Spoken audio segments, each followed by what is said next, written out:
Chapter 384, Clever Mrs. Xing, Meeting the Parents One by One, revised, _6. Old Mrs. Mo said cheerfully, "Shout I, you can't call Ni Yang sister Ni Yang anymore." "Why?" Mo Hyudi asked curiously. Mo Chishan squatted down, looking at Mo Hyudi, "Because sister Ni Yang is now your uncle's girlfriend." Mo Hyudi exclaimed, "Really?" Mo Chishan nodded. Mo Hyudi continued, "Uncle, I knew you had a thing for sister Ni Yang." Mo Chishan, Mo Hyudi added, "So does that mean sister Ni Yang will be my future auntie?" "Yes." Mo Chishan nodded. Mo Hyudi looked at Ni Yang, "Auntie, if my uncle dares to bully you, just tell me. I will kick his ass for you." Ni Yang laughed and pinched Mo Hyudi's face, "Okay." Mo Baichuan's face got darker. He turned around and walked toward the door. Old Mrs. Mo asked, "Chuan Chuan, where are you going?" "To pick up my girlfriend." Mo Baichuan responded without turning back. He was really curious to see if Ni Yang could hold her breath. Old Mrs. Mo wondered aloud, when did this boy get a girlfriend? Old Mr. Mo said, "Don't worry about him." Then he lovingly looked at Ni Yang saying, "Yang Yang, come and sit here. Uncle Six got a lot of your favorite fruits yesterday." Old Mrs. Mo chimed in, "Yes, yes, yes, Yang Yang, come here." The two elders seemed like they would give Ni Yang anything good from their house. They showered Ni Yang with affection, their eyes practically blossoming with flowers. Old Mrs. Mo handed Ni Yang a peeled lychee, "Yang Yang, here, eat more lychees. They're sweet. These grapes are also delicious. Uncle Six, quickly peel some for Yang Yang. Old man, go cut a fruit plate for Yang Yang. There are watermelons and mangoes in the kitchen." Mo Chishan, he felt a little left out as a son. A black jeep stopped in front of the girls' dormitory. Mo Baichuan, frosty and cool, got out of the driver's seat, ignored the men's stop sign and went straight into the dormitory. Mo Baichuan was tall and handsome.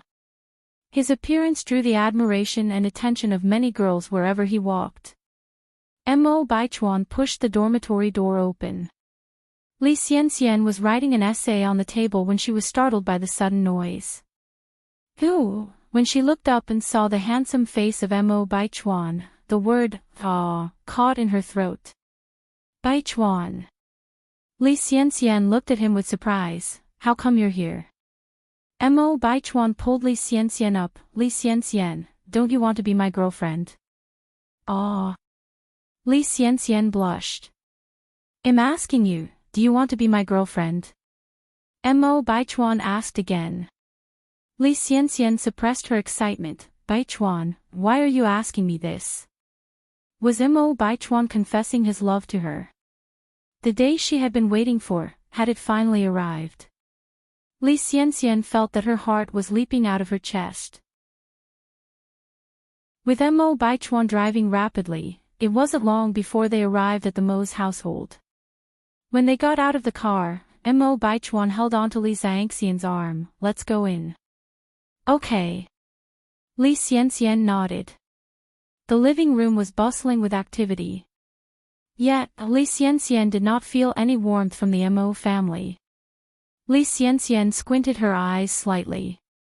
Mo Baichuan pulled Li Xianxian in front of everyone, formally announcing, "Grandpa, Grandma, Uncle Six, Cousin, and future Aunt Six, let me introduce you. This is my girlfriend, Li Xianxian."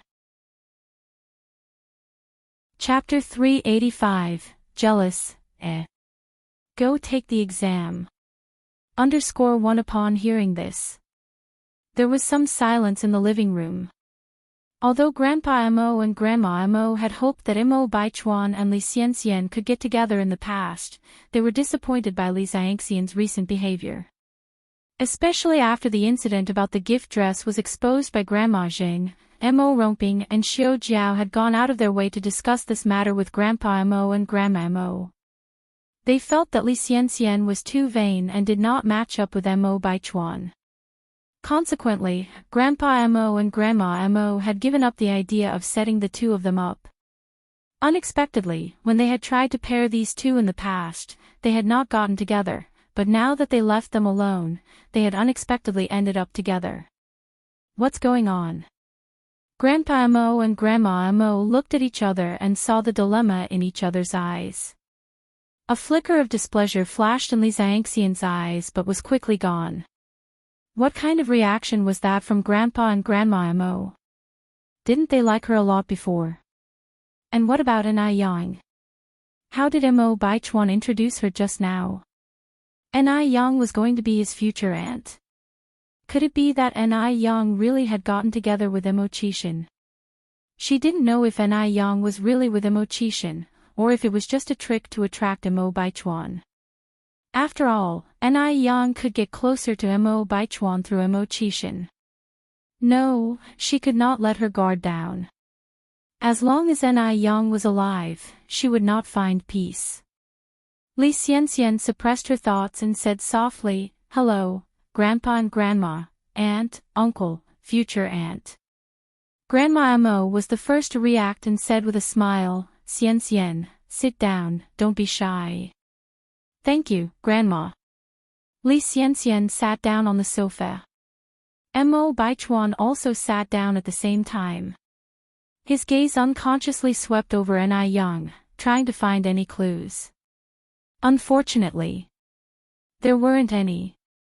Even when he publicly declared Li Xianxian as his girlfriend in front of Ni Yang, she didn't show any special expressions.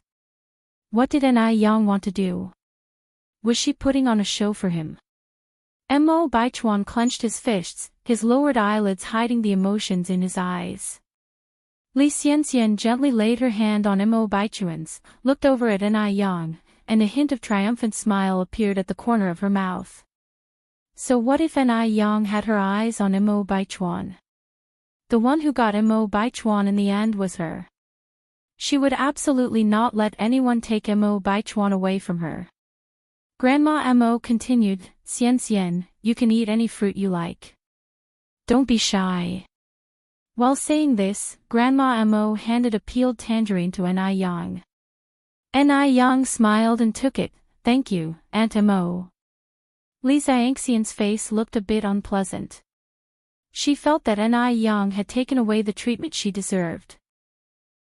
After all, before Ni Yang arrived, she was the apple of Grandma Mo's eye, and Grandma Mo would love to give her all the goodness of the world.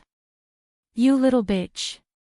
Just as Ni Yang finished eating the tangerine, Mo Qixin handed her a peeled lychee. "How about another lychee?"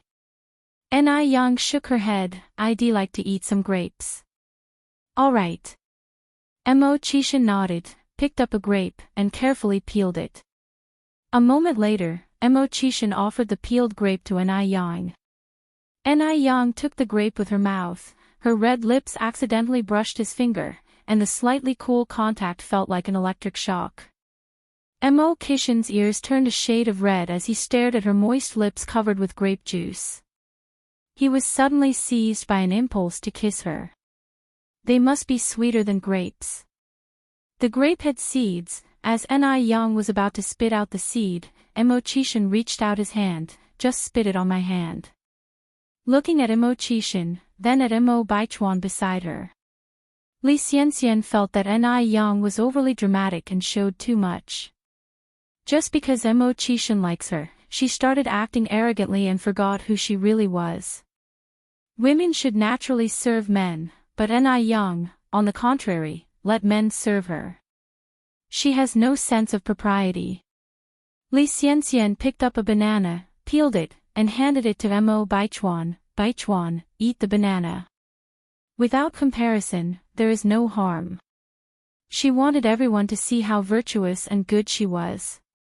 What did Ni Yang have to compare with her? Mo Baichuan took a bite, his eyes hiding a dangerous glint, because the scene in front of him was too glaring. He didn't know why he cared so much about Ni Yang. Undoubtedly, Ni Yang was deliberately putting on a show for him, but he still couldn't help feeling angry and upset. Chapter 386, Jealous, Go Take the Exam. _2. No way. Why should he be the only one suffering? He wanted Ni Yang to taste this feeling too. He didn't believe that Ni Yang would remain indifferent after seeing how good he was to Li Xianxian. He would make Ni Yang show her true colors and bow her arrogant head to him. The taste is good. Mo Baichuan gave Li Xianxian a small smile. I'm glad you like it. Li Xianxian bashfully asked, Baichuan, would you like some water? Mo Baichuan nodded.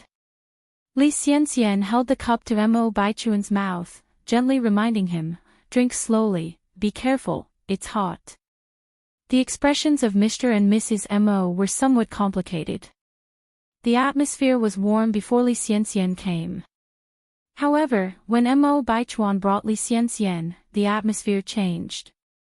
It felt strange. There was an indescribable feeling. Mo Qishan turned to Ni Yang, Yang, want to visit my room? Okay. Ni Yang nodded. After bidding farewell to Mr. and Mrs. Mo Qishan led Ni Yang upstairs. Mo Baichuan watched their departing figures, veins pulsating on the back of his hand. Li Xianxian's glance slid across Mo Baichuan's hand, a hint of a sinister light flashed in her eyes. Baichuan. Mr. Mo stood up, come with me. All right, Grandpa. Mo Baichuan got up and followed Mr. Mo. Mrs. Mo looked at Li Xianxian and said, Xianxian, I'm going to check the kitchen. Grandma, I'll go with you.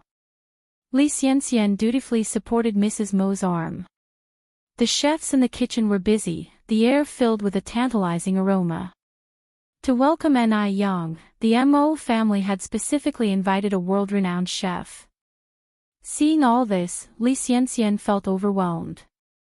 She didn't expect that Mr. and Mrs. Mo seemed colder towards her on the surface, but in secret, they prepared all this extravagantly.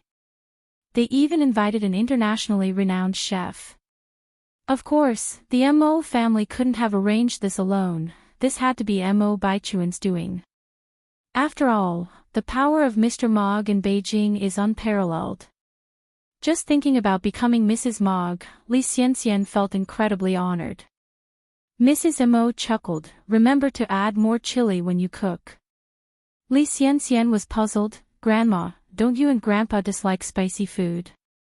To cater to the tastes of the Mo family, Li Xianxian had long adjusted her diet to be less spicy. Mrs. Mo smiled, Yang likes it. Yang likes it. The chef invited by Mo Baichuan, cooking dishes that Ni Yang likes. Was Mrs. Mo forgetting who the guest of honor is? This is too outrageous.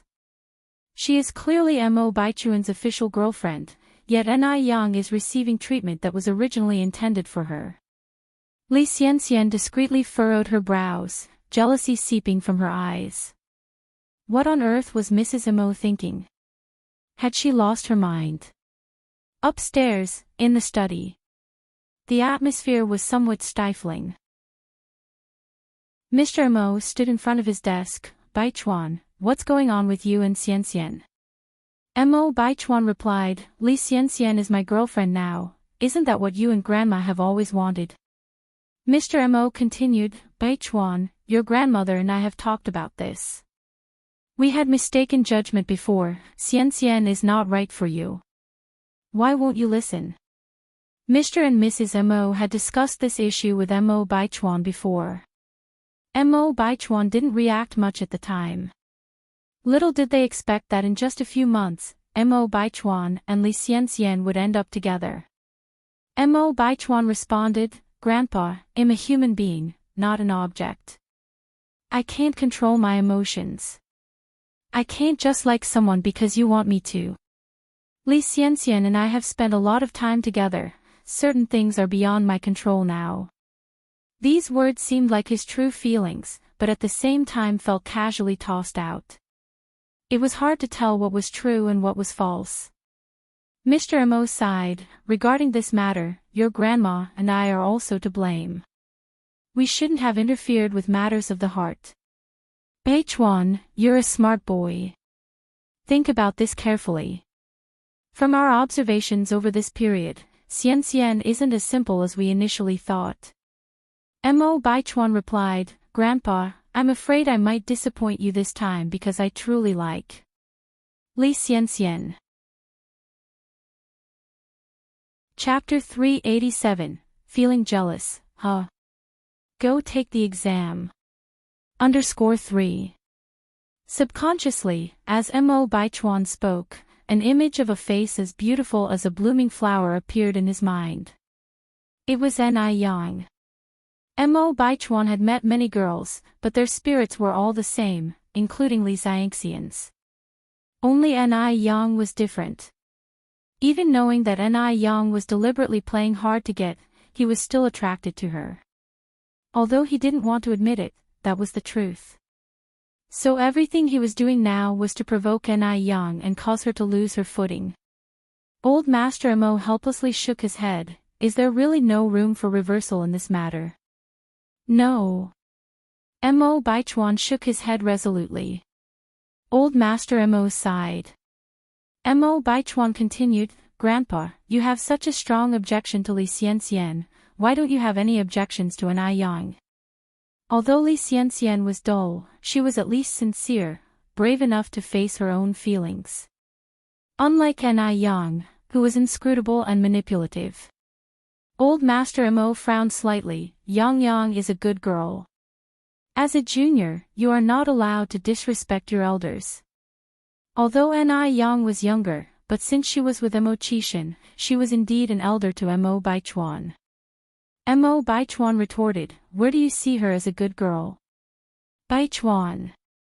Old Master Mo said with a heavier tone. Mo Baichuan, feeling an injustice, continued, Grandpa, Ni Yang isn't as simple as you think. Let me tell you the truth, when I was on a mission in Dam Village, I met her once. After that, she chased me all the way to Beijing. In the end, she won your and Grandma's favor.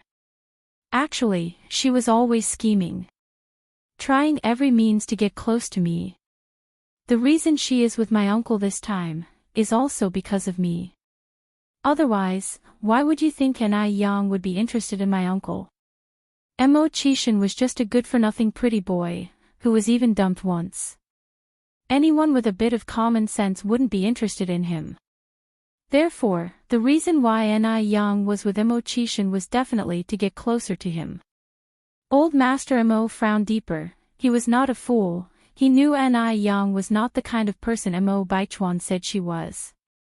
Also, the feelings between Mo Qishan and Ni Yang were not faked.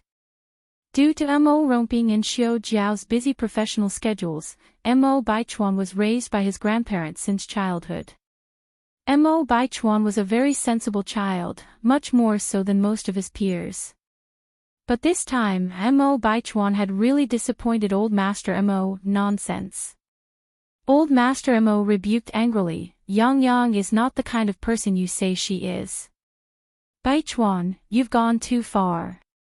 Baichuan, do you have any kind of filial piety left in you? Grandpa, I'm not talking nonsense. Mo Baichuan replied, it's you who can't see the reality. You insolent brat. Old Master Mo, feeling frustrated, ordered, kneel down. Mo Baichuan knelt down with a thud. Old Master Mo picked up a family discipline tool, and severely spanked Mo Baichuan's back. This is for your lack of respect. This is for your inability to distinguish right from wrong. This is for your arrogance. Baichuan, do you acknowledge your mistake now? Old Master Mo did not hold back, each blow left a deep red mark. Mo Baichuan didn't even wrinkle his brow, I'm not wrong. Have you or have you not made a mistake? Old Master Mo increased his efforts with his hand. I'm not wrong. A layer of sweat appeared on Mo Baichuan's forehead. Mo Baichuan. Old Master Mo ground his teeth and threw away the family discipline tool. Mo Baichuan got up from the ground. Grandpa, it's understandable that you would favor your son, and I don't blame you. But one day you will know that the person who is wrong is not me, but you. Upon hearing this, old Master Mo almost had a stroke. You insolent fool, do you even know what you are saying? Old Master Mo massaged his temples. Mo Baichuan looked at old Master Mo. You know what kind of reputation my uncle has outside, how can you believe that Ni Yang would be interested in him? Although Mo Qishan was incompetent, he was still an elder to Mo Baichuan. Regardless, Mo Baichuan should not speak to Mo Qishan in this manner. Get out. Old Master Mo pointed to the door, get out. Mo Baichuan bowed slightly, speaking respectfully, Grandpa, if there's nothing else, I'll be leaving first. Chapter 388, Jealous, Go take the exam. _4. Mo Baichuan nonchalantly left the study. Downstairs in the living room, Li Xianxian was helping old lady Mo walk out of the kitchen. Back to Ni Yang and Mo Qishan's rooms. A lot of time has passed, and I still don't know what Ni Yang and Mo Qishan are up to in their rooms. Mo Baichuan gripped the stair railing tighter, his gaze leading across the way. It landed on Mo Qishan's bedroom. Mo Qishan's bedroom was decorated cozily. Mo Qishan was introducing each item to Ni Yang. Yang, this is my elementary school graduation photo. This one is from junior high. The pictures from that era were all black and white, but it was clear that Mo Qishan's face was extraordinarily juvenile, much smaller than the classmates he stood with. Brother Mo, did you start school really early?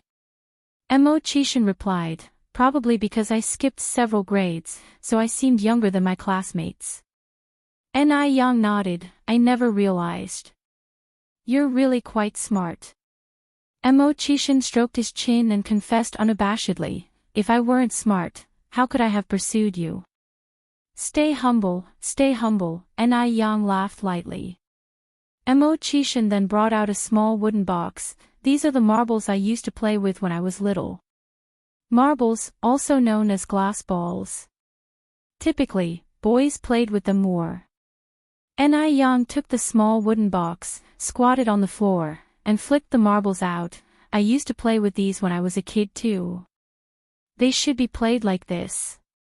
Mo Qishan took out a marble and gently flicked it. Pop. The two marbles collided, making a crisp sound. Impressive. Ni Yang extended a thumbs up toward him. The two of them had great fun, and soon, small marbles were scattered all over the room. Mo Qishan's room was filled with various little trinkets, even including a game console that could be connected to a TV. This game console was the first generation produced by Nintendo. It is called the Famicom and was released in early 1983. It was not easy to get hold of one in those days. Not only did one need money, but also connections. Ni Yang hadn't seen such an old game console in a long time, so she couldn't help but touch it a few more times. Mo Qishan said, Yang, want to play a couple of games together? Sure. Mo Qishan turned on the game console, connected it to the TV, and started showing Ni Yang how to play the game. It was actually a very simple game of Super Mario. Ni Yang had played this game in her previous life, so she understood how to play it as soon as Mo Qishan showed her. The two of them had no communication barriers. Mo Qishan looked at Ni Yang with admiration. How was his wife so clever? She picks up things at the drop of a hat. They were playing a two-person game of Super Mario. It was perfect for them to play together. As the familiar game music sounded, Ni Yang began to operate the game controller. Brother Mo, there's a mushroom above the question mark, hit it.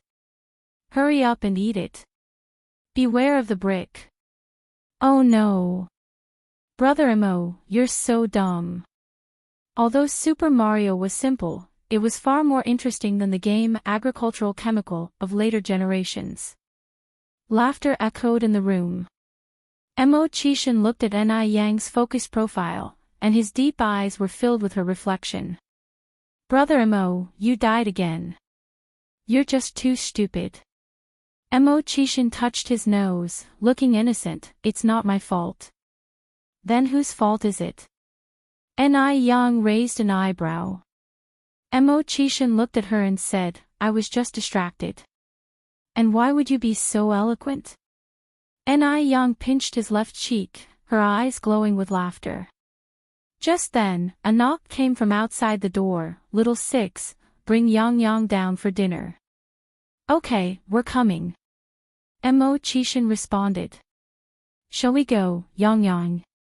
Ni Yang nodded. The two of them got up to leave the room. The floor was littered with marbles. Ni Yang didn't pay attention and stepped on one. Instantly, she lost her balance and fell forward uncontrollably. Luckily, Mo Chishin reacted quickly and reached out his hands to catch her. Unfortunately, he also stepped on a marble. And so, they both ended up falling on the floor together. Thud. Ni Yang's teeth hit Mo Chishin's lips hard. Immediately, there was a taste of blood in their mouths. She was stunned. He was stunned. Mo Chishin's mind went blank. Did he just kiss his wife? So exciting. So thrilling. He wished he could just stay like this and never get up. Ni Yang was the first to react. Nervously she asked, Brother Mo, are you okay? Does it hurt? Chapter 389, Feeling Jealous, huh? Go take the exam. _5. The hit she had given him earlier was unexpectedly hard, causing Mo Chishin's lower lip to swell and bleed. It doesn't hurt, not in the slightest, Mo Chishin said, with an indifferent expression on his face. Ni Yang asked, does it really not hurt? Do you need to stop the bleeding? Or perhaps relieve the poison? No need, no need, Mo Chishin nonchalantly said, let's go, our mom is already waiting for us downstairs. Are you sure you're alright? Ni Yang was still slightly worried. I'm really alright. Mo Chishin held on to Ni Yang's wrist and guided her downstairs. Downstairs in the restaurant, everyone was gathered. Madame Mo's eyes, expressionless and still, traveled back and forth between the two before settling on Mo Chishin's lips, a smile hidden in her gaze. Mo Hudy curiously asked, Little uncle, what happened to your mouth? Hearing this, everyone looked towards Mo Chishin. Mo Baichuan's face darkened immediately. Was Ni Yang purposely provoking him? She was absolutely out of line. Mo Chishin explained, I accidentally bumped into the wall when coming downstairs. This explanation was worse than offering none. Could you hurt yourself this severely from just bumping into a wall? It was more like he was trying to cover up the fact. Mo Hudy, still an innocent child, nodded and said, Ooh, you need to be careful next time, little uncle. Ni Yang's face turned slightly red as she silently sipped her juice. Mo Chishin peeled some crab meat and placed it into Ni Yang's bowl. Yang Yang, would you like to dip it in vinegar? Just a little. Midway through the meal, Ni Yang excused herself to go to the bathroom. Just after she left, Mo Baichuan immediately followed suit. Ni Yang had just left the restroom when she found her path obstructed by a tall figure. Ni Yang, uninterested in dealing with him, planned to walk around him, but Mo Baichuan blocked her again. A good dog does not block the way, Ni Yang said with a slight frown.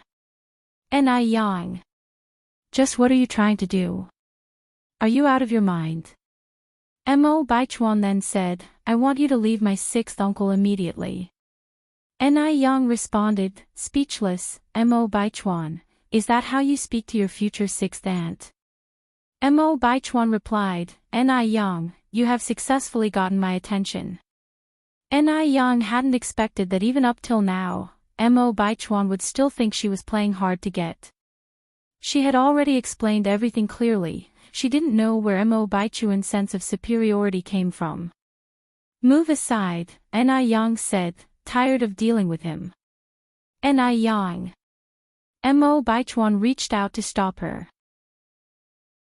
Ni Yang quickly used a grappling technique to throw Mo Baichuan to the ground, and said from a higher position, Mo Baichuan, just how many times do I have to tell you, I have no interest in you.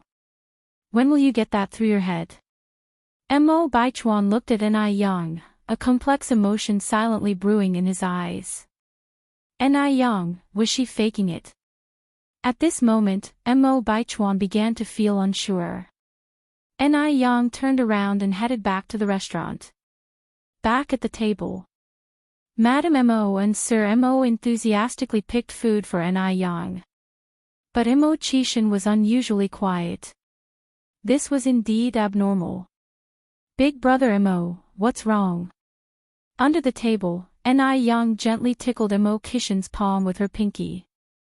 Mo Qishan picked up a dish of vinegar from the table, downing it all in one go before looking at Ni Yang with a wronged expression. Yang, I'm jealous. Ni Yang had just left, and Mo Baichuan followed suit. Considering Mo Baichuan's unusual behavior today, it was hard not to let Mo Qishan overthink. Ni Yang softly laughed. Big brother Mo, don't worry, he'll be able to explain everything clearly. Mo Qishan firmly held Ni Yang's hand. The interaction between the two was all witnessed by Mo Baichuan, whose face turned even more unsightly. He willingly reached out to pick a dish for Li Xianxian. Li Xianxian had been having a tough time today at the Mo family. Madame Mo and Sir Mo had completely ignored her at the dinner table, continuously making small talk with Ni Yang. But she was comforted by Mo Baichuan's act. His initiative in serving her food signified that he cared for her. After the meal, Mo Qishan escorted Ni Yang home. Ni Yang sat on the crossbar, leaning against Mo Qishan, as she explained how she became acquainted with Mo Baichuan. Ni Yang detailed everything, and Mo Qishan listened attentively. So you're telling me that you met Mo Baichuan before you met me? Mo Qishan didn't add nephew when referring to Mo Baichuan, his face looking unpleasant. It would be a lie to say that he wasn't jealous. How could he not be jealous? He had never liked someone this much before. What's the point of meeting someone earlier? Ni Yang said with a smile, I knew Motzi from our village when we were still running around bare-bottomed. Chapter 390, Jealous, Go Take the Exam. _6. What? Mo Qishan slightly frowns. Ni Yang continued, being bare-assed is just a metaphor, brother Mo. All you need to know is that when you met me has nothing to do with liking me or not. Speaking of that, your big nephew is really narcissistic. I think I was clear enough with him, yet he's still acting like that. Ni Yang couldn't help but complain. Mo Qishan's expression turned a bit cold, he's just too free. I think so too. Ni Yang went on, by the way, brother Mo, our house is going to be roofed on the 1st of next month. Do you want to come over? Roofing a house is significant, and Mo Qishan knows something about this tradition. I will definitely come for this important event in my wife's family. Ni Yang smiled, you scruffy thing, are you embarrassed? Mo Qishan sniffed the fresh scent from her hair. From now on, don't interact with Mo Baichuan anymore, and don't be alone with him. Ni Yang raised 3 fingers, I swear. Now that they'd spoken about their issues, the distance between them seemed to be a lot smaller. 3 days before the roofing, Ni Yang went to school to participate in the entrance exam for senior year transfer students. Due to the recommendation from Jia Lan's husband, Ni Yang was exempt from registration and came directly with a recommendation letter to take the exam. Ni Yang took her introduction letter to the principal. Hello, Principal Zhao. I was introduced by Teacher Zhang, and I came to take the exam today. Principal Zhao took the introduction letter, secretly marveling at her. What a brilliant young lady. I wonder how her grades are. Presumably, the grades aren't great, otherwise, Zhang Cheng would have directly admitted her to his class. Why would he let her go through this roundabout process and come to take the exam? God is always fair. Gifted with a pretty face, she doesn't seem to be blessed with an interest in studying hard, however. After reading the introduction letter carefully, Principal Zhao cheerfully said, "Ni Yang, right? You can go to the first floor of Building A for now. A teacher will arrange and distribute your admission tickets there." "Okay, thank you, Principal." Ni Yang bowed slightly and then left the principal's office.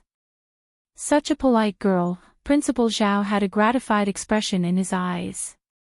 Ni Yang made her way to Building A. There were many people coming to take the exam, roughly 200 to 300. About 2/3 of them were locals, and the remaining third came from all over the country. Because she was here for the exam, Ni Yang didn't wear a cheongsam but put on a light blue shirt with opposite buttons and black wide-leg pants. Her age-appropriate vivacity shone through the simple outfit, without making her look too mature. She looked absolutely beautiful. Standing in the crowd, she attracted quite a few people's attention. A girl also there for the exam proactively greeted Ni Yang. "Hello, my name is Han Xiaoyu. Are you here for the exam too?" Ni Yang nodded. "I am Ni Yang." To Xiaoyu's surprise, Ni Yang was very friendly. Xiaoyu went on, "I heard this year's math and English exams are particularly hard. How was your home preparation?" "I'm so nervous." Xiaoyu anxiously wrung her hands. Ni Yang smiled. "Don't be nervous, just stay calm. Sometimes too much stress can lead to psychological pressure. Even a small issue will be magnified in your eyes." Ni Yang's response was too calm, it didn't fit with kids of her age. Xiaoyu exclaimed, "Ni Yang, you're incredible. Your grades must be really good." Ni Yang responded, "Not as exaggerated as you say, I'm just pretty laid back." "What does laid back mean?" Xiaoyu asked, confused. Ni Yang explained, "Being laid back means you're okay with anything, you don't care about the results." Han Xiaoyu nodded, envious, Yang, I wish I could be like you." Ni Yang went on, "Don't overthink it, don't put pressure on yourself. Let your brain relax completely. Just treat this exam as a normal one." Just then, an odd female voice arose from the side, "You talk a good game. Just show us your real score if you're that capable." Sly fox. Ni Yang looked up and saw a tall girl. Han Xiaoyu tugged at Ni Yang's sleeve, "That's Zhou Xuemei. She's always sour and jealous if anyone looks better than her. Ni Yang, just ignore her." Ni Yang nodded, not paying any attention to Zhou Xuemei. She came here for the exam, not to pick fights. About 10 teachers came over after a while, distributing the admission tickets. The admission ticket displayed the exam room. By chance, Ni Yang and Han Xiaoyu happened to be in the same room. The exam schedule was quite tight. Chinese, English, math, and history were in the morning. Politics, physics, chemistry, and biology were in the afternoon. The ringing of the exam bell plunged the room into an intense atmosphere, filled with the rustling sound of flipping pages. The exam papers of this era were manually printed, and there was a smell of ink in the air. Ni Yang particularly enjoyed this smell. She took a deep breath, then started carefully filling in her name and student number. Then she began the exam. The Chinese exam was no challenge for her since she was a patriotic person. She finished the 1-hour exam 25 minutes early. After finishing, she carefully checked again. Once confirmed there were no errors, she rested her hands on her forehead and closed her eyes, taking a quick nap. She had stayed up half the night reviewing for today's exam. Given that this was an exam, Ni Yang dared not sleep openly. But the invigilation teacher's eyes were sharp. As teachers, they typically don't like students who lack ambition. Seeing Ni Yang sleeping, they could only shake their heads helplessly. Kids these days, they're getting worse and worse. What's the name of that young lady sleeping there? The speaker was Zhang Chang, the husband of Jiao Lan and Ni Yang's recommender. Although he had written a recommendation letter for Ni Yang, he had never met her, so it was normal for him not to recognize her. Another teacher said, I heard this young lady's name is Ni Yang. Right, Zhang, isn't she recommended by you? Because Ni Yang was beautiful, many teachers remembered her face. Is that Ni Yang? Zhang Chang looked surprised. At the same time, he felt relief. He was glad he didn't admit Ni Yang directly to his class. This would simply slow down the whole class and reduce the college admission rate. What a relief. Zhang Chang took a deep breath. How come you don't even recognize the student you introduced? Zhang Chang said, to be honest, this girl was introduced by a friend of my wife's, I really don't know her. Zhang, it's a good thing you didn't let her directly into your class. Zhang Chang nodded, isn't it? A teacher next to him chimed in, can't deny it, the young girl is pretty beautiful, just that her study attitude seems a bit lacking. Chapter 391, The results are out. A slap in the face came so fast. _1 Zhang Chang said, this girl obviously doesn't have the temperament of a studious student. I guess my wife must have had a lapse in judgment this time. The other two teachers nearby nodded in agreement, she indeed doesn't seem to be the type. Another female teacher said, don't judge a book by its cover, no one can fathom the vast ocean. Just because this girl is pretty doesn't imply she is poor in academics. Perhaps she had already finished her test paper before falling asleep. It's only been half an hour. Others barely have enough time, unless she's a prodigy. How many prodigies could there possibly be in this world? An hour of exam time quickly came to an end. The student sitting in the first row began collecting answer papers. Ni Yang's seat happened to be in the middle. With a stack of papers in his hand, Zhang Chang contemplated pulling out Ni Yang's sheet to have a look. However, he ditched the idea halfway. What was he thinking? He was actually harboring hope for a student who had slept during the exam. That was quite silly. Chuckling and shaking his head, Zhang Chang, together with some other teachers, took the answer papers to the staff room to be handed over to the teachers in charge of grading. The next exam was mathematics. Ni Yang was a businesswoman, math had always been her strong suit, so math didn't pose any difficulty for her.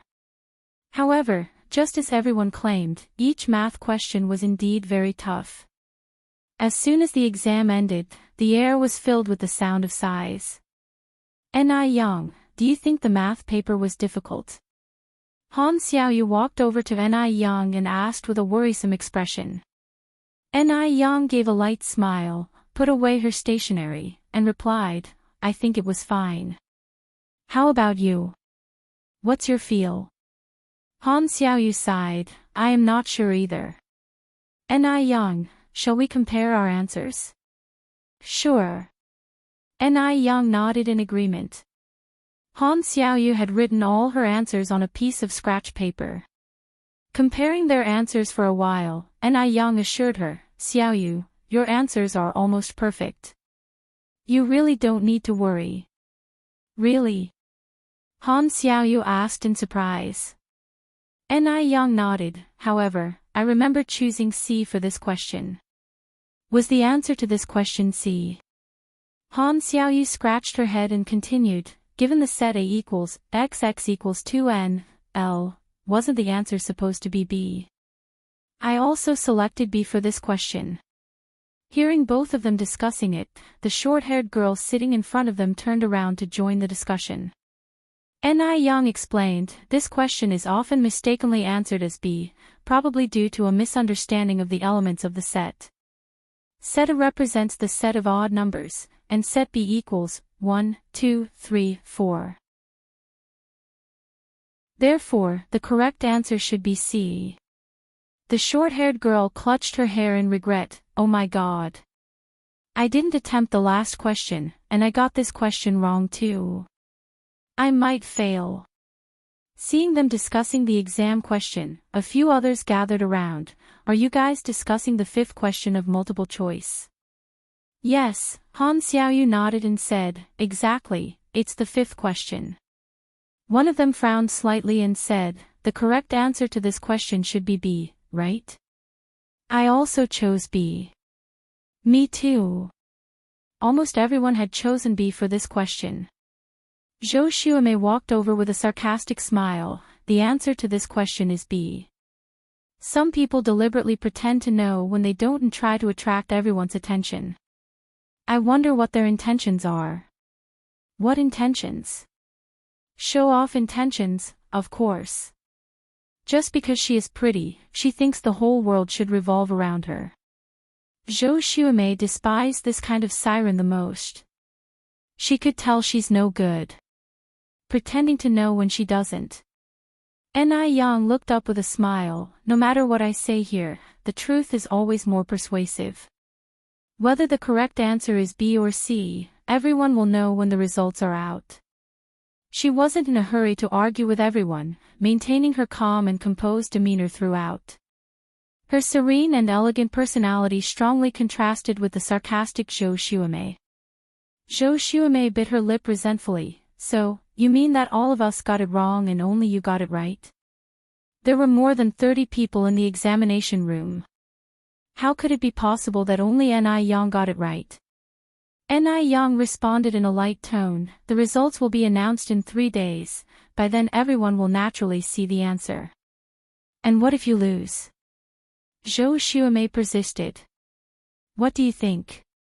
Ni Yang threw the question back at Zhou Xuemei. Zhou Xuemei puffed up her chest. If you lose, you will have to admit you were acting pretentious to gain attention and you have to apologize to me. Agreed. Ni Yang nodded, then asked counterintuitively, and what if you lose? Chapter 392, The results are out. A slap in the face came so fast. _2. Zhou Xuemei exclaimed, how could I possibly lose? Ni Yang raised her eyebrows slightly. Does that mean you can't afford to lose? Absolutely not.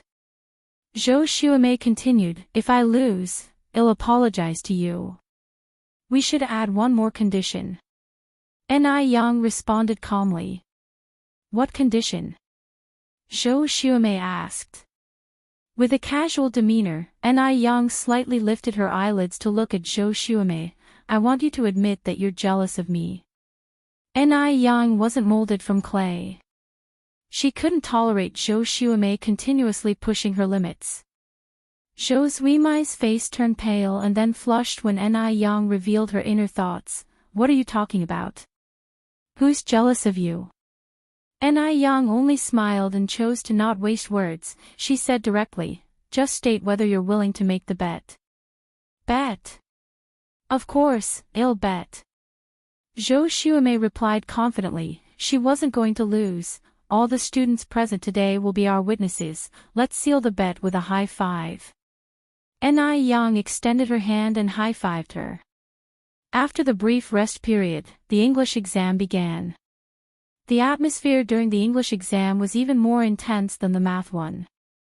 English had just been added to the college entrance exam, so the questions were relatively simple and the test was divided into 6 parts. 1. Word pronunciation. 2. Word spelling. 3. Word definition. 4. Sentence transformation. 5. Multiple choice. 6. Verb completion. In less than half an hour, Ni Yang completed the test and rested her head for a nap. To prevent cheating, different invigilators were present for each test.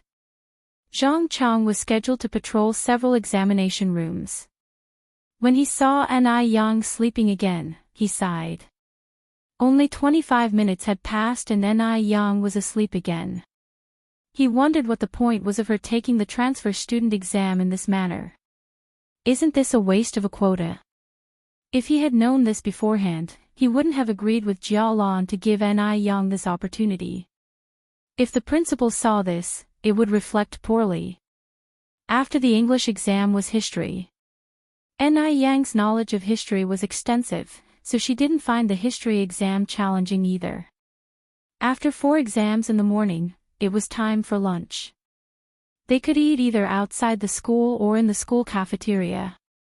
Even though a meal ticket was needed to eat in the cafeteria, the school had allowed direct cash payment due to the large number of people appearing for the exam today.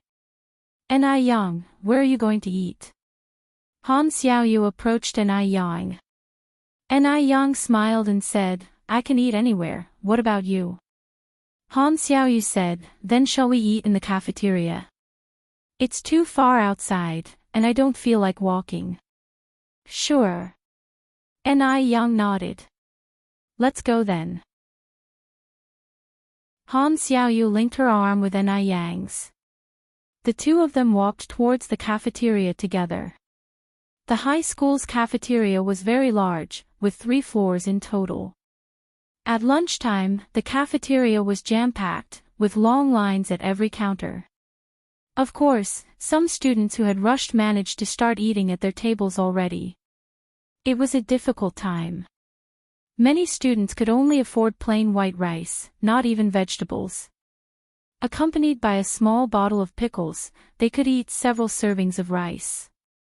As soon as Ni Yang and Han Xiaoyu arrived in the cafeteria, they caused quite a stir. She was so beautiful.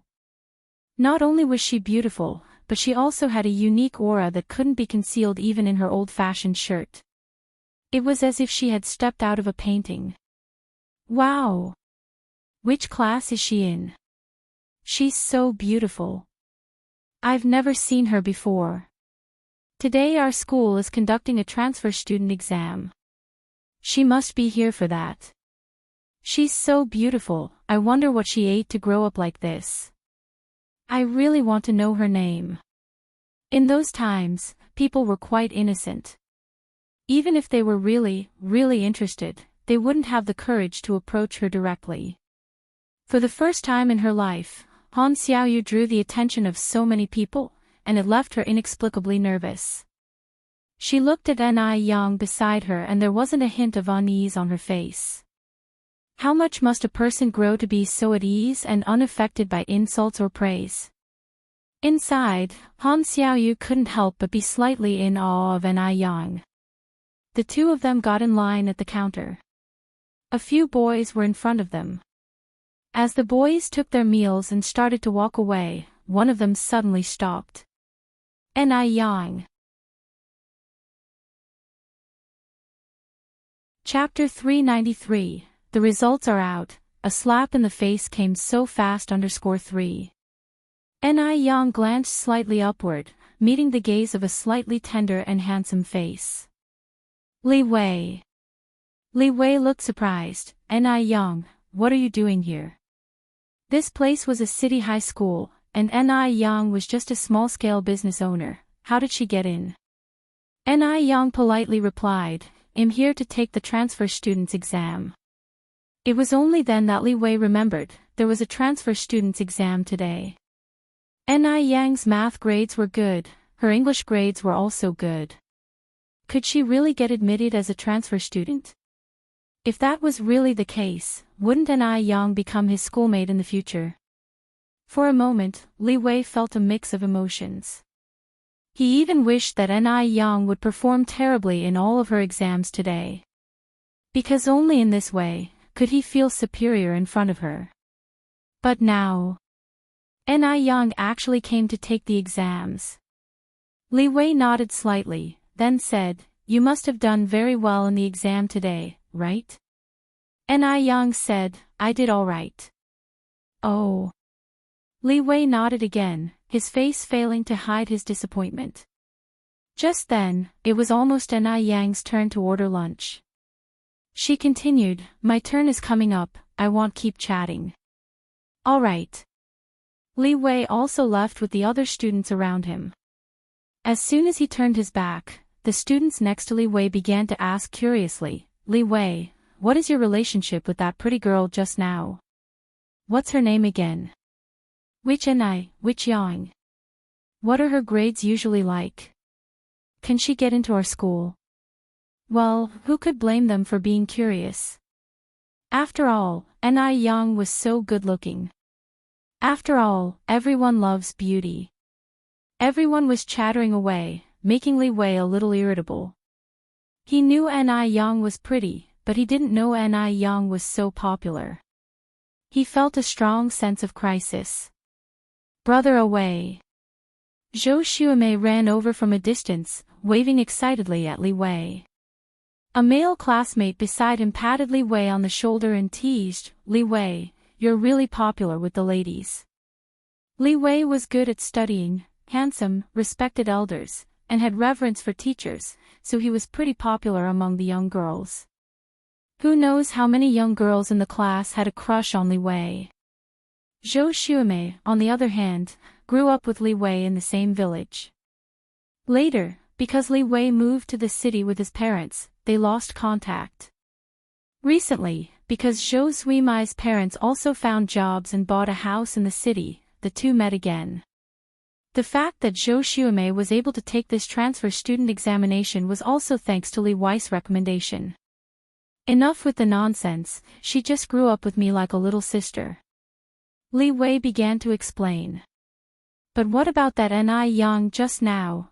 The male student asked again. Li Wei said, she used to be our tenant. Tenant? The male student frowned slightly, isn't Yang a local? During this period, locals usually looked down upon outsiders to some extent. Yes. Li Wei nodded, she used to run a noodle stall. A private business. Hearing this, the disdain in the male student's eyes deepened. A street vendor has the nerve to take the transfer student's exam. Can she even pass? Brother away. During the conversation, Zhou Xuemei had already arrived next to Li Wei. Xuemei. Li Wei replied indifferently. Zhou Xuemei continued, who were you guys talking about just now? Who's a small-scale business owner? Li Wei said, we were talking about Yang, but you don't know her. Yang. So the enemies were on a narrow road. Zhou Xuemei laughed sarcastically, who says I don't know her? I was in the same examination room with her today. Really? Li Wei was somewhat surprised. Of course. Zhou Xuemei nodded. Li Wei continued, then how did Yang perform in the exam today? Hearing this, Zhou Xuemei's expression became even more disdainful. There were 4 exams in the morning, over 5 hours in total. To exaggerate a bit, she slept for at least 4 hours. Do you think she did well? She slept for over 4 hours. Li Wei was somewhat surprised. Yes. Zhou Xuemei continued, the invigilator looked in her direction countless times, but she didn't react at all. So shameless. In that case, Yang must have blown the exam this time. The heavy stone in Li Wei's heart finally landed. As long as Yang hasn't passed, that's good enough. By the way, brother away, how did you get to know Yang? Zhou Xuemei continued to ask. Chapter 394, The results are out. A slap in the face came so fast. _4. Li Wei relayed to Zhou Xuemei that Yang was a self-employed individual. An air of sarcasm hung around Zhou Xuemei's eyes. So that's what Yang is all about. Strutting around so arrogantly. Just a mere self-employed individual.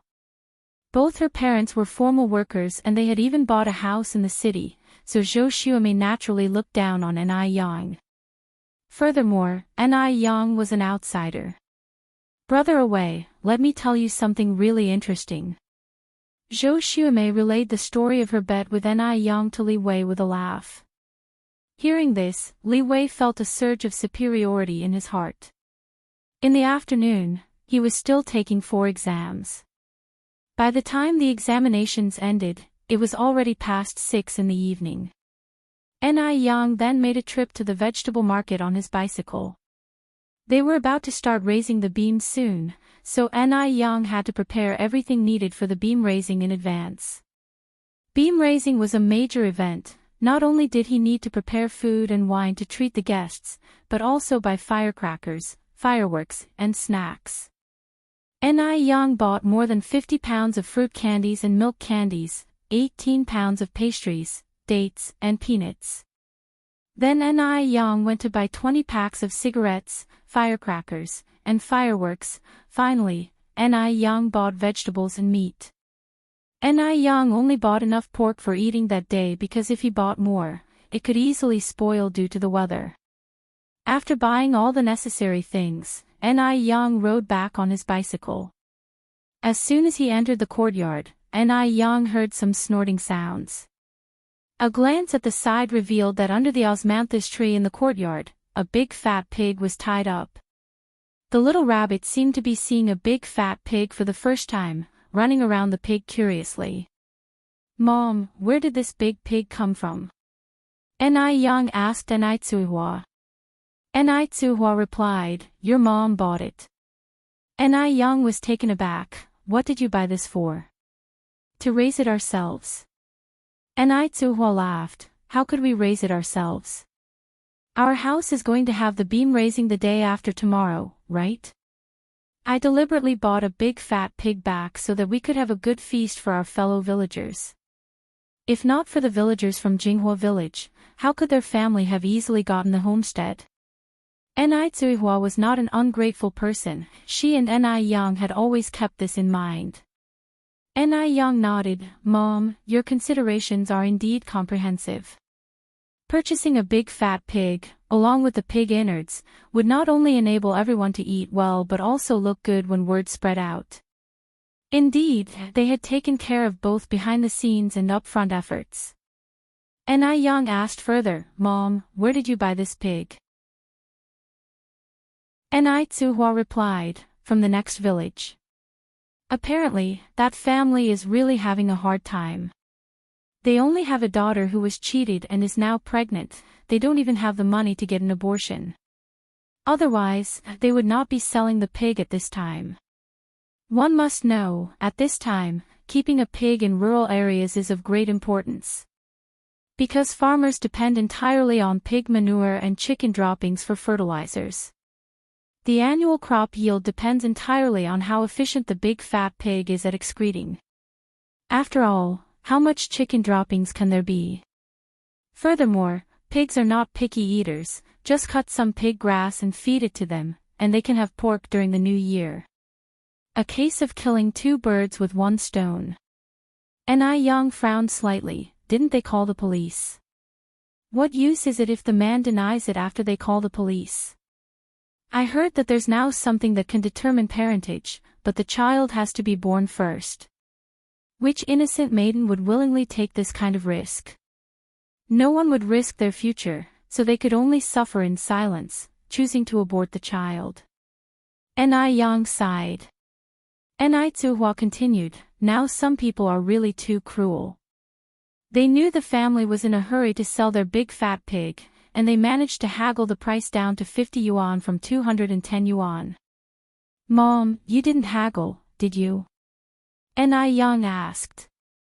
Ni Tsuhua replied, "We've all been through hard times, of course I didn't haggle. We should pay what we should, we can't take advantage of people in their time of need." Ni Tsuhua not only did not haggle, but she even gave an extra 50 yuan. Ni Yang nodded, "Mom, you're right." Time flew and soon it was the next day. Since the beam raising was taking place the next day, Ni Yang began preparing the meals for the beam raising day. Ni Tsuhua found a butcher to slaughter the big fat pig that afternoon. Ni Yang was in the kitchen making pickled pepper chicken feet. Pickled pepper chicken feet are a delicacy in Sichuan and Chongqing, which hadn't spread to Beijing yet, so people mostly ate chicken feet braised or boiled. First, he cut the chicken feet in half, then boiled them to remove the smell. After that, he added spring onions, ginger, garlic, star anise, and Sichuan peppercorns with liquor and boiled them in water for 10 minutes. Chapter 395. The results are out. A slap in the face came so fast. _5. After 10 minutes, they were drained and rinsed with cold water, put into a large container, and then the pickled peppers and their juice were added in. The pickled peppers were made by Ni Yang last summer. She used bird's eye chilies, and just uncovering the pickled jar brought forth a tangy, spicy aroma, blended with a slight hint of garlic, making people salivate immediately. Besides adding chopped pickled peppers and pickling juice, Ni Yang also added a chopped lemon. Due to the large quantity of chicken feet, a whole lemon was needed. The pickled chicken feet tasted crunchy and spongy in every bite, with the fragrance and chewiness lingering in the mouth. The spicy and sour taste made people want to swallow their tongue along with each bite, unable to stop eating them. Ni Yang first tasted pickled chicken feet in her previous life, so while making it, she couldn't help but swallow in anticipation. They were simply too delicious. The exam ended yesterday, and today the paper correction began.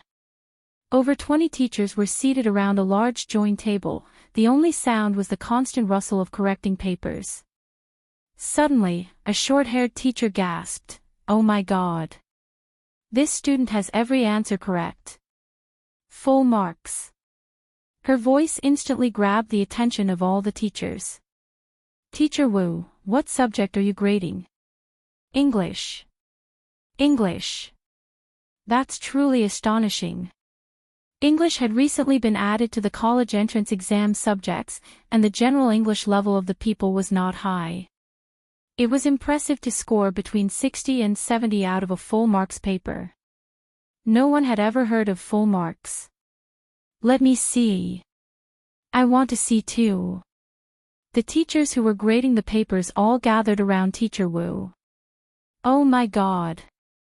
This student's handwriting is beautiful. Looking at this writing, I would hate to deduct any marks. Teacher Wu, turn the paper over and let us see the student's name." Ni Yang. What a lovely name. Several teachers exclaimed in awe while surrounding Ni Yang's paper, then they continued grading their papers. Gradually, the office is filled with more gasps. "I've just come across Ni Yang too. She got full marks in math as well." In Chinese, 3 points were deducted for the text comprehension, but no other points lost. Full marks in history. Full marks in chemistry. Full marks in biology. Oh my God! This student is amazing. Definitely a star student. This was the first time in many years that the city high school had come across such an impressive student. The teachers grading the papers excitedly reported this to the principal. The principal, holding Ni Yang's paper, his hands were shaking in excitement. He had a vague recollection of Ni Yang. Because this girl was exceptionally beautiful. Initially, he thought such a beautiful girl was probably just for show. Little did he expect that she would surprise him so much. With such excellent grades, getting into a top university was a certainty. She might even become the city's top scorer. If she truly becomes the top scorer, it would not just be her glory, but also the glory of her homeroom teacher, the principal, and the entire school.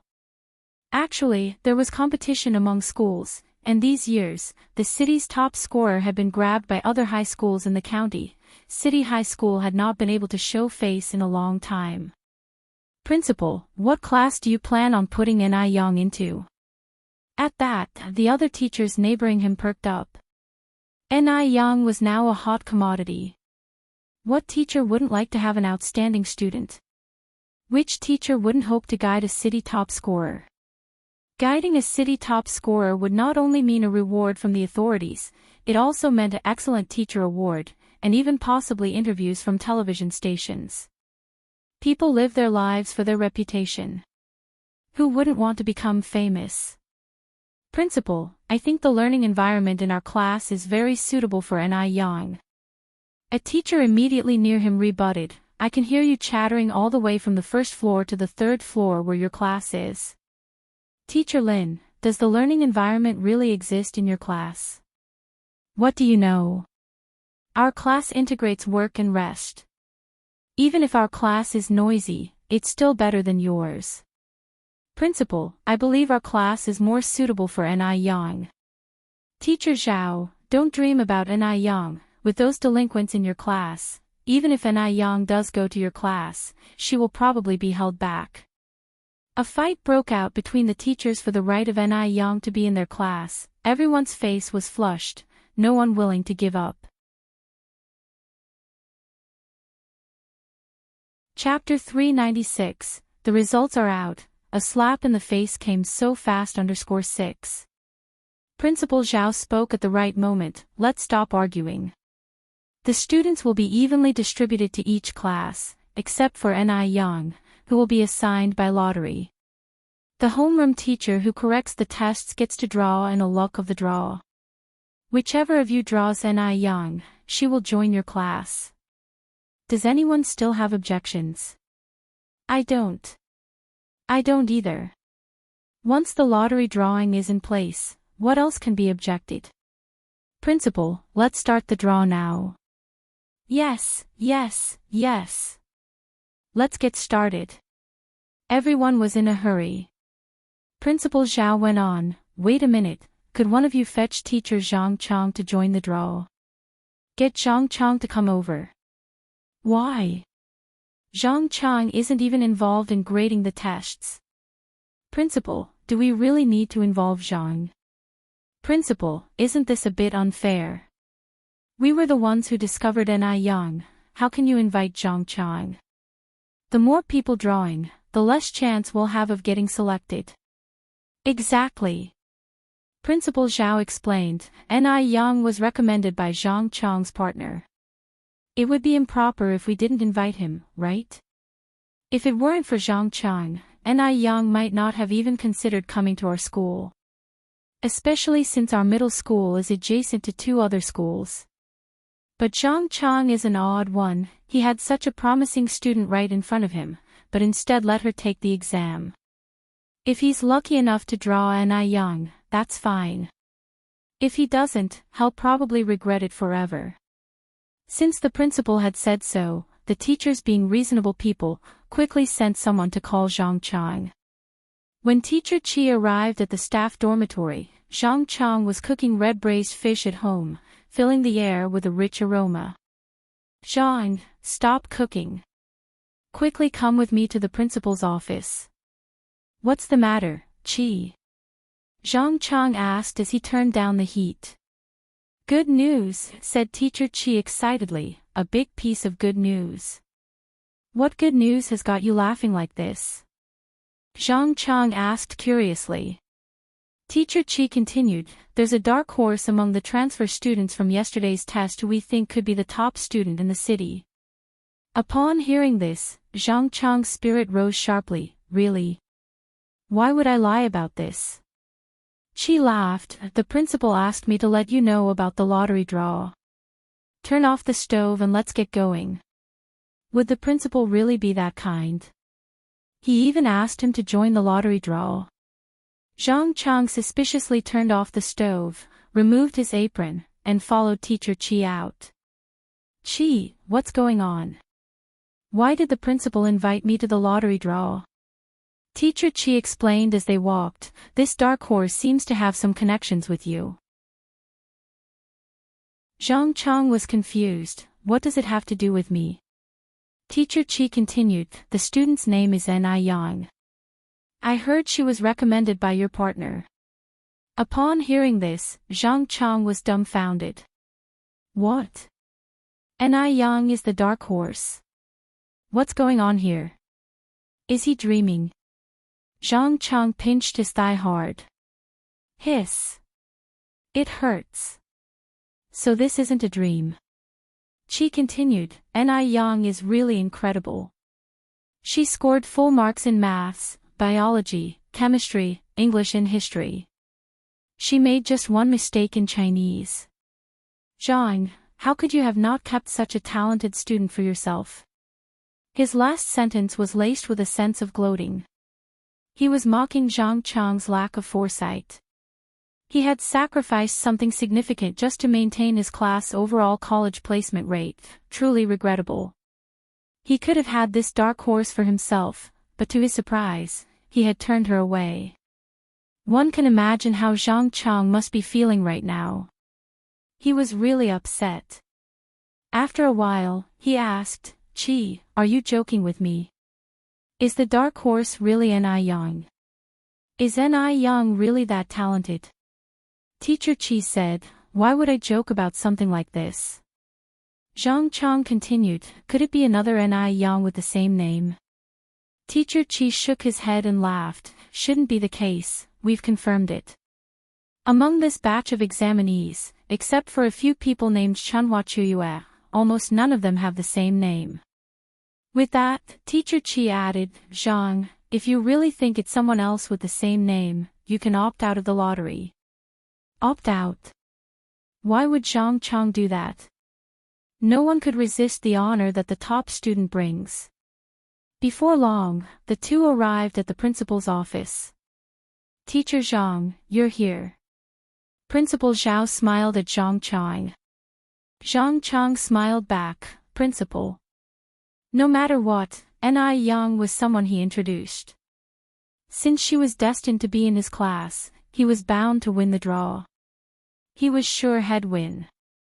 Zhang Chang comforted himself. The principal held a handful of crumpled slips of paper. "There are 21 slips of paper here, one of them has Ni Yang's name written on it. Whoever draws that piece will become Ni Yang's homeroom teacher." He then put the slips into a box and shook it. "Who wants to go first?" It seemed a bit unfair to let anyone go first. In the end, the teachers decided to use rock paper scissors to determine the order of the draw. 10 minutes later, everyone was holding a small piece of paper. Everyone was apprehensive. Everyone was praying they'd draw the right slip. The principal smiled, "Teachers, what are you waiting for? Look at your slips." Upon his words, everyone began to secretly peek at their slips. The next second, a series of sighs swept through the room. Zhang Chang hadn't dared to look at his slip. Seeing everyone sighing around him, he felt a sense of relief. If they didn't win, then he had to be the winner. "Zhang! Look quickly. What are you waiting for?" Qi urged Zhang Chang impatiently. "Yeah, Zhang, hurry up." Zhang Chang boasted, "Is there a need to look? I'm sure I've won the lottery. Everything happens for a reason. Ni Yang was introduced by me after all. She is destined to be in our class. How could anyone else get her?" Just then, an exuberant voice erupted in the room. "Oh! Oh! Oh! I won! I won the lottery!"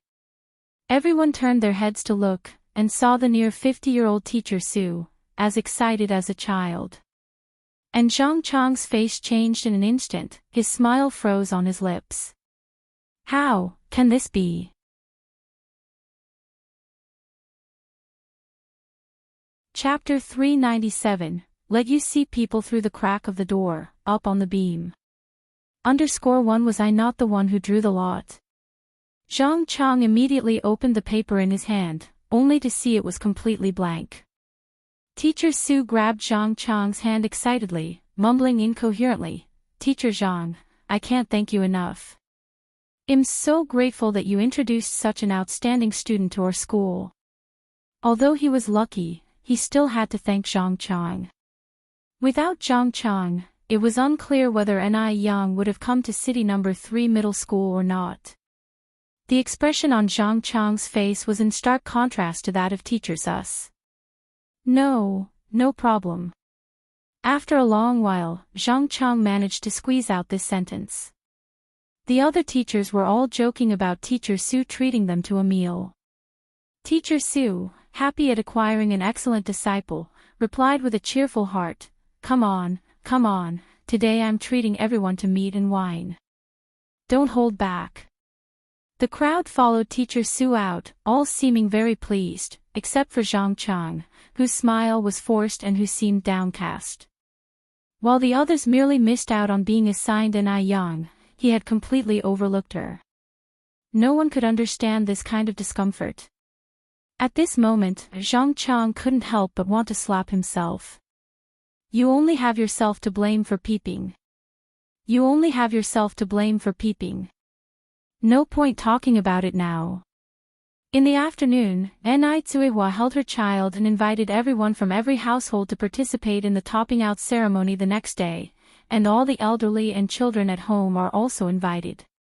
The next day, May 28th, auspicious for engagement, marriage, worship, entering the house, erecting columns, construction, etc.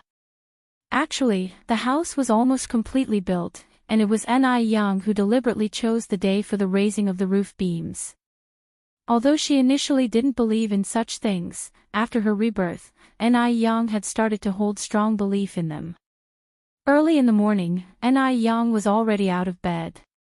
She stood in front of the mirror, tied her glossy black hair into a bun, showing off her fair and graceful swan neck. She wore a red shirt and a pair of pencil pants, exuding a youthful aura. When Imo Chishan arrived, Ni Yang was fetching water by the well.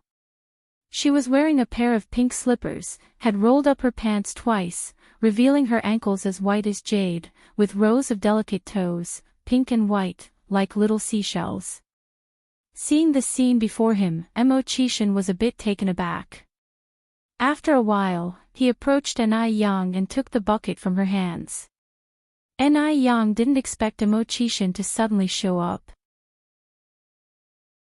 She stumbled on the stone at the edge of the well and almost fell, but luckily Imo Chishan was quick to steady her by the waist.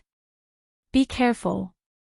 He held her waist with one hand and the bucket with the other without spilling a drop of water, demonstrating his composure.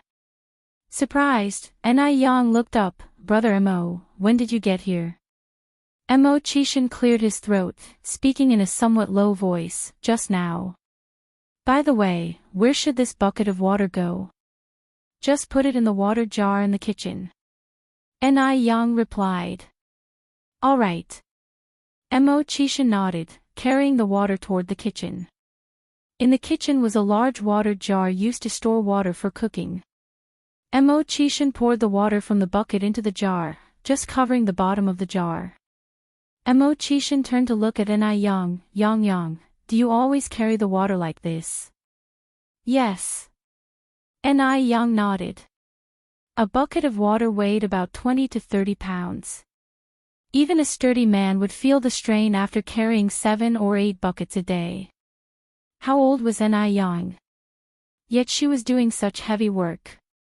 Usually, girls her age in other households were still spoiled little princesses. With this thought, Imo Chishan's eyes filled with a tinge of heartache. Ni Yang laughed. Brother Imo, what are you thinking about? Let me tell you, I'm very capable. These buckets of water are nothing to me. Just a few buckets of water, indeed, were of no concern to Ni Yang. But the feeling of her boyfriend carrying the water instead of her was completely different. It was a strange feeling that Ni Yang of the previous life had never experienced. Mo Chishan looked at Ni Yang and said, Yang, in the future, leave all the heavy work at home to me. If I'm not in Beijing, you can directly ask Wu Daming. Ni Yang replied, I'm not a helpless damsel. Though she quite enjoyed the feeling, it was not necessary to leave everything for Imo Chishan to do. If she relied on Imo Chishan for everything, wouldn't she become just like a bird in a cage? Moreover, love needs maintenance. If one becomes overly dependent on the other, the balance of love would be lost. Chapter 398, Letting You Peek at People Through the Door Gap, Up on the Beam. _2. The love Ni Yang fantasized about was a relationship between equals. Imo Chishan always respected Ni Yang. He then asked, after fetching the water, what shall we do next? Ni Yang replied, after fetching the water, let's go to our neighbors to borrow some tables and stools. Why borrow them? Don't we have tables at home? Imo Chishan asked, puzzled. Ni Yang explained, later, a lot of guests will be coming to our house, and we certainly won't have enough tables and stools. Oh, Mo Chishan nodded in understanding. Soon, the water tank was filled, and Ni Yang took Mo Chishan next door to borrow tables and stools. Mo Chishan had visited Jinghua village many times before, and he once distributed candies and cigarettes in the village, so everyone had a good impression of him. In no time, more than a dozen tables and stools were set up in the courtyard. While Ni Yang and Ni Tsuihua were busy in the kitchen, Mo Chishan was setting 2 pots of milk tea and sour plum soup and a large plate of pickled chicken feet on each table. The white chicken feet, combined with yellow and red millet peppers, looked especially appealing, like jewels. Brother Mo, you should try a chicken foot. Ni Yang picked up a chicken foot with her hand and held it at Mo Chishan's mouth. Mo Chishan opened his mouth to take it. Ni Yang suddenly felt a slight pain in her finger. She looked up and saw a mischievous face. It then dawned on Ni Yang that this man had done it on purpose, and she swiftly withdrew her finger. You're such a dog. Leaning into her ear, Mo Chishan whispered, Yang, don't you always call me a doggy. The warm breath spray on Ni Yang's cheek caused her face to turn red instantly. This man was indeed a jerk. Ni Yang reached out and pinched his waist. His muscles were firm and felt good to touch. Just from a pinch, she could tell that underneath his clothes, his body was great. At that moment, Ni Tsuihua came in carrying 5 large watermelons. Ni Yang quickly withdrew her hand and said, Mom. Ni Tsuihua continued, Yang, you and Xiaomo, cut up these watermelons and distribute them to everyone. Alright, Mo Chishan immediately reached out take them. These were early ripened watermelons in early June. Their skins were thin, and their flesh was red. Each bite released a burst of juicy sweetness, crisp and sweet. Ni Yang and Mo Chishan took the cut watermelons to the new house next door. By now, the rose vines had climbed over the wall. The vibrant green leaves fluttered in the wind, while the bright red buds peeked through the leaves, lending a calming view. In the yard were swings, lawns, and a little path paved with pebbles. The lawn was planted by Ni Yang using grass seeds. Compared to the hard cement ground, she preferred the soft grass carpet. The sturdy, dense lawn was like the one on a golf course, so even on rainy days, she wouldn't worry about it getting muddy. Above the swings, they had planted 2 vines of grapes. At this time, the green leaves of the grapes had quietly climbed up the trellis. The newly planted grapes would not bear fruit in the same year but should be ready to harvest by next year. They had planted 2 large hydrangeas on the left side of the yard, beside which was a small pond. The pond was built with cement and pebbles at the bottom. In a few days, Ni Yang planned to buy some water lilies and goldfish to keep in it. They also planted a circle of orchid grass and an osmanthus tree around the pond. Ahead was a delicately built small building. The small building was a blend of Eastern and Western design. The load-bearing walls were made of bricks, and the exterior was decorated with wood. The intricately carved wooden doors and windows, pink walls, and black tile roofs, in combination with the yard design, created an illusion of being in Jiangnan's water town. The building spanned 3 stories and covered more than 1,000 square feet in total. The top floor was waiting for the auspicious time of the beam-raising ceremony, so the tiles had not yet been laid. Although Mo Chishan had been to the Ni family's house several times, he never stayed long. This was the first time he had stepped inside, and he was a bit surprised. Yang, did you hire an architect to design this house? This little building and courtyard were charming, like a miniaturized version of Jiangnan. Ni Yang smiled and said, I just designed it casually myself. You designed it yourself? Mo Chishan was slightly surprised. Although he had seen Ni Yang's design for the milk tea cups before, a house and a cup were 2 completely different things. Designing a house requires not only a background in drawing but also a strong foundation in architecture, otherwise, the house may end up unsafe. Ni Yang nodded. I've always yearned for the lifestyle of the Jiangnan water town, scenes of small bridges over streams and households. So, I designed this farmhouse courtyard based on the books I've read before. Brother Imo, what do you think? Chapter 399, letting you observe people through the door slit, up on the beam. _3. Great. Amazing. Mo Chishan was so impressed by his wife that he began to worry if he was a good match for Ni Yang. It seems like he needs to work even harder now. The couple placed the watermelon on a table on the first floor, and Ni Yang loudly called for Wang Tiniu to bring the other workers downstairs to enjoy the fruit. Soon, Wang Tiniu led the others downstairs. Yang, you're really too kind. Ah, Xiaomo is here, too. Xiaomo. Hello, uncles. Mo Chishan politely greeted everyone and began to distribute cigarettes.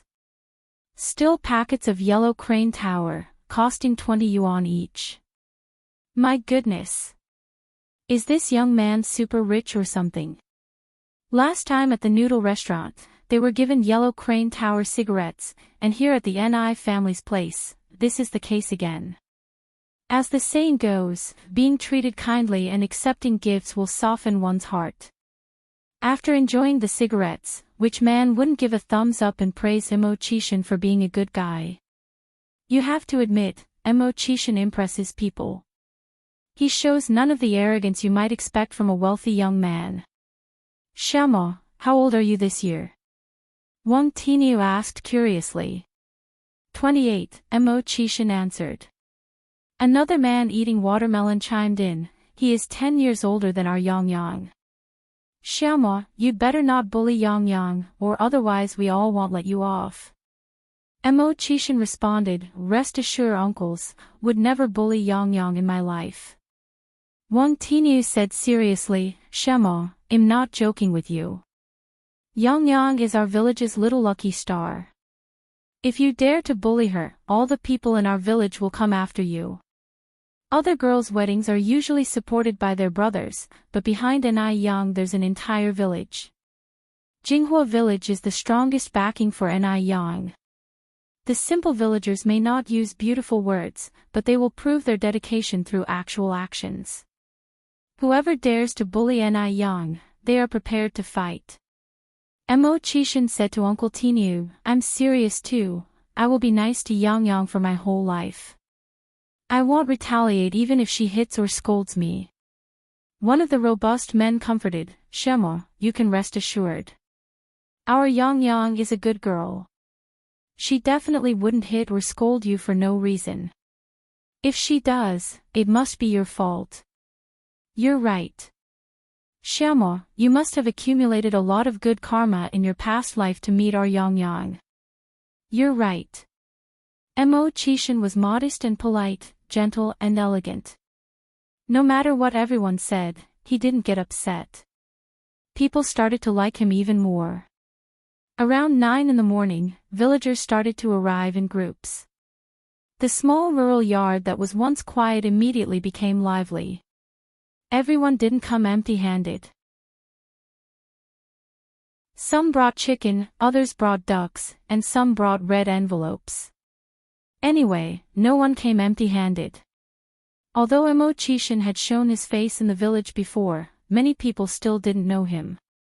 Therefore, Ni Yang and Mo Chishan greeted everyone together and introduced Mo Chishan to them. This young man looks strong. Yang, your taste is not bad. What does your family do, young man? Young man, you can't bully our Yang. Mo Chishan once again witnessed Ni Yang's high popularity in Jinghua village. Lunch was scheduled for 12:30 p.m. The auspicious time for construction was 12 p.m., taking advantage of the gap in between, everyone sat in the yard, sipping milk tea and sour plum soup, and chatting leisurely. There are rarely moments in rural life when people can be so relaxed, so everyone enjoyed chatting very much. On each table was a plate of pickled chili chicken feet, but no one dared to eat it. Because everyone could tell that the chicken feet were not fully cooked. How can raw chicken feet be edible? There's always a saying in rural areas that eating raw meat can cause mad cow disease, so even if people were extremely hungry, they wouldn't eat raw meat. "Grandma, why aren't you eating the chicken feet?" Xiaohua asked an elderly lady with white hair. Grandma Xiaohua hesitated. "The chicken feet look like they're not cooked. It's a mystery why Enai Yang would serve a plate of undercooked chicken feet. Is it just for show?" With its lemon slices and colored peppers, it did look quite appealing, but it also looked a bit unappetizing. If you're suggesting that Enai Yang wanted to host a feast but didn't want anyone to eat, that's simply impossible because she's not stingy at all.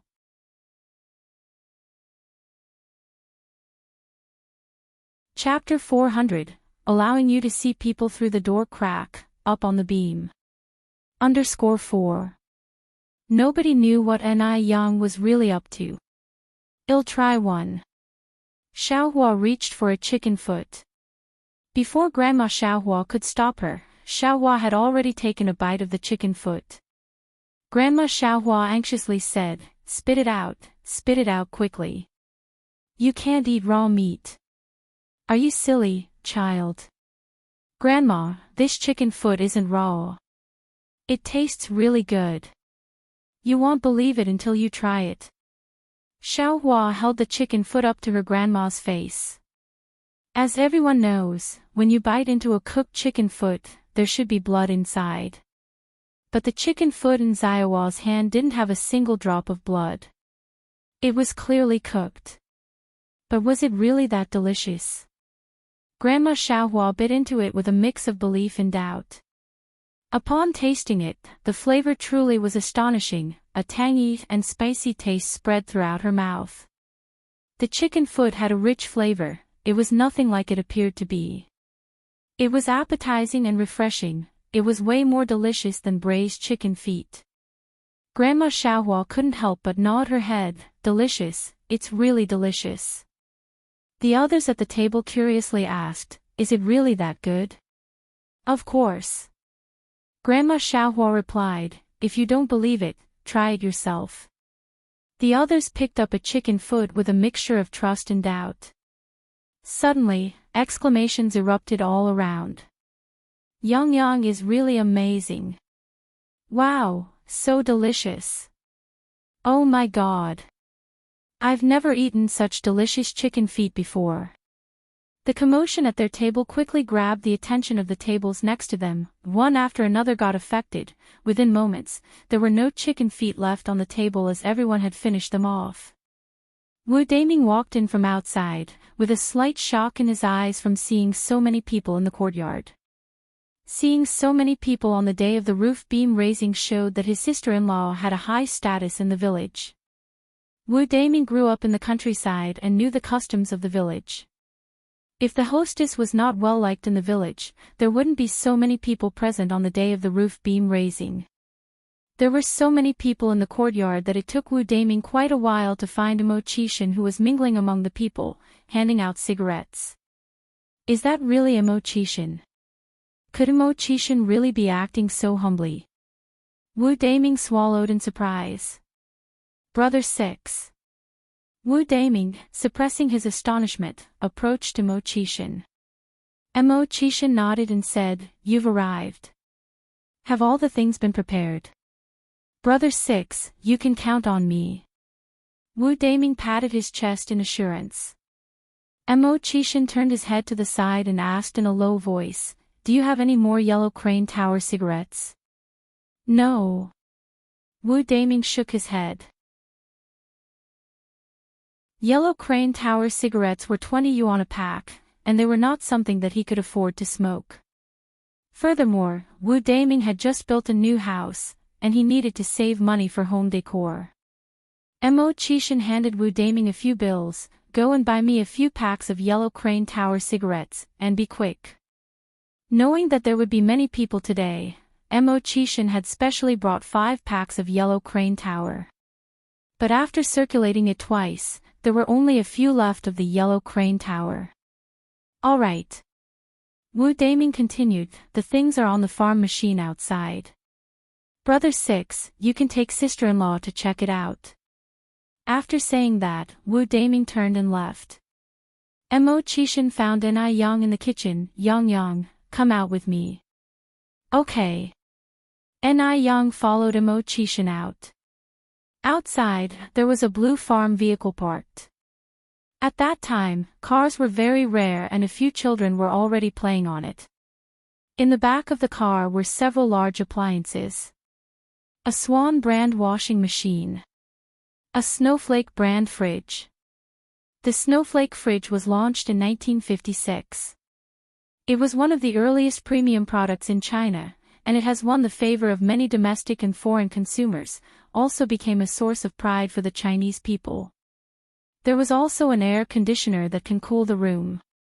Summer was just around the corner, and with the air conditioner, one could truly enjoy a cool summer. All the appliances on the truck were what Ni Yang wanted to buy, but she had been unable to get them, not because she didn't have the money, but because she didn't have the channels. In the 1980s, the difficulty of transport resulted in great limitations on the movement of goods, making it hard for people to buy what they wanted. Mo Qishan then said, Yang Yang, these are my housewarming gifts to you, please accept them. Ni Yang hesitated for a moment. Brother Mo, these are too precious. I can't accept them. Even though she was now Mo Qishan's girlfriend, she still had principles to uphold. No matter what, she couldn't accept these expensive gifts from him. Chapter 401, Letting you watch people through the gap in the door, up on the beam. _5. Mo Qishan chuckled, Yang Yang, Daming is in this business. It's just a few machines, not worth much money. You don't have to feel pressured. Ni Yang laughed lightly, Big brother Mo, do you realize, if others heard you say this, they might kill you. What others might consider hard-to-get assets were just insignificant machines in Mo Qishan's eyes. He could get as many as he wanted, simply by asking. Yang Yang, accept them. Mo Qishan said in a somewhat pitiful tone, are you going to reject my sincere offering? Ni Yang couldn't say no. She accepted them, planning to repay him in another way someday. When others in the yard learned that Mo Qishan had gifted Ni Yang with large appliances as housewarming gifts, they all came out to see. This is a refrigerator. I heard that ice pops are made by refrigerators. Yes, yes. I've heard that too. Yang Yang, what is this? An elderly woman with white hair pointed at the washing machine and asked Ni Yang. Ni Yang replied with a smile, Granny Chin, this is a washing machine. Washing machine. Granny Chin wondered, what's a washing machine? Can it wash clothes automatically? Ni Yang nodded, yes, it can. Granny Chin exclaimed in surprise, can this small cabinet wash clothes? It doesn't even have hands, how does it wash clothes? Can it clean them properly? I've lived for so long and have never seen such a thing. Yeah. I'm curious too. Can it really clean clothes? And what's this cabinet-like thing? I recognize this cabinet. I've seen it before at my cousin's place. It's like an electric fan, but it can blow out really chilly wind in the summer, the kind that makes you shiver. Cold enough to shiver. Aren't you exaggerating? Who would shiver in the summer? Everyone found it unbelievable. I'm not exaggerating, not at all. At my cousin's place, when it was 38 degrees outside, I still needed a quilt inside. What did my cousin call this thing? A window something. Oh yeah. A window unit. Ni Yang said, Aunt Alan is correct. This is a window unit. It has cooling effects in the summer, much better than a fan. Hearing this, everyone exclaimed about how ingenious people are these days, even inventing such high-tech stuff. Soon, Wu Daming returned with a bag full of cigarettes. Brother Lu, here. Thanks. Mo Chishan took the bag and handed out cigarettes to the men. Watching Mo Chishan distributing the cigarettes among the crowd, Wu Daming felt as though he was hallucinating. If he hadn't seen it with his own eyes, he would never have believed what was happening. It was soon 11:45. There were only 15 minutes left to the auspicious time for the raising of the roof beam at noon. The raising of the beam refers to the installation of the main beam in the middle of the roof. In rural areas, there's a saying, with a roof beam, there's abundance at home, without a beam, the livestock won't thrive. Therefore, the raising of the beam is a particularly important tradition. However, in modern times, people mostly buy homes in the city and gradually forget about this custom. Before the raising of the beam, the carpenter would paint the wooden beam red. Then 4 carpenters and a male member of the owner's family would lift the beam onto the roof together. This male member could either be the man of the house, his son, son-in-law, or grandson. If there are no men in the family, a woman could perform the task. Big brother Mo, you should join the others to lift the beam. Ni Yang turned to Mo Chishan. Me? Mo Chishan widened his eyes. Ni Yang raised an eyebrow gracefully. What, you don't want to? Of course, I want to. Mo Chishan nodded fervently. He was just feeling unexpectedly overwhelmed because the raising of the beam is a huge deal. He didn't expect Ni Yang would let him take part. It turned out that he held such an important place in Ni Yang's heart. With an excited heart, Mo Chishan went to join the others in lifting the beam. As a series of noises sounded out, the carpenter started his chant, stairs step by step, holding a flower basket picking Immortal Peach. After the beam was installed, the carpenter began the ritual of scattering sweets on the beam and sang again, holding the sugar as white as frost, from east beam scattered to the west beam. When scattered on the beam, blessed sons are born, the ends of the beams will produce scholars. Elders who pick it up will have blessings and longevity, the young who pick it up will have boys. Men who pick it up will be as strong as bulls, women who pick it up will be as beautiful as peonies.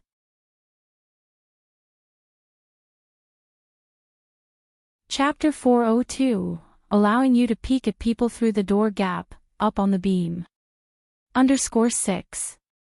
The scattering part is what people look forward to the most. Just as the singing described, the carpenter began to throw candy, peanuts, and other snacks from the roof. On the ground, adults, children, young, old, practically everyone was jostling together to grab candies. The scene was very lively. Ni Yang prepared over 50 pounds of candy, plus cookies, peanuts, and the likes, weighing around 70 to 80 pounds. So, practically everyone was able to get some.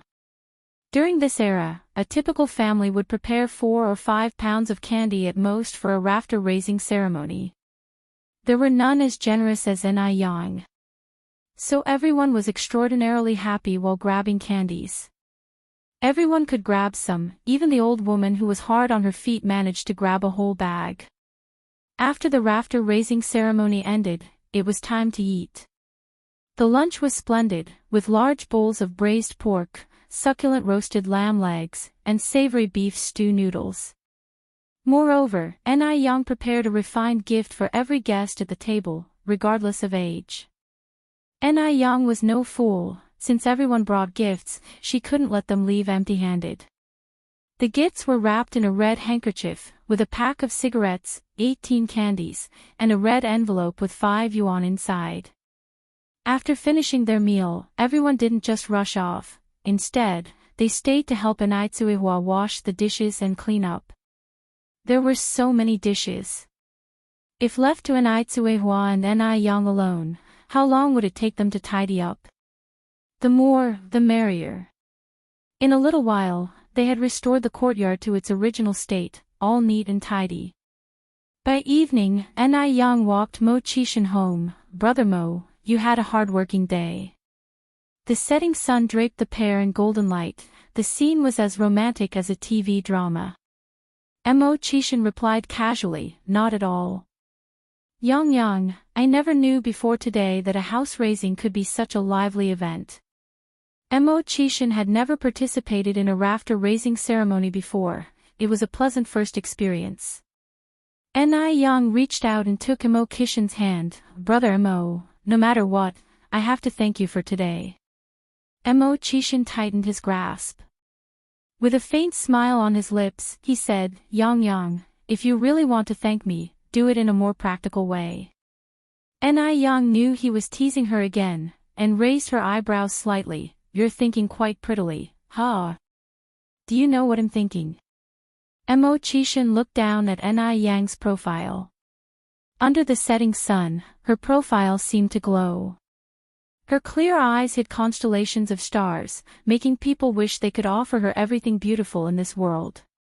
Wake up, stop dreaming. Yang removed her hand and pinched Kishin's face.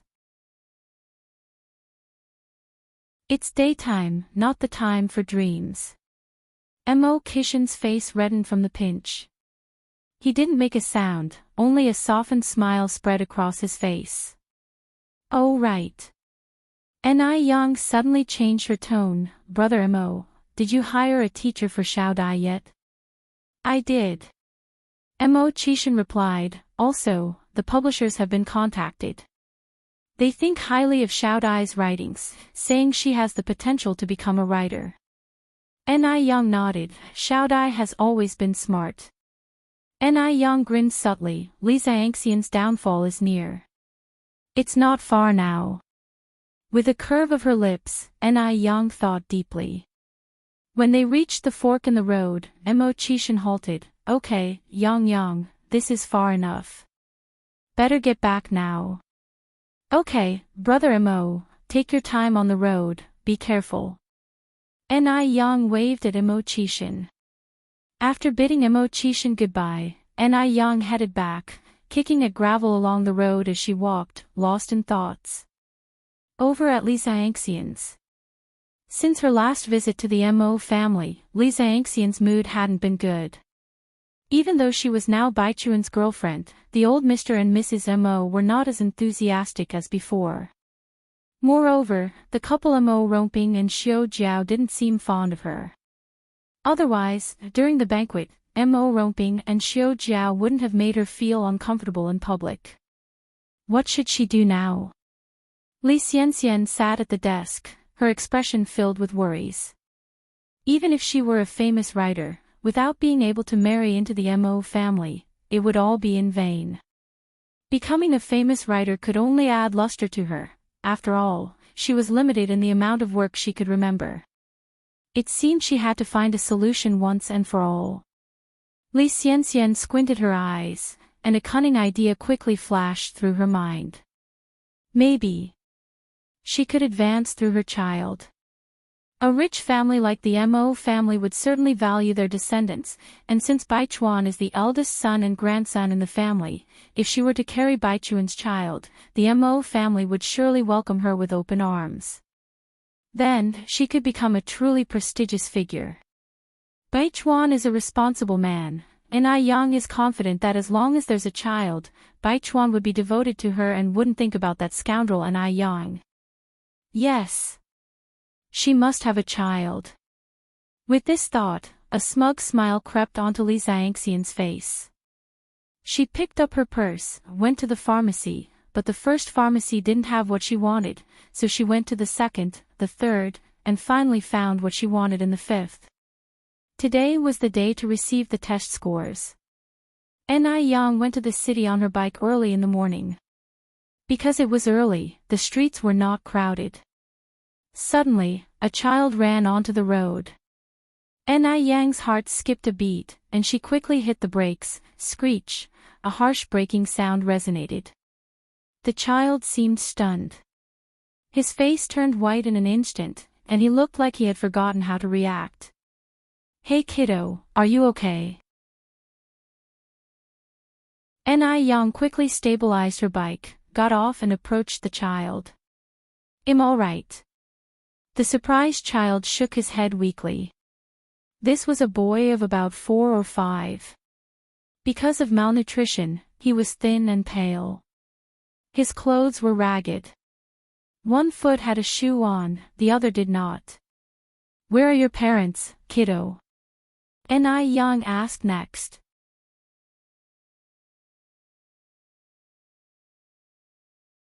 Chapter 403, Even more beautiful than a fairy, the mother-daughter duo who are actresses _1. The little boy looked up at Young, fear in his eyes as if shrouded by a layer of gray. After a moment, he spoke in a tear-choked voice, "My dad is at home, can you not look for him, please?" Young laughed and said, "Don't worry, I won't look for him. Little one, remember to be cautious when crossing the roads. Stick to the pavements, no running. It's dangerous, understand?" The little boy nodded, his eyes welling up with tears. Young took out some candies from her pocket. "Here, have this and stop crying. Big boys don't cry, they only shed blood." The little boy looked at the colorful candy, wiped his tears away, but didn't dare take it. There was something profoundly humbling about the gesture. "Take it, no need to be polite with me." Young shoved the candy into the boy's hand and pocket. "By the way, what's your name?" The little boy sniffled. "I'm Fua." Young gently patted Fua's head. "Fua, I'm leaving now." Fua nodded. After Young left, Fua took a piece of candy out of his pocket.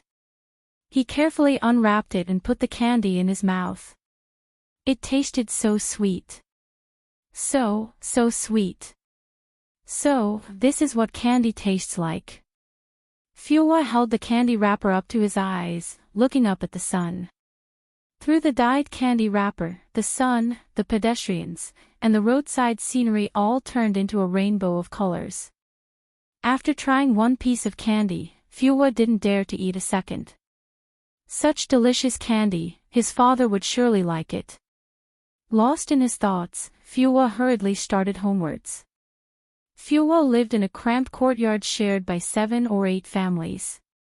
A few kids were playing hide and seek in the yard, their laughter echoing around. Fua watched from a distance, his eyes filled with longing. The wild child raised without a mother is back. Wild child. Wild child. The kids hopped around Fua, teasing him. Fua lowered his head, biting his lip and quickly walked towards his home, pushing the door to enter. The moment the door was opened, the strong smell of traditional medicine hit him. The window in the room was shut and it was dim inside. Fua picked up a stool, stood on it and opened the window, propping it open with a stick. The strong light streamed in from the window, causing the man on the bed to open his eyes. Looking at the mosquito net hanging overhead, torn and worn, the man's eyes were filled with despair. He hadn't died yet. When would this kind of life end? Dad! Fua ran to the bed and stood on his toes to look at the man. "You little devil! Why haven't you left yet?" The man's gaze suddenly turned fierce. "Dad," Fua sniffled, attempting to hold back his tears, "I have candy. Eating it will make you better." Fua took out a handful of candy from his pocket and placed them by the man's pillow. "Dad, let me unwrap one for you to try." The man yelled angrily, "Get out. Get the hell out of here right now. I won't leave." Fua stubbornly wiped his tears away. "Fua is your son. Fua is not leaving anywhere. Leave." The man closed his eyes, hiding the sorrow in them. He had to play both father and mother roles, and it hadn't been easy raising the child. How could he bear to chase Fua away? But he was helpless. Now bedridden, he needed someone to care for him for even the simplest of tasks. Fua was only 5 years old. How could he burden his child? Even if Fua was taken away by someone else, it would be better than staying with him, a cripple. "Dad," Fua sobbed, "please don't drive me away. It'll be good, I won't make you angry again." He couldn't leave. If he left, what would happen to his dad? He couldn't leave his father all alone. The man let out a sigh, his eyes welling up with tears. Chokingly he said, "Go." "I won't go. If I must go, we'll go together." The man suddenly opened his eyes, staring fiercely at Fua. He angrily retorted, "Following me will only lead you to death. Your mother is already gone. Why won't you leave? Leave. Go far away from me. So I won't have to be annoyed by your sight. You're just like your goddamn mother, bringing bad luck. Only if you, this jinx, leaves, will I have good days." While he was crying, Fua, with trembling hands, unwrapped the candy and put the red candy in the man's mouth. "Dad, have a piece of candy. This candy is really sweet, I tasted it."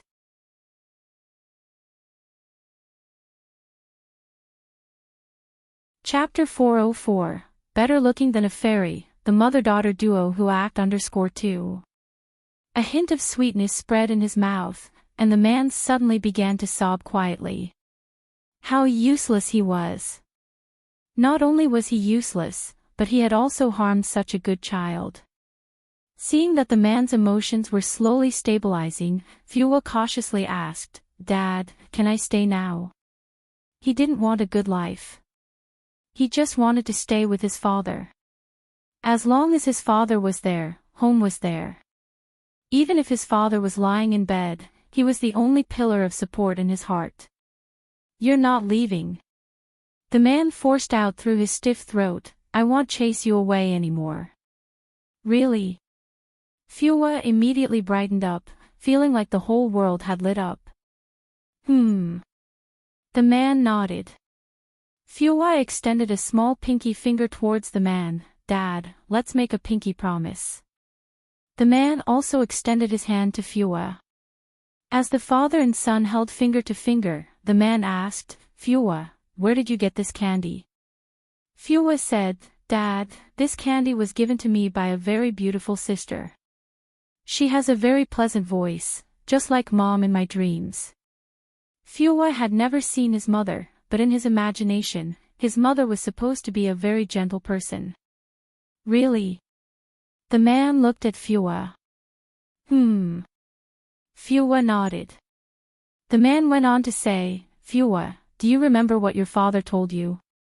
Fua replied, "Stealing an egg won't fill you up, but a bad reputation lasts a lifetime." The man continued, "Fua, remember, no matter when, we can't do anything illegal. If you do wrong things too often, you will face retribution." He couldn't let his son follow his old path. Fua nodded obediently. "I know, Dad. I want to rest." "Fua, you go out to play." The man closed his eyes.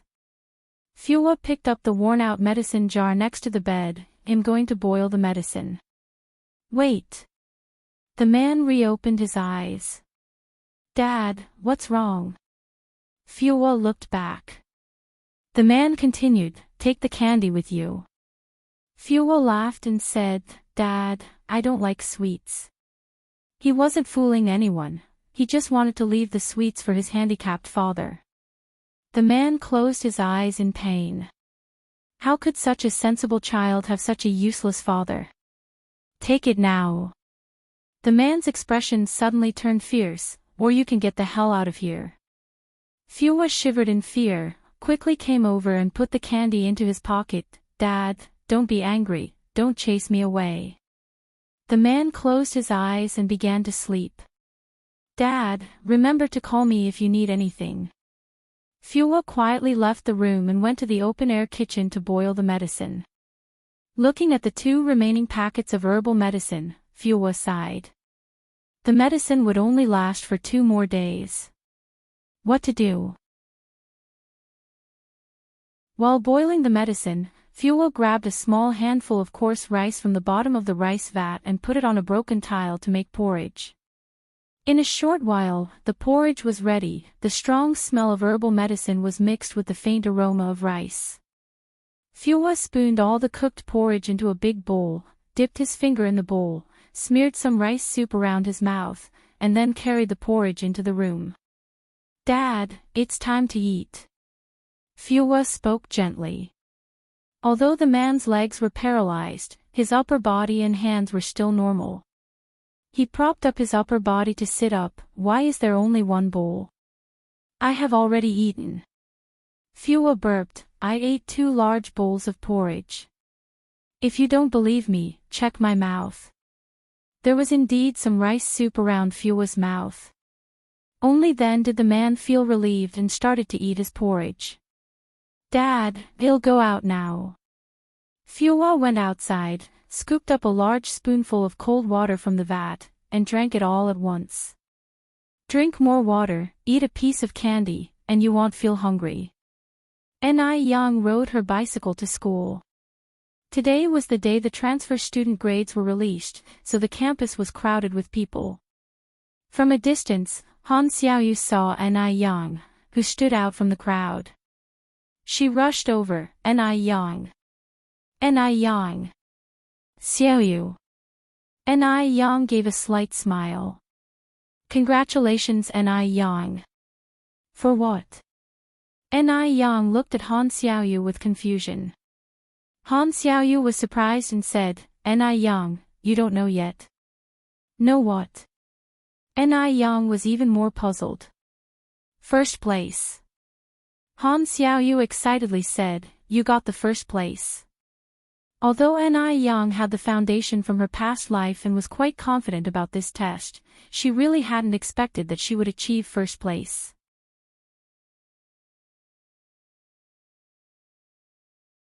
Chapter 405, Better Looking Than a Fairy, the Mother-Daughter Duo Who Act _3. After all, when this newcomer is examined, it's not like there's a shortage of students with excellent academic performance. Really? Of course, it's true. Han Xiaoyu continued, would I joke about something like this? Come on, let me take you to see. Han Xiaoyu took Ni Yang to the bulletin board where the rankings were posted. A crowd of people stood in front of the board checking their scores. Excuse me, coming through. Han Xiaoyu managed to squeeze Ni Yang into the crowd and pointed at the red list. Ni Yang, look at this. Ni Yang. When the people around heard this, they all turned to look at Ni Yang. Could this Ni Yang be the one ranked first? Then, what Han Xiaoyu said next confirmed everyone's speculation. Ni Yang, I told you that you are first. You're incredibly amazing.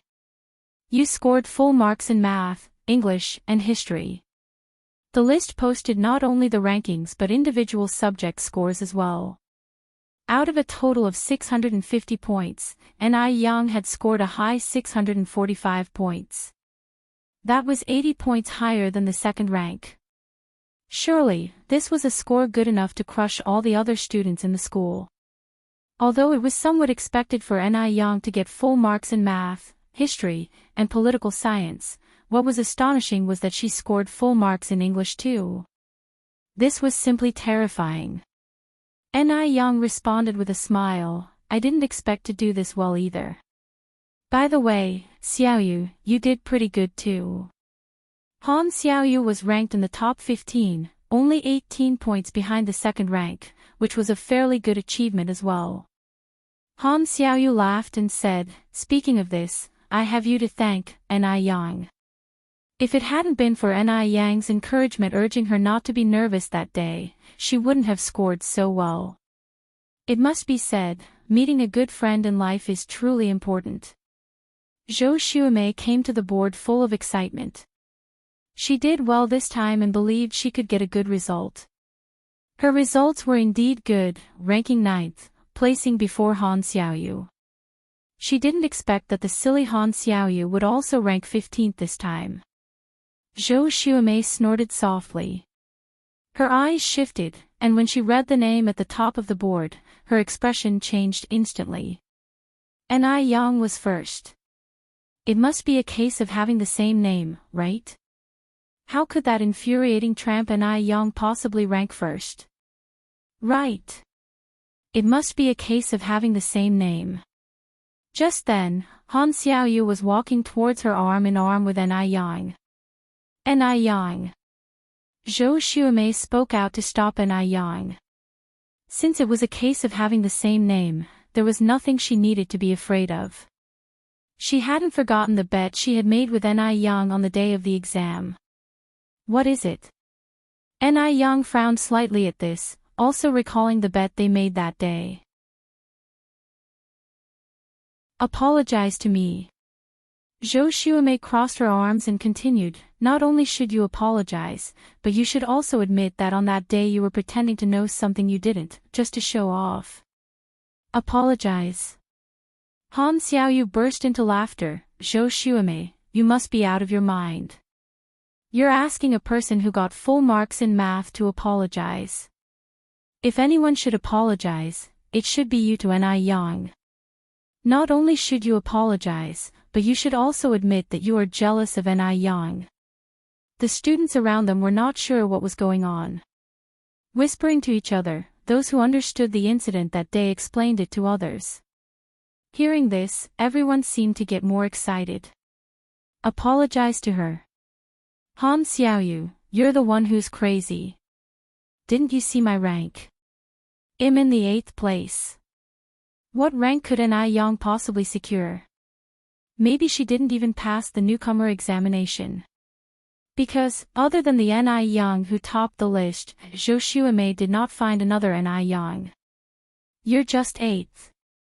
Ni Yang is the first. Zhou Xuemei mocked, first. Han Xiaoyu, are you sure the Ni Yang who's first is the Ni Yang next to you? There are so many people with the same name. Like the Wang Chunhua ranked 7th and the Wang Chunhua ranked 46th. At these words, everyone nodded in agreement. Yes, indeed. How did they forget about people having the same names? With so many taking the newcomer's exam, the occasional occurrence of 1 or 2 people having the same name was quite normal. Ni Yang was so gorgeous, and she was even sleeping in the examination room. She just didn't seem like the sort who could come first. Seeing that everyone was supporting her, Zhou Xuemei felt even more chips in her favor at the moment. Ni Yang, apologize. Once she finished speaking, Zhou Xuemei continued, by the way, Ni Yang, I heard you're selling noodles out there. Look at you, a noodle seller. Instead of minding your real business and selling your noodles, why the heck would you take the newcomer's exam?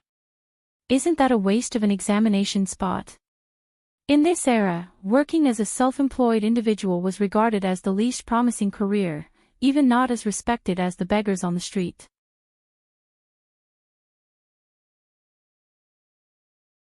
Chapter 406, Better Looking Than a Fairy, the Mother-Daughter Duo Who Act _4. Back then, there was a term, speculators, used to describe sole proprietors. Among all things, only reading is noble. To these students, they disdained sole proprietors even more. Zhou Xuemei continued, Ni Yang, if you really don't want to apologize, forget it. Actually, I can understand if you don't perform well in the exam. After all, being a sole proprietor means you're up early and working late. How could you possibly focus on studying? Zhou Xuemei was extremely smug, looking at Ni Yang with the eyes of someone pitying a wretched creature. Seemingly, this was a transfer student's examination. In reality, it was a fork in the road of life.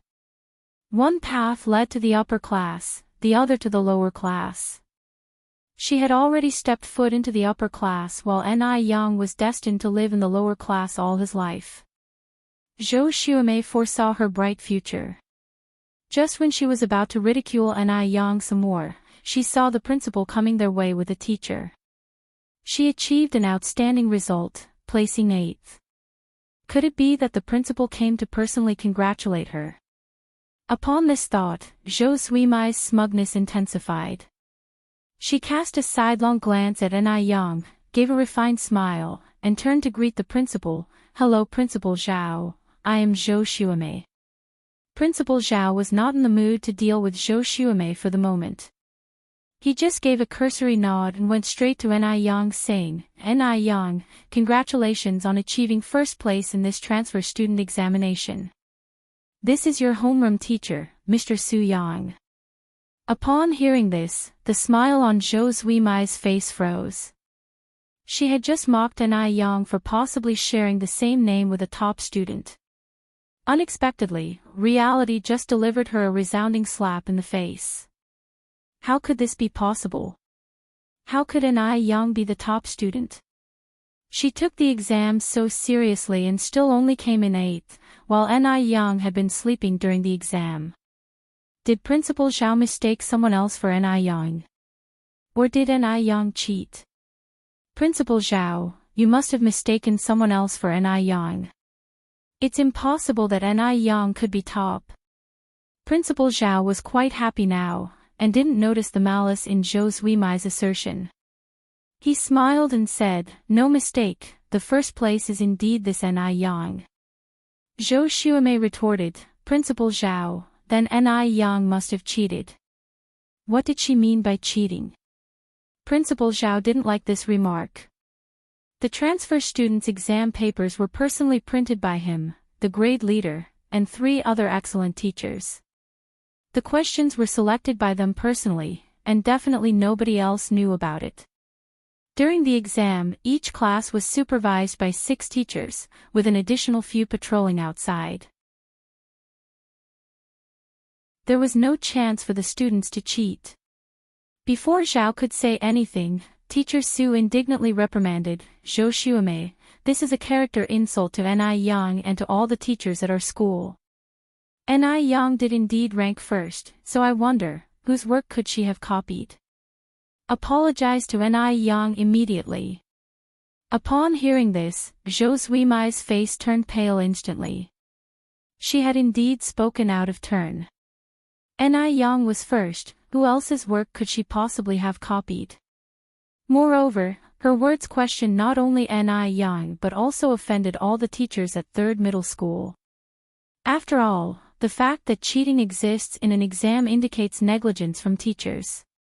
If the exam questions were leaked, that would indicate a lack of professional ethics. The teachers at 3rd middle school are notoriously strict. How could they possibly commit such acts that betray the public's trust? The gazes of those around subtly shifted. They, too, had initially questioned if Ni Yang cheated. But after hearing Teacher Zu's words, they instantly came to a sudden realization. Zhou Xuemei bit her lip, seemingly incapable of uttering the 3 words, "I'm sorry." She didn't want to apologize to Ni Yang. She especially didn't want to apologize to a sole proprietor. Why should a sole proprietor earn the first place in a transfer student exam? This was utterly unbearable. Ni Yang slightly smiled and said to Zhou Xuemei, "If you really don't want to apologize, then I won't force it. After all, you've been busy being jealous and accusing others. Slandering people has become your habit, how could I possibly try to correct it?" Ni Yang's retorted Zhou Zuimai's mockery, tactfully giving it back to her. Though not a single harsh word was uttered, each and every one sliced to the quick. Zhou Zuimai's face turned exceedingly unsightly. In front of the principal and so many students, she lost face completely.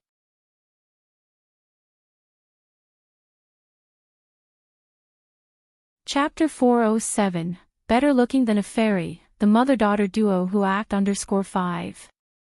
As she finished speaking, Ni Yang turned to greet Principal Zhao and Teacher Su politely. Both Principal Zhao and Teacher Su nodded with satisfaction. This girl in front of them was not arrogant or impulsive, she was courteous, kind-hearted yet still sharp-edged, she wouldn't let people oppress her. Indeed, she was a well-rounded good kid. Teacher Su then said, "Ni Yang, I'll take you to our class." Ni Yang was now a member of their class. What an honor it was to be part of them. "All right." Ni Yang nodded, "Thank you, Teacher Su." Not everyone gets a one-on-one chance to be taken to class by a teacher. The rest had been allocated to different classes based on their test scores, they had to find their classrooms by themselves, Ni Yang was an exception. After greeting Han Xiaoyu, Ni Yang followed Teacher Su towards the direction of the classroom. The class that Ni Yang was in now was Class 5. Class 5 had a total of 66 students. The whole room was incredibly crowded. In front of every desk, there was a tall stack of books. The most eye-catching was the Huanggang exam paper. At this time, Huanggang exam papers were popular nationwide, comparable to the 5 years college entrance exam, 3 years simulation, in the future. Everyone quiet down. Teacher Huang stepped onto the podium, tapping the ruler. The room instantly fell quiet, everyone turning to look at the podium. Today, I want to introduce someone important to you. In the following time, she will advance and retreat with you and take the college entrance examination together. She is Ni Yang, who ranked first in our midterm exams. Ni Yang, please come in. Teacher Su looked towards the door. As he finished speaking, the faces of everyone in the class brightened up, and murmurs began to fill the room. The first place too. That's amazing. Not only did she score an impressive 645 points, but she also got a perfect score in English. Her academic performance was so good. Wonder what she looks like in real life. Would she be very ugly? Under the expectant gaze of the crowd, Ni Yang walked in and gracefully stood on the podium. Hello everyone, I'm Ni Yang, Ni as the single person slang, and Yang is from the phrase, the sun on the blue field warms the jade and creates smoke. As she finished speaking, she picked up a piece of chalk from the podium and wrote 2 large characters on the blackboard. The handwritten words were beautiful, elegant yet casual, even better than the teacher's handwriting. Indeed, her handwriting was just like her. Murmurs of admiration came from the crowd. My gosh! The new girl is too beautiful. Just like a fairy from heaven. Even prettier than Changyu. Can Changyu compare with a celestial fairy? The celestial fairy was imagined by everyone, but Ni Yang really existed in reality. Everyone not only could see her, but also become her classmates. The impact was completely different. As one of the main characters, Changyu felt upset after hearing that, you guys sound as if you've really seen a fairy. Before Ni Yang's arrival, she was the class flower of class 5. Once Ni Yang was there, she instantly became an ordinary girl. How could she be happy about that? Moreover, Changyu didn't think Ni Yang was much prettier than herself. Changyu, are you feeling sour? Changyu closed her Chinese book and turned to look at the boy speaking. You think you've seen a fairy before? I haven't seen a fairy, but I know the new girl is much prettier than you. Changyu sneered, what's the use of being pretty? I heard she's just a peddler. After she goes to university, she'll be a university student. Before Zhu Yuanzhang became an emperor, he was just a beggar. What's the use of being a university student? She could even become a billion-dollar heiress in the future. At that time, she would make everyone regret their actions today. Changyu quietly clenched her fist. After a brief introduction, Ni Yang followed Teacher Su to his office. Teacher Su, I want to discuss something with you. Go ahead. Teacher Su really liked this student. As long as Ni Yang's request was not too excessive, he would agree. Ni Yang continued, can I come to school only for exams in the future? I'd like to arrange my own time for the rest of the days. Ah. Why? Teacher Su was somewhat surprised. Ni Yang said, rest assured, Teacher Su, I will study diligently at home. If I don't do well in a test, I will immediately return to school. Ni Yang's business couldn't afford a moment's neglect now, and she also planned to expand her business. If she wasted a whole year, she would miss many opportunities. Teacher Su hesitated a bit. That doesn't comply with the school rules. It didn't make sense for the student not to attend school. What if her performance drops?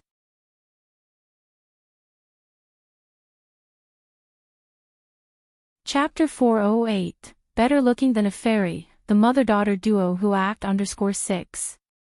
Ni Yang smiled and said, rules are inflexible, but people are adaptable. I promise I won't let my grades drop. After much persuasion, Teacher Su finally agreed. However, Teacher Su made Ni Yang sign a pledge, stating that if her grades dropped, she would have to return to school immediately. Walking out of the office, Ni Yang felt light on her feet, as if she had shed a heavy load from her shoulders. She was beautiful, and she quickly caused a sensation on the campus. That's Ni Yang. Is it the Ni Yang who came in first? Yes, yes, yes. It's her. My God. She's both talented and beautiful. Li Wei stood in the crowd, listening to the murmurs around him, and looked towards Ni Yang. She was walking under a row of camphor trees, her silhouette as elegant as a fairy untouched by the mundane world. She came in first. Ni Yang scored 645 points in the exam. Li Wei came third in his class in the last monthly exam, scoring only 588 points.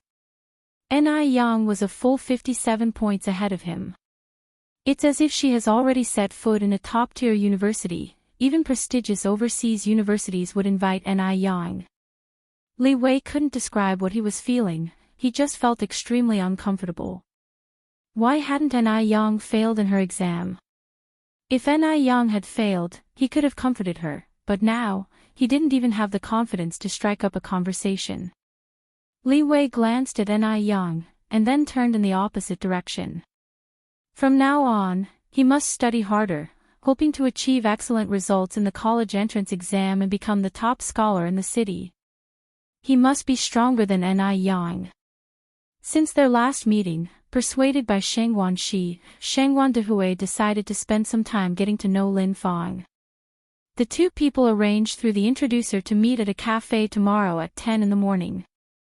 After listening to the introducer, Lin Fang was overwhelmed with joy. Although she already knew that Shengguan Dehui had a good impression of her, she couldn't help being excited after hearing the definite answer from the introducer. That's the Shengguan family. The real wealthy family. After sending the introducer away, Lin looked at Changyu. Xiaoya, what do you think your mother should wear tomorrow? Changyu was also happy about this. Mom, it's your first date with Uncle Shengguan, it's better to dress dignified and restrained. How about this, he'll go with you to select a dress at the mall. Sounds good. Lin Fang nodded.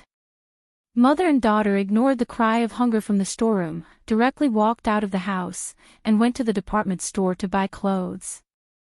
Eventually, Lin Fang bought a wine-red dress and a pair of high heels.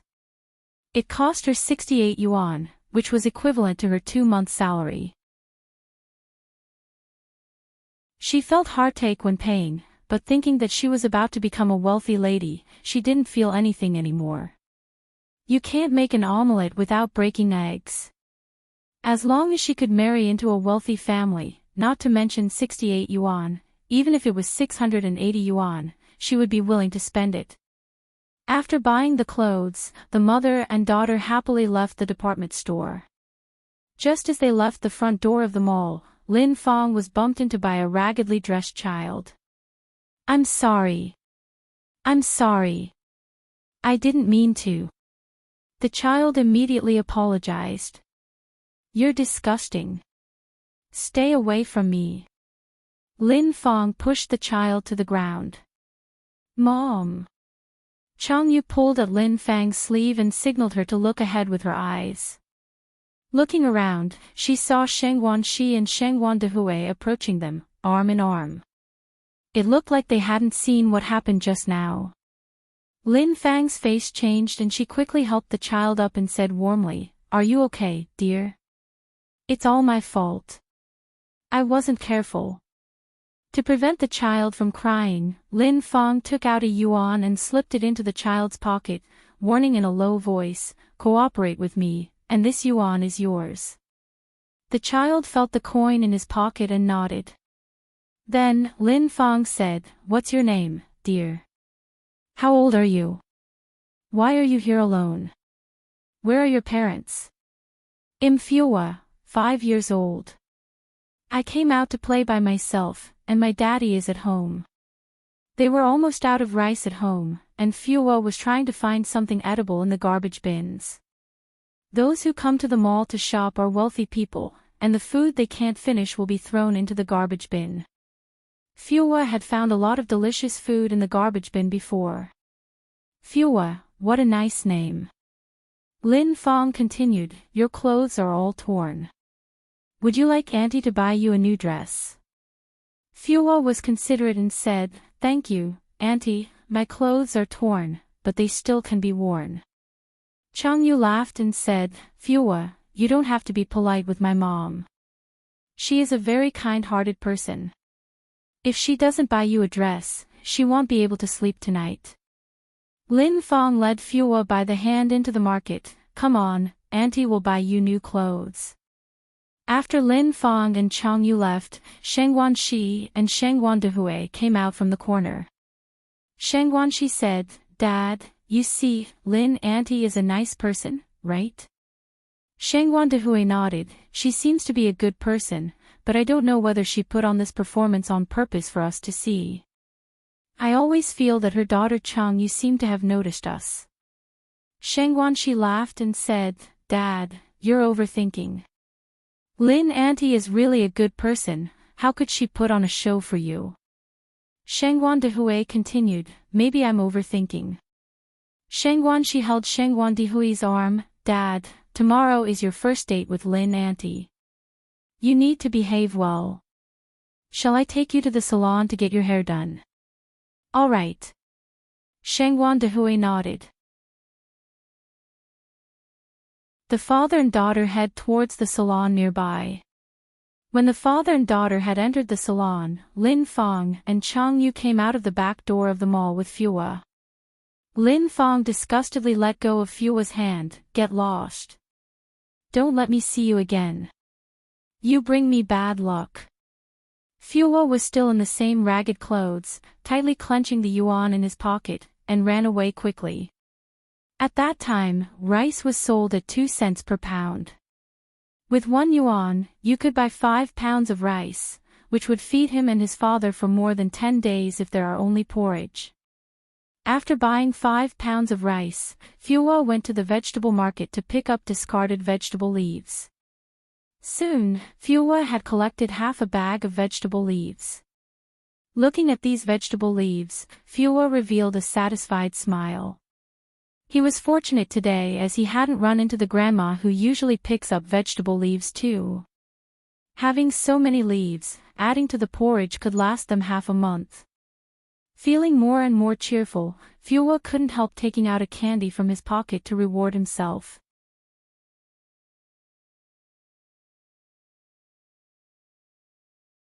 Chapter 409, Corporate Development and Culture. Fua is the son of Li Xianxian. _1 After coming out of school, Ni Yang went to the flower and bird market. It's Tuesday today, and not many people are at the flower and bird market. This is the largest flower and bird market in Beijing, covering over 1,000 square meters with rows of stalls held up by plastic canopies. Ni Yang approached a green plant stall, picked up a piece of water lily rhizome, and asked, How much is this water lily, boss? The rhizomes of water lilies are different from those of lotus. The rhizome of a lotus is edible lotus root, but the rhizome of a water lily is a tuber, much like a knotted lump of wood. The water lilies are 5 cents each, the boss replied. Ni Yang continued, It'll take 10 and 12 goldfish. Seeing Ni Yang buying so much, the green plant boss instantly became more enthusiastic. Okay, young lady, I'll pack these up for you. Do you want anything else in addition to these? How much is this mina? Ni Yang noticed a bird cage hanging from the top of the canopy. Inside were 2 vivacious minas. Minas are very perceptive birds. Not only can they imitate the calls of other birds, they can also mimic simple human language. Moreover, minas can recognize their home and owner. Just like dogs, they're very loyal. The green plant boss continued, If you really want to buy a mina, I have a young one at home. You can't really take care of the adult ones like these. Can't really take care of is a colloquial term, meaning it can't be fed until it becomes familiar. Young lady, wait a moment for me, I'll fetch the young bird from inside for you to see. The green plant boss turned and went back inside. When he came back out, he was carrying a bird's nest with a young bird inside whose feathers haven't fully grown. The young bird looked a bit ugly, opening its mouth at the sight of people as if wanting to eat. The green plant boss picked up an insect from the side and fed it to the young bird's mouth. See, this kind of young bird is easy to feed. Speaking of minus, it's indeed better to start feeding them from when they are young. Yang went on, how much is this young bird? This one is 5 yuan each, I'll throw in the nest for free. 5 yuan. At this time, a laborer's day wage is just 1 yuan. Does the boss really think she's a fool? Yang didn't say much and simply replied, I will take it for 1 yuan. The green plant boss laughed, young lady, don't joke with me. I won't even be able to cover the cost if it's 1 yuan. Yang said, then forget it, I'll go look at other places. With that, Yang turned and walked away. The green plant boss had seen this tactic many times. He didn't believe Yang would really leave. He had been in business for many years and could tell at a glance that Yang liked the young bird. He believed that Yang would come back in about 5 minutes. It was precisely because he was sure that Yang liked this young bird so much that the green plant boss deliberately marked up the price. The green plant boss leisurely lit his air-cured tobacco, lay down in his deck chair waiting for Yang to return. About 10 minutes later, the green plant boss saw Yang's figure again. The green plant boss immediately brightened up, sitting up from the deck chair. Just as he was about to tease Yang, he saw the water lily rhizomes and bird cage in her hands, and his smile froze on his face. Bought it already. Didn't Yang really like that young bird just now? How did she buy from other shops so quickly? The green plant boss felt bitter in his heart for a moment. He wished he could turn back time and sell it to Yang for 1 yuan. If he had sold it for 1 yuan, he could have at least earned 50 cents. With the water lilies and goldfish, he could have made around 1 yuan from this deal. Now, not only did he not make a single cent, but he was also left irritated. When Yang got home, she first settled the young mina's nest on the osmanthus tree in the yard and then fed it a few worms. Then she took a pail and a shovel, ready to dig some river mud to plant the water lilies. It was early summer, the river was not very deep, so Yang easily dug up a large pail of river mud. Besides the river mud, Yang also picked a large rock, which can be placed in the pond for decoration. Sister Yang, we'll help you. A few children ran over from a distance, one of them took the rock, and 2 others helped lift the pail. Xiaohua, Penghu, Guichang, thank you. The 3 boys laughed and said, Sister Yang, no need to be polite. Yang is now the most popular person among this group of children. She is pretty, and her speaking voice is pleasant, all the children like her a lot.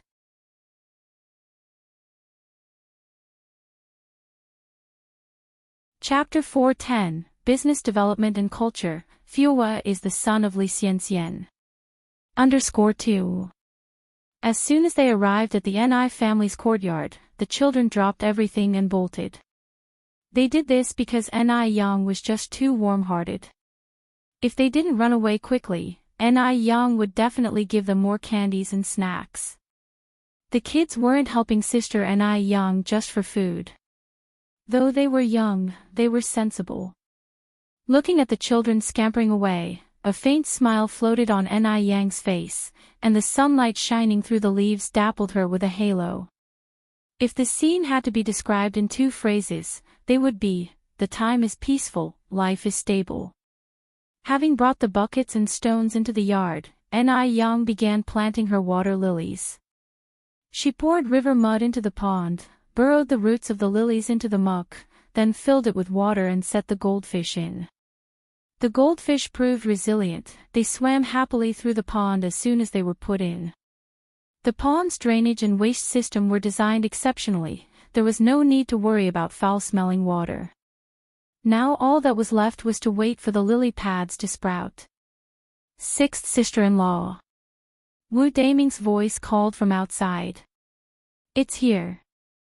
Ni Yang rolled up her sleeve and walked outside.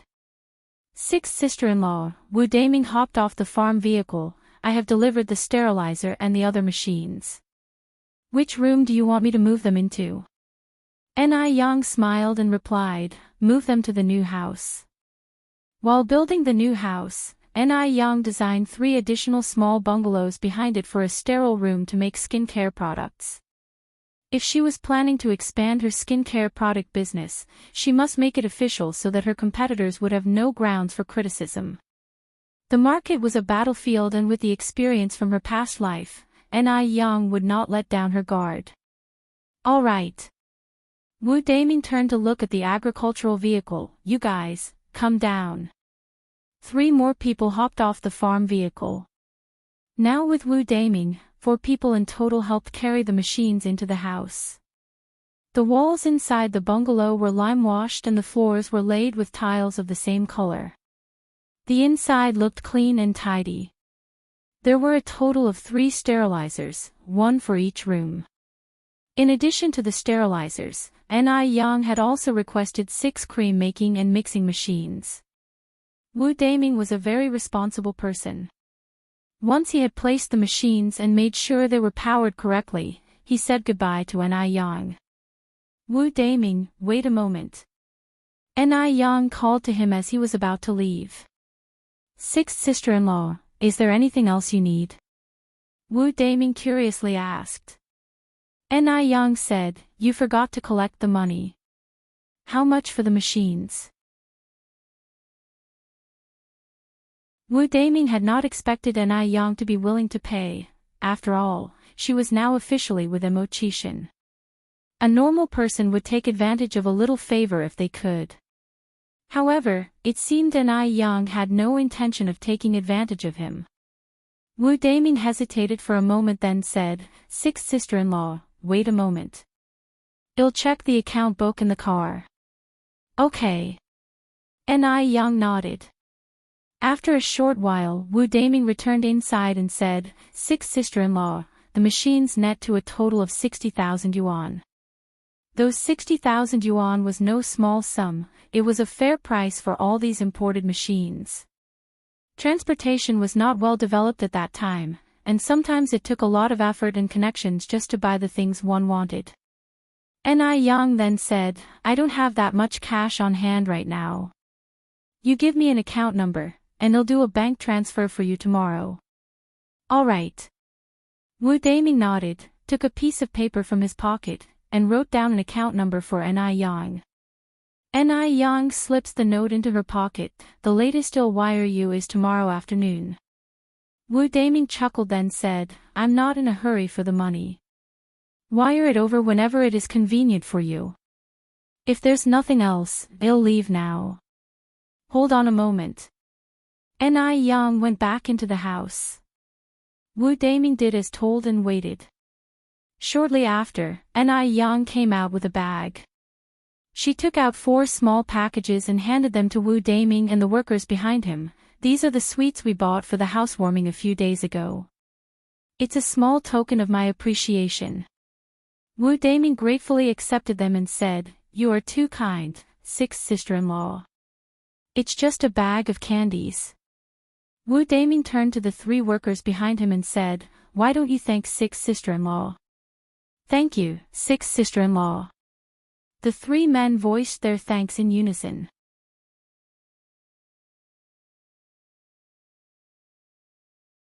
Chapter 411, Business Development and Culture. Fuwa is the son of Li Xianxian. _3. Sisterly, we'll be heading back now. Alright. Take care on the way, and be safe. Ni Yang escorted the 4 of them out. Upon getting into the car, one of the workers opened the bag of candy given by Ni Yang and exclaimed in surprise, Wow! Sister Lee is so generous. There's not just candy in here, but cigarettes too. Cigarettes? The others, upon hearing this, immediately perked up. They quickly opened their bags to discover that besides candy, there was indeed a pack of cigarettes. Another worker exclaimed, "There's a red envelope. Do any of you have a red envelope? Seriously, there's a red envelope." Wu Daming, who was driving, asked in disbelief. "Yes, there's a red envelope," the worker replied while opening it. "I just don't know if it's empty." One worker who had already opened theirs, joyfully declared, "It's not empty, there's money in it. I have 18 yuan here, check how much you guys have." "I also have 18 yuan. "Me too." Wu Daming pulled the car over to the side of the road and opened his own bag of candy to check. Heavens! Inside, there indeed was a red envelope and cigarettes. Ni Yang was incredibly sensible. It wasn't surprising she could manage business so well. Yang, who was here? Ni Zuhua walked in from next door the moment Wu Daming had left. Although the new house was already built, it hadn't been finally decorated yet, so they were still temporarily living with Ni Qingui. It was Wu Daming. Ni Yang explained, "Mom, Wu Daming sent over the machines for producing skincare products. Next month, the second Ice Touch Jade Skin physical store will open. We can think about hiring a few people to manage the skincare products." Although Ice Touch Jade Skin only had one physical store, they were overwhelmed with orders, needing temporary workers for at least 15 days of the month. Once the branch store opened next month, they'd undoubtedly be even busier. Plus, Ni Yang was planning to introduce a new product, face masks. Yang Shulin had already sent over the mask samples last month.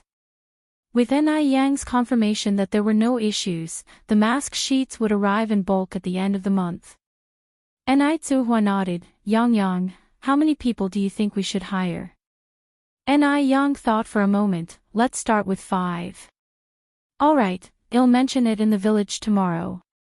"Is the wage still 35 yuan? "Let's set the wage at 40 yuan. Ni Yang continued, "Next month, I'll also raise Aunt Zhou and Aunt Wang's wages to 40 yuan. Ni Yang was a good boss. If she could afford meat, she wouldn't let her employees have thin gruel. Every employee's support and hard work is crucial to a company's success. If the employees don't love their job, it's only a matter of time before the company goes under." What makes employees love their job? Besides a good company culture, a good salary is crucial. All people are the same, no one works for love for no reason. Ni Yang, having started from the bottom, understood workers' psychology well. Consider a simple example.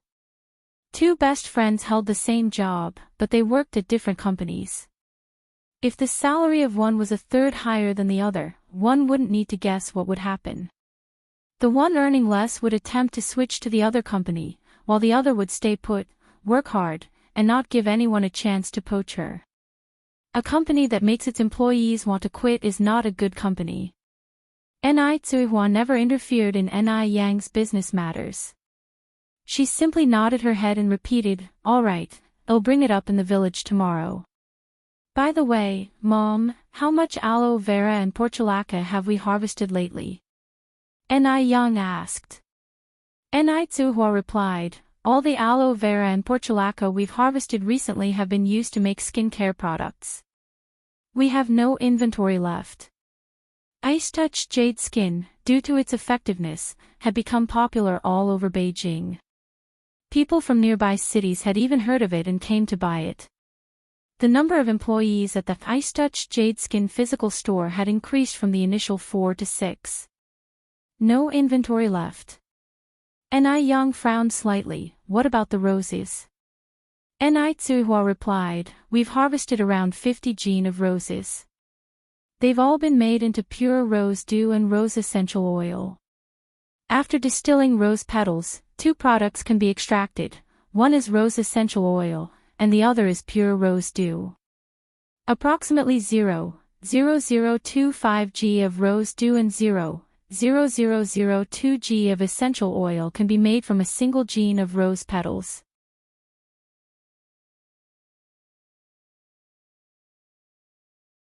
Chapter 412, Business Development and Culture. Fuwa is the son of Li Xianxian. _4. Therefore, rose essential oil is the most expensive essential oil in the world, also known as the Queen of Essential Oils. Rose essential oil can balance female hormonal imbalances, nourish yin, relieve menstrual pain, improve menopausal discomfort, and has good effects on skin care, such as whitening and nourishing the face, promoting the breakdown of melanin, calming, reducing stress, and promoting sleep. Whether it is sold individually or added to skincare products, rose essential oil has a very good effect. Meanwhile, rose hydrosol can be used to make face masks. Ni Yang calculated in her mind, then said, 50 kilograms of roses can only produce 0.125 g of hydrosol and 0.001 g of essential oil, which is far from enough. Mom, tell everyone tomorrow not to grow early rice or late rice today, but instead grow roses, aloe vera, and portulaca. No matter how much they grow, I will buy it all. The villagers of Jinghua village are generally kind-hearted. They worry that buying too many aloes and roses will leave Ni Yang with a loss. Although growing flowers and aloe vera makes much more money than growing rice, each household only grows a small amount of them, primarily focusing on growing rice. After thinking about it, Ni Yang continued, if no one believes me, tell them that if they want grow these plants, then I can only buy them from other villages. In fact, collecting these goods outside is very simple. The price given by Ni Yang is so high that as long as she opens her mouth, people will deliver goods to her doorstep. The reason why Ni Yang chose to purchase within Jinghua village is because she wants to lead everyone to prosperity. First small money, then big money. Okay, Mom understands. Ni Tsuihua replied. The next day, when Ni Tsuihua mentioned this matter under the big pagoda tree in the village center, everyone looked surprised. Yang Yang's mom, are you serious? You're not joking with us. According to what Ni Yang said before, aloe 1 cent per kilogram, portulaca 1 cent per kilogram, rose 2 cents per kilogram.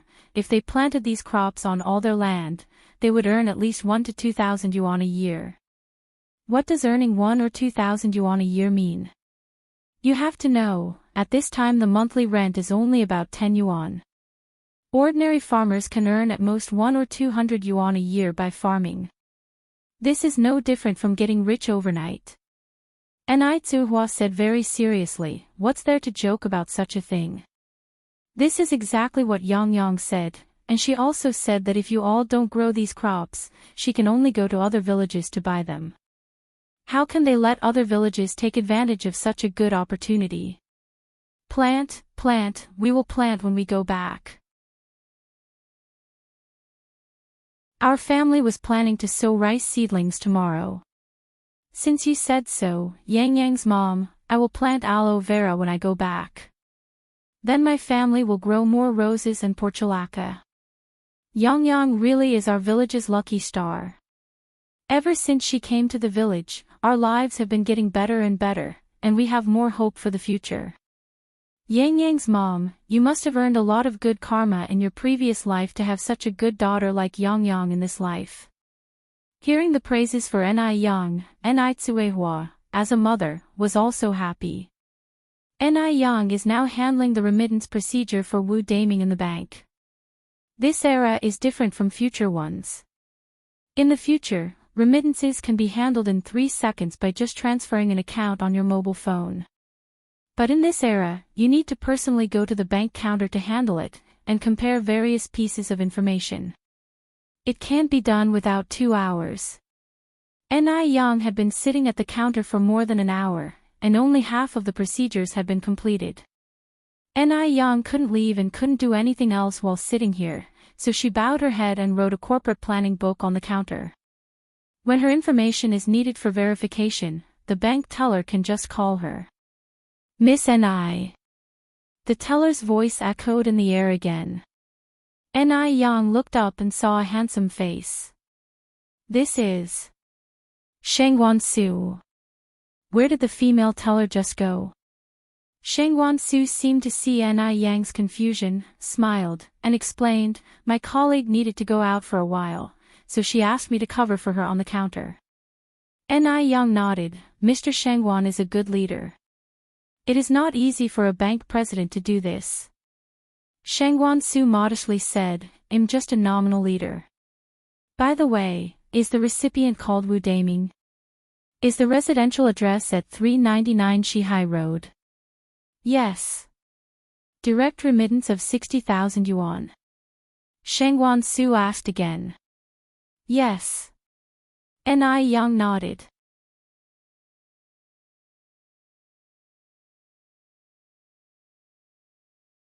Chapter 413, Business Development and Culture. Fuwa is the son of Li Xianxian. _5. There are 2 remittance forms in total. Do you need a copy of the form mailed to the recipient? Ni Yang replied, send it over. After all, 60,000 yuan wasn't a small amount, and without a mobile phone to receive payment information in those days. Okay. Shangwan Su gave Ni the remittance form, sign here. Ni Yang took up the pen and swiftly signed her name. Her signature retained the style from her previous life, with a hint of cursive script, but she wouldn't make it difficult for people to recognize.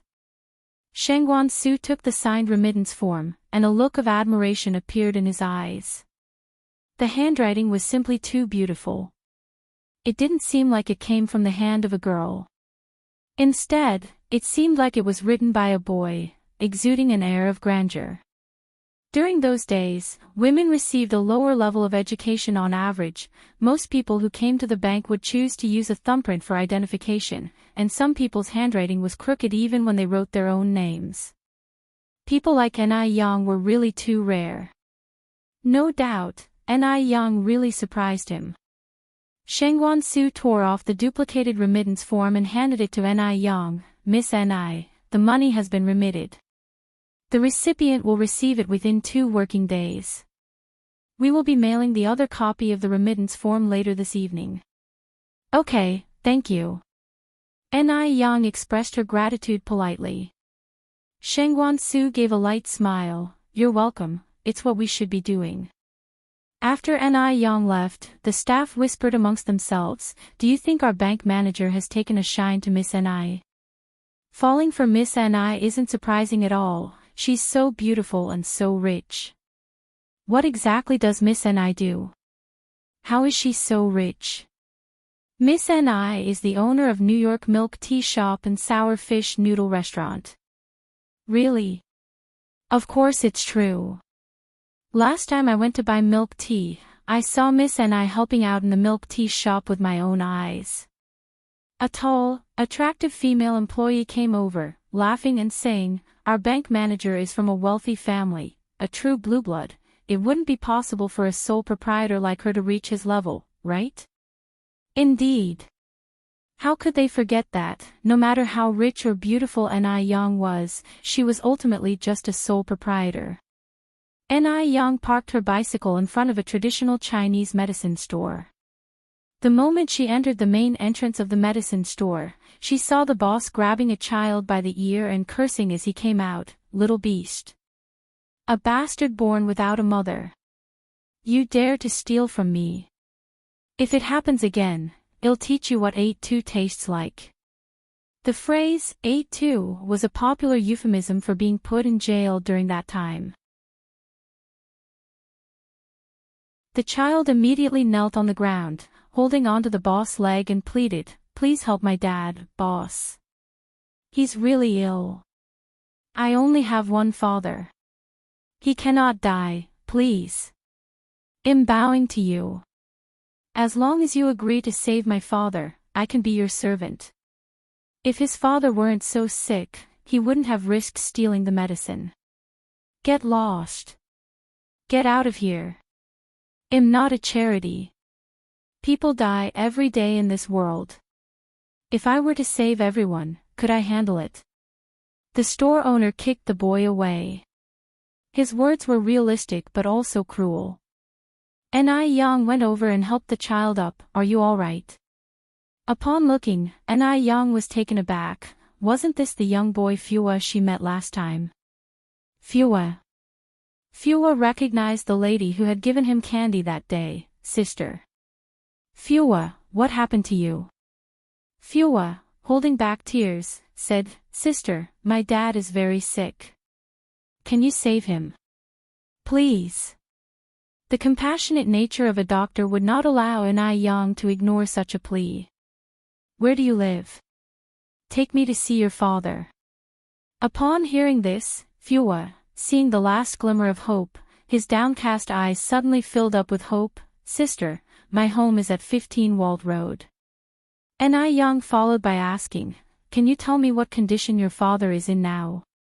Although Fua was young, he was able to describe his father's condition simply. Ni Yang preliminarily discerned that it was an infection caused by a leg injury. She entered the medicine store to buy some emergency aid medicine, then rode her bike together with Fua back to his home. It was still the same crowded courtyard.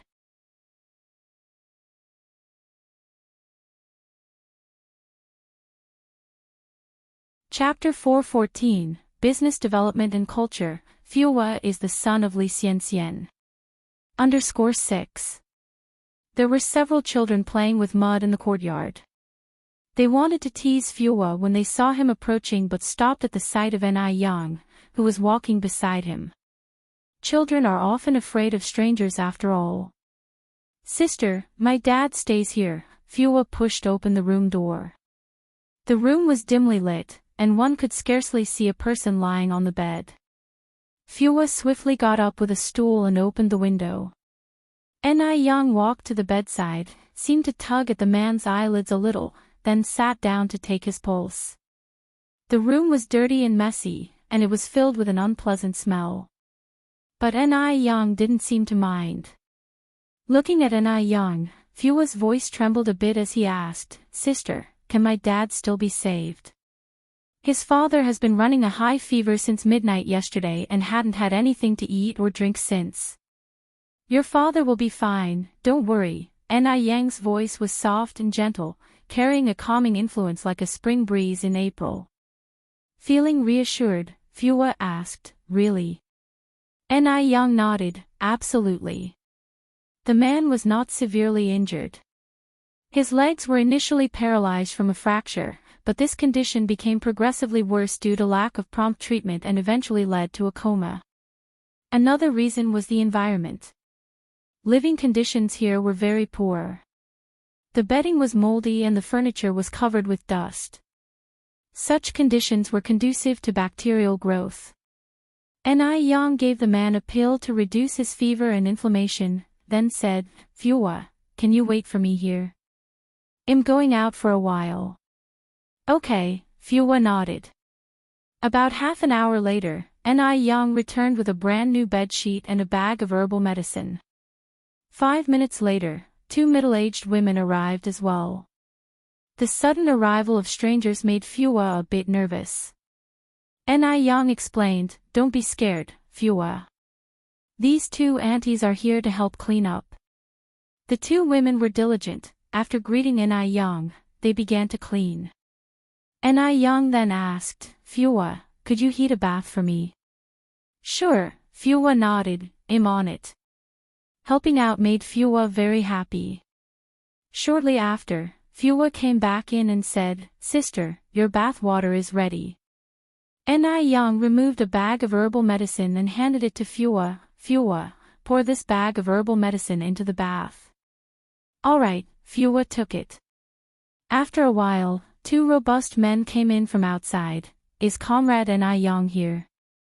I'm here, Ni Yang, who was giving the man an injection, responded.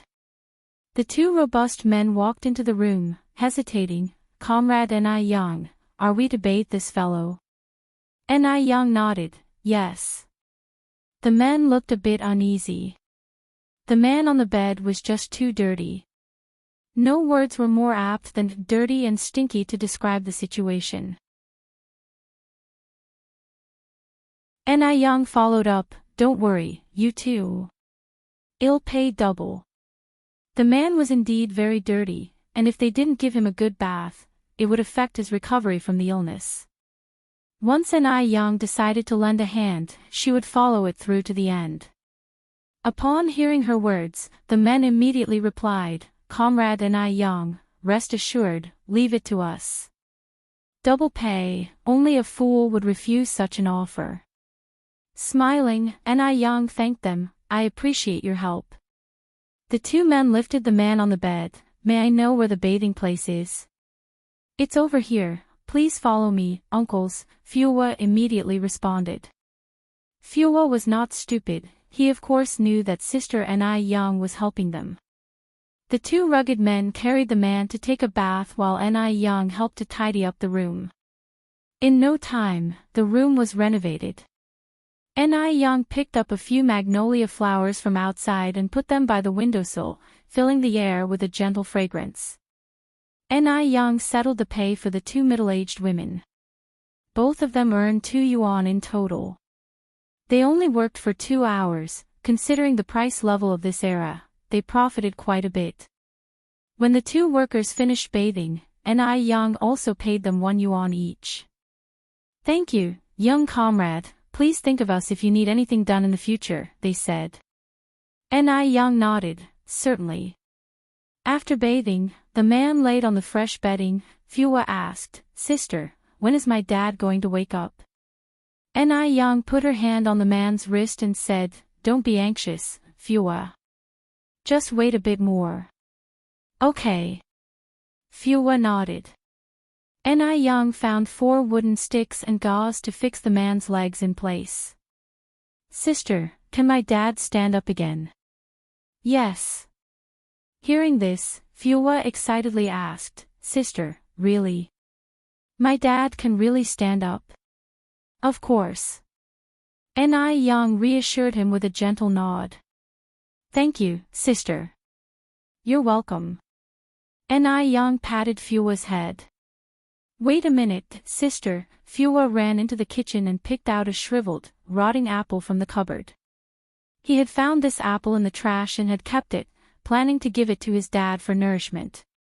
He hadn't expected his dad to fall into a high fever that very afternoon. Now that his sister had saved his father, he thought the apple should be given to her. Fuwa tiptoed and carefully picked up the apple, peeled it with a kitchen knife, scooped out the rotten parts and then carried the apple back to the room. Fuwa ate all the peeled apple skin without wasting any. Sister, this apple is for you to eat. Fuwa looked expectantly at Yang. Thank you. Yang accepted it and took a bite. The apple was already rotting and it did not taste very good. But for Yang, all food was equal, and she did not want to disappoint Fuwa, so she finished the whole apple. At that moment, the man on the bed began to stir. Dad! Fuwa excitedly ran over. Fuwa!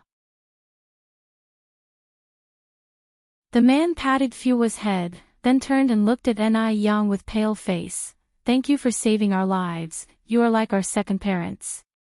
Despite being faint, he was still slightly conscious and knew that Yang had saved him. You're welcome, it's just what a doctor should do, Yang then asked. How are you feeling now? Is your head still dizzy? Do your legs hurt? The man responded, my head is not dizzy, but my legs seem to hurt a bit. Yang told him, pain in the leg is a normal reaction, as long as you're not dizzy then it's okay. The facilities are limited here, so I just gave you a simple fixation. Your injury is not very severe, so you should be fine after a few days of taking medicine. The man choked with emotion, he didn't know what to say. His voice husky, he said, my benefactor, my name is Zhou Tianbao, and this is my son Zhou Fuwa. Once we get back on our feet, we will find a way to repay you. Zhou Tianbao. Yang slightly raised her eyebrows. If she remembered correctly, the man who fathered Li Xiangxian's illegitimate child had the same name. Was it the same person?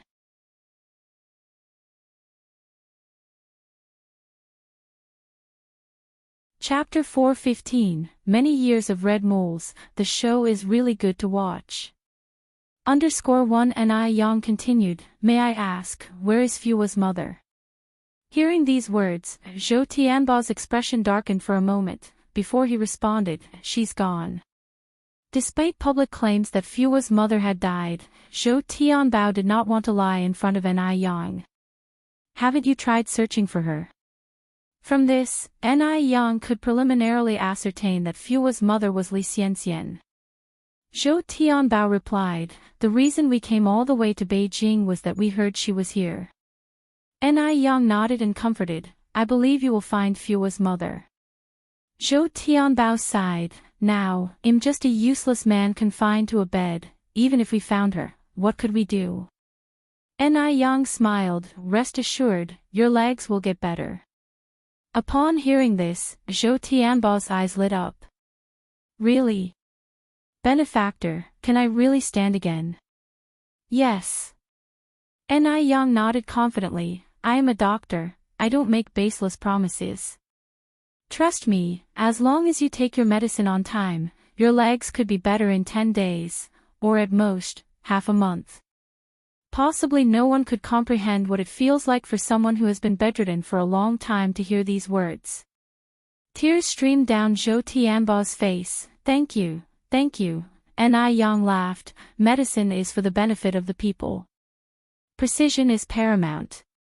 It's a doctor's responsibility. Don't worry about it. Benefactor, you really are a good person. Zhou Tianbao choked up, Fua, you must kneel and thank our benefactor. Now that his resources were minimal, all he could do was ask Fua to kneel in gratitude. They would remember Ni Yang's kindness forever. As Fua moved to kneel, Ni Yang immediately stopped him. You don't have to do this. I would have helped regardless of who it was. As it was getting late, Ni Yang explained how Fua should prepare the medicine and what to pay attention to in his daily life, and then left their home. As Ni Yang was leaving, he gave Fua 100 yuan. Fua and Zhou Tianbao wanted to refuse because Ni Yang had already helped them so much.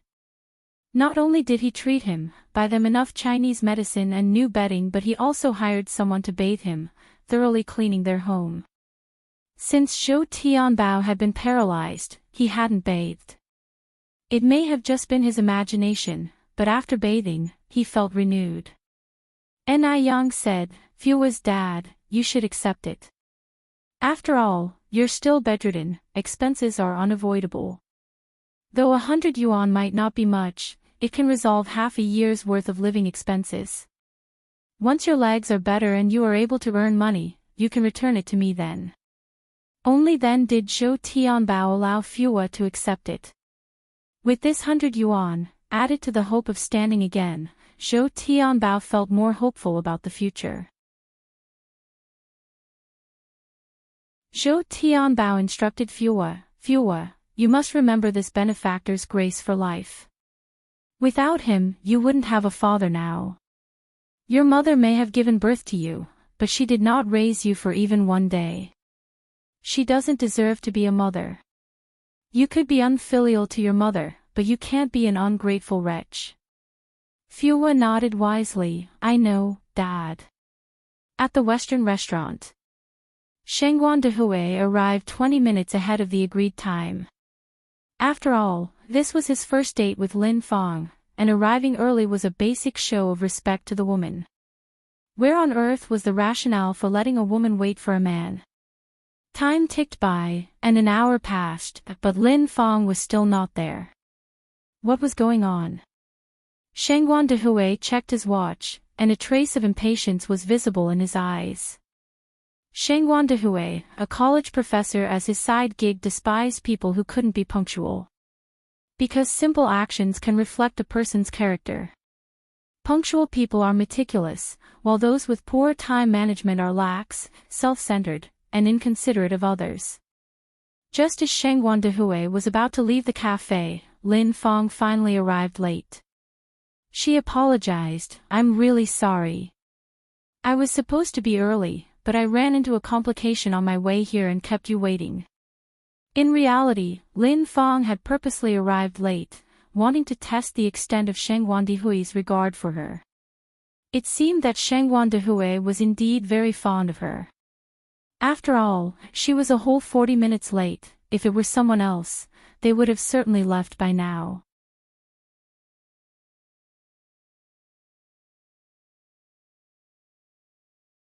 Chapter 416, A Long-Term Cinnabar Mole. The drama is really good to watch.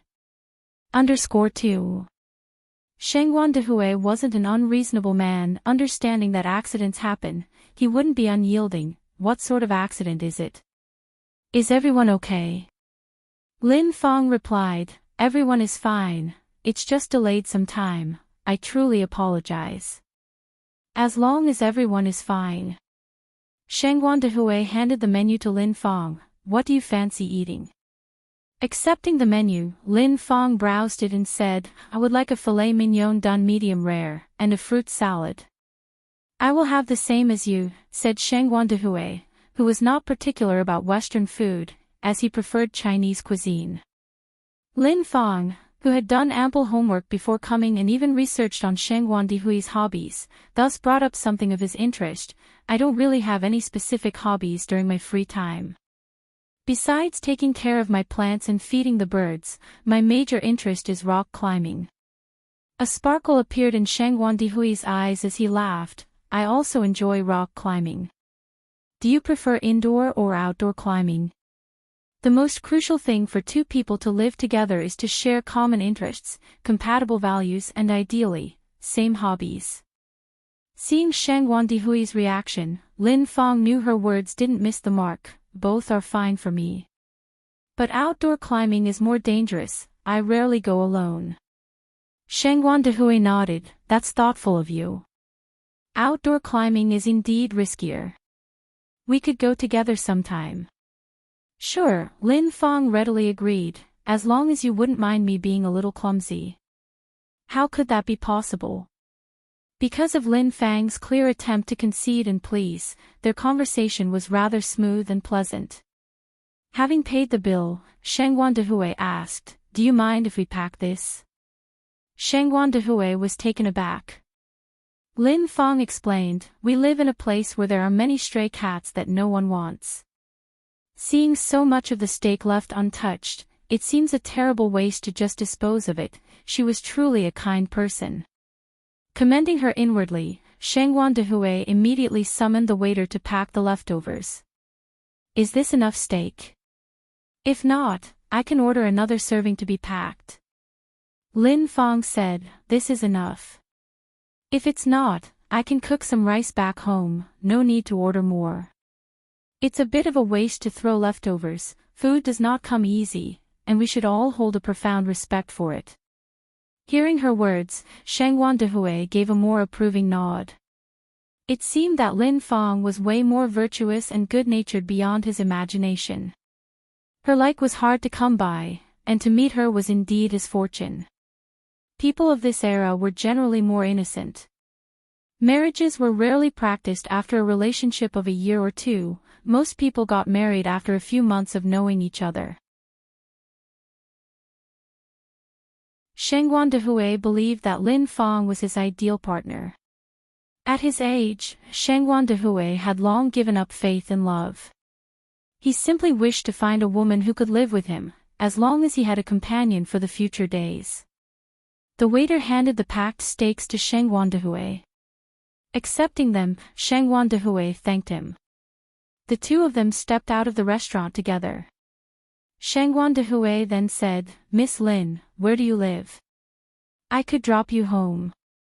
Lin Fang said, somewhat embarrassed, wouldn't that be too much trouble? Just a simple press on the accelerator, it won't be a bother. Lin Fang nodded in agreement. Sheng Wandihui's car was an imported model, fitted with genuine leather seats. As Lin Fang sat in the passenger seat, she suppressed her inner exhilaration while discreetly observing all aspects of the car. Upon her previous research, a car like this would cost over 300,000 yuan. With her current monthly salary of 33 yuan, it would probably take her entire life to save up to that amount. Rich people were indeed rich. A simple tool for transportation was a luxury beyond reach for ordinary households. Knowing that she was soon to marry Shangguan Dehui and enjoy all of this, Lin Fang again tried to control her excitement. Noticing that Lin Fang's face was growing a little red, Shangguan Dehui asked with concern, "Is the air in the car a bit stuffy? Shall I open the car window?" Lin Fang nodded, "It's kind of stuffy." Shangguan Dehui rolled down the car windows. The car drove along the highway and soon arrived at Lin Fang's home. As Lin Fang got out of the car, she said with restraint, "My house is quite messy, I better not ask you to come in." From this, Shangguan Dehui perceived her as a reserved and conservative person who cared much about her image. He gently nodded, "Then I'll be on my way."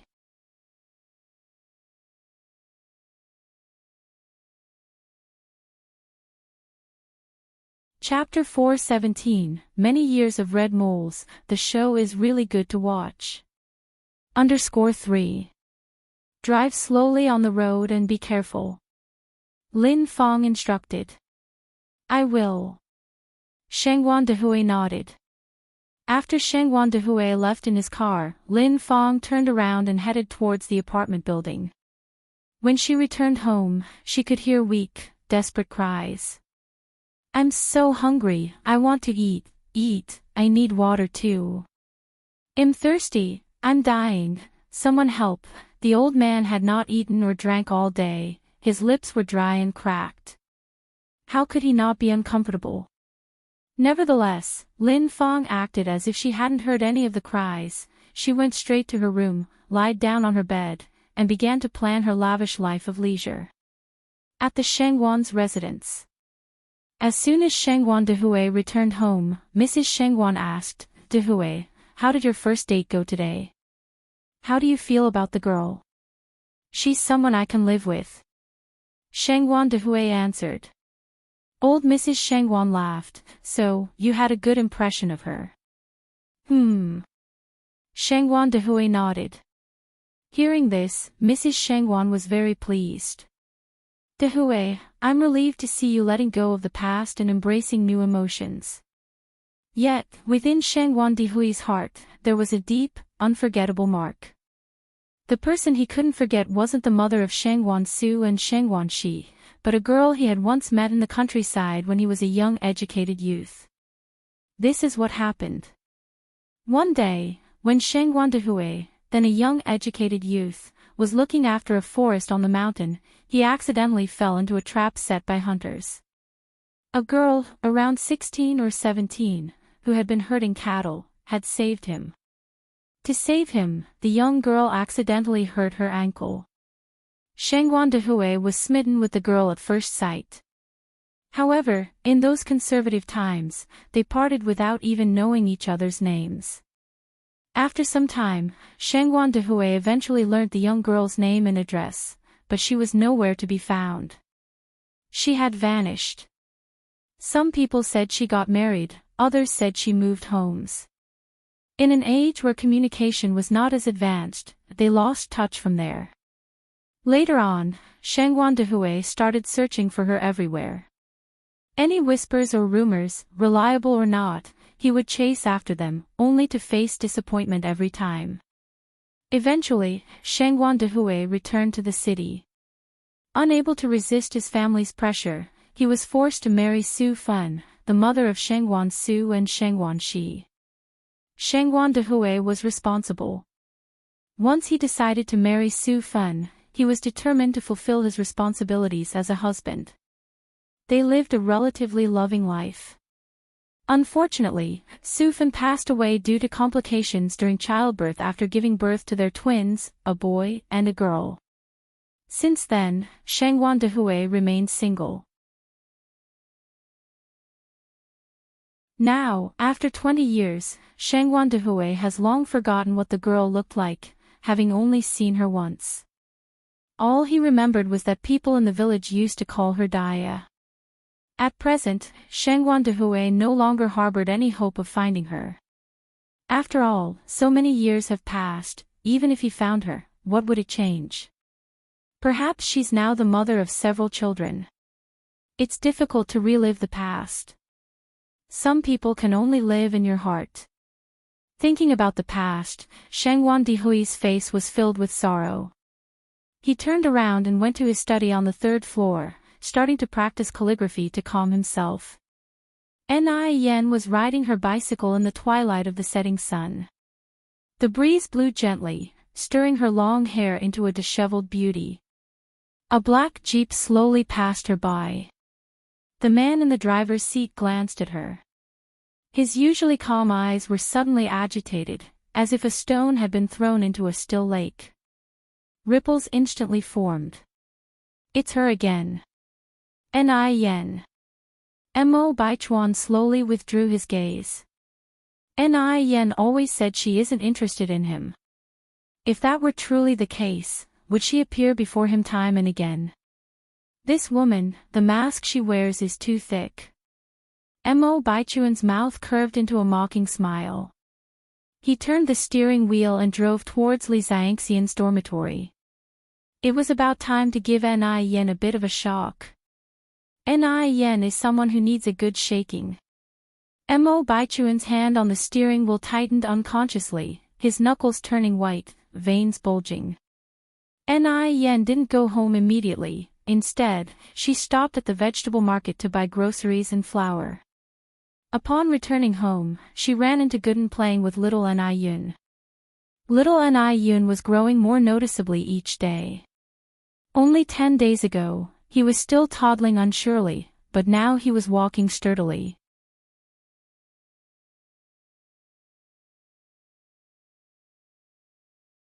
Chapter 418, Many Years of Red Moles, the show is really good to watch. _4. Little Ni Yun excitedly chased Gooden around the yard. Seeing Ni Yang come back, both big and small ran over to her. Sister Ni Yang. Sister. Little Ni Yun spread her arms wanting Ni Yang to hold her. Gooden sensibly said, Sister Ni Yang just got back from a bike ride and is tired. Little Yun Yun, let me hold you, okay? Sure. Little Ni Yun nodded her head. Ni Yang chuckled as she pinched little Ni Yun's face. Little Yun Yun, shall we say thank you to Brother Gooden? Yee. Duo. 11-month-old little Ni Yun was still a bit indistinct with her words. It's brother. Ni Yang corrected. Duo. Little Ni Yun's serious face was too cute, making you want to squeeze her cheeks. Gooden laughed, saying, Sister Ni Yang, little Yun Yun is so silly. Ni Yang pinched little Ni Yun's nose. I think she's pretty silly too. Little Ni Yun, not even knowing the meaning of silly, started giggling happily. Sister Ni Yang. A shout came from outside the door. Gooden's eyes lit up. It's Debao. He grabbed little Ni Yun and ran out the door. Debao. Gooden. The two brothers, separated by little Ni Yun, warmly embraced. Guabao is here. Ni Yang said as she came out of the door. Yang Guabao raised his face and corrected, Sister Ni Yang, how could you forget again? From now on you should call me Debao. Ni Yang laughed, yes, Debao. You guys come in and sit, I'll get you something delicious to eat. Yang Guabao and Gooden followed Ni Yang into the house. Ni Yang went to her room, opened her cabinet to find all the candy and dried fruit were finished, leaving only a handful of damp sunflower seeds. No more food. She had been too busy with other things these past few days and had forgotten to stock up on snacks. Ni Yang went out to the yard and saw Yang Guabao and Gooden playing. An idea suddenly popped into her head. She asked, Debao, Gooden, can you handle spicy food? We can. Yang Guabao and Gooden nodded.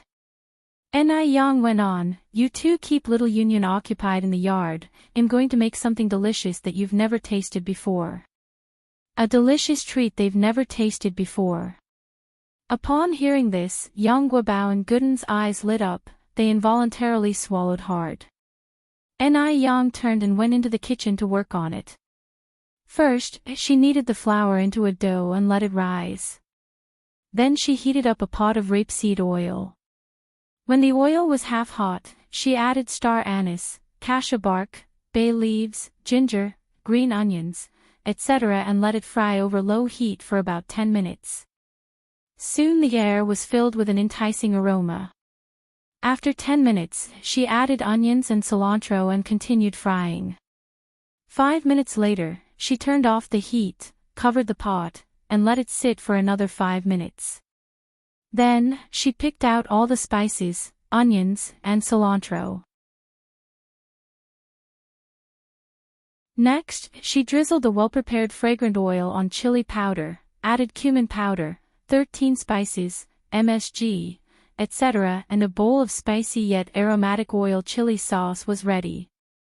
After the chili oil was prepared, Ni Yang began to roll the risen dough into a thin pancake shape, then cut it into strips with a knife, steamed them in a pot, then lightly fried the dough strips in the pan, finally soaking the strips in the chili oil for half an hour.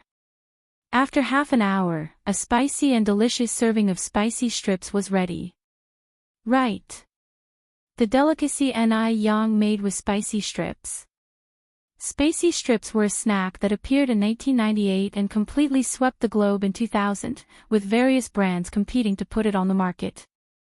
The Weilong spicy strips were the most famous, and could be considered as the original spicy strips brand. Tang Priest Meat was also a popular brand of spicy strips. Ni Yang placed the prepared spicy strips onto the table. Gooden, Dabeo, come and try. We're coming. Gooden and Dabeo quickly ran over. Gooden picked up a strip and took a bite. The spicy strip was numbing, spicy, and even slightly sweet. It had a pleasant chewy texture, and every bite was filled with flavor. It was addictive. The more you ate, the more you wanted. Delicious. It was so delicious. Sister Ni Yang, what is this? Why is it so delicious? Yang Guobao licked every bit of the red oil off his fingers, then licked each finger individually. Gooden was so excited that he couldn't even speak, eating with his mouth full of oil. Ni Yang laughed. This is called a spicy strip.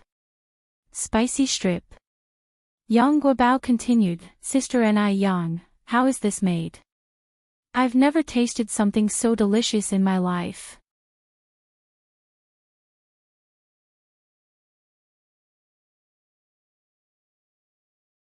Chapter 419, Many Years of Red Moles, the show is really good to watch.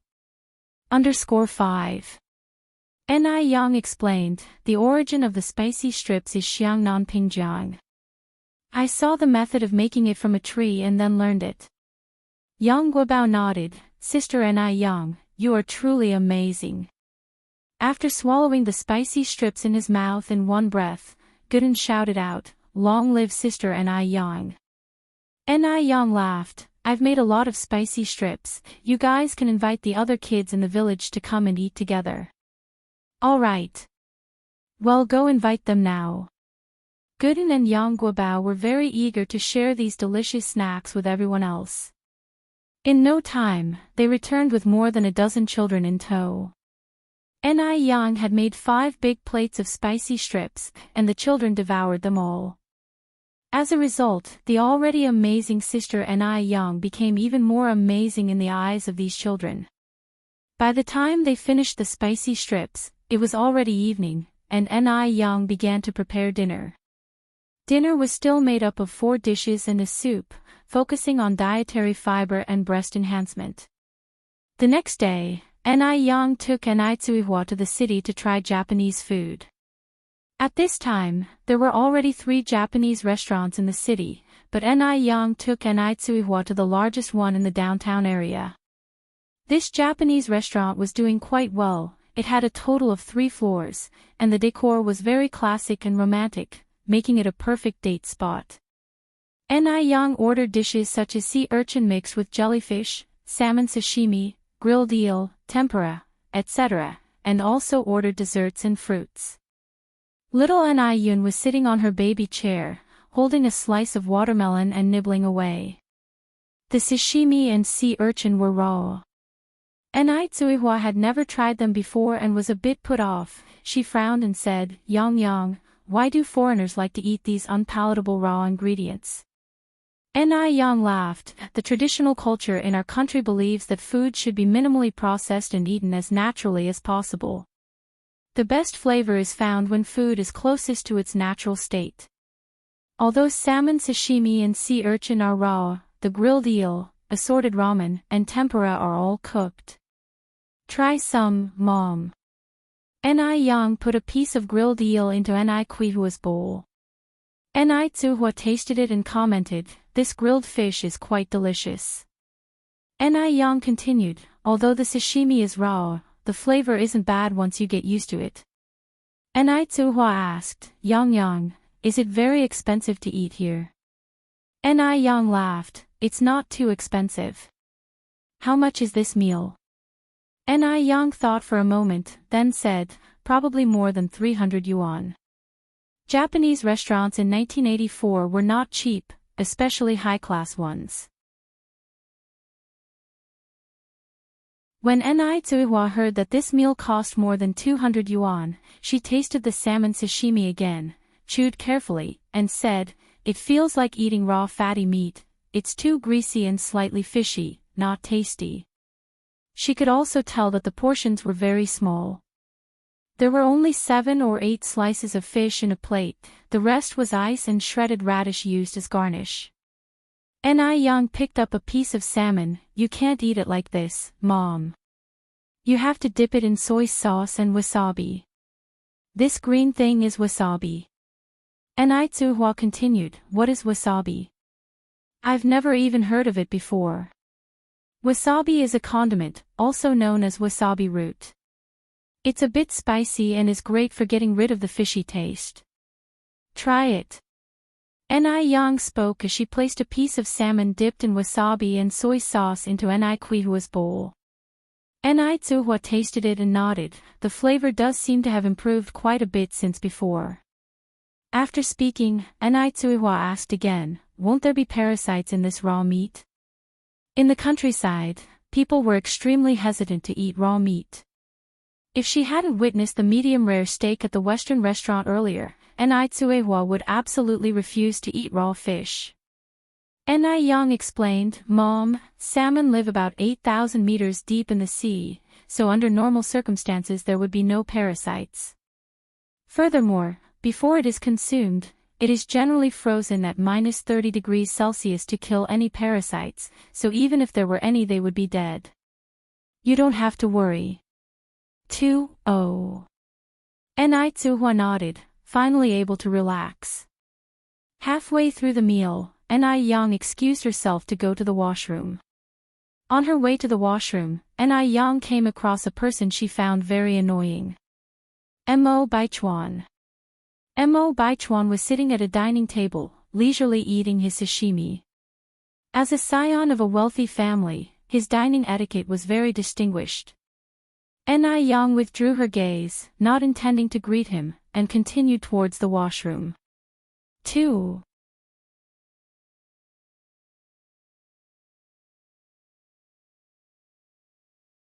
Chapter 420, Many Years of Red Moles. The show is really good to watch.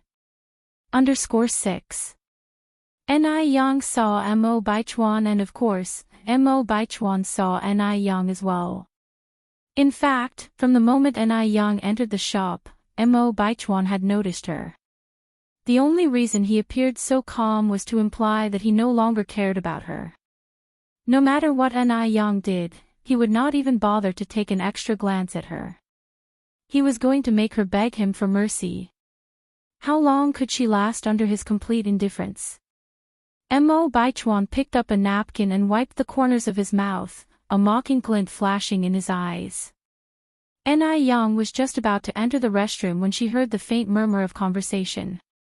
The voices were too familiar, which made her halt unconsciously. "Li Xian, stop right there." It was Sheng Xiangjing's voice.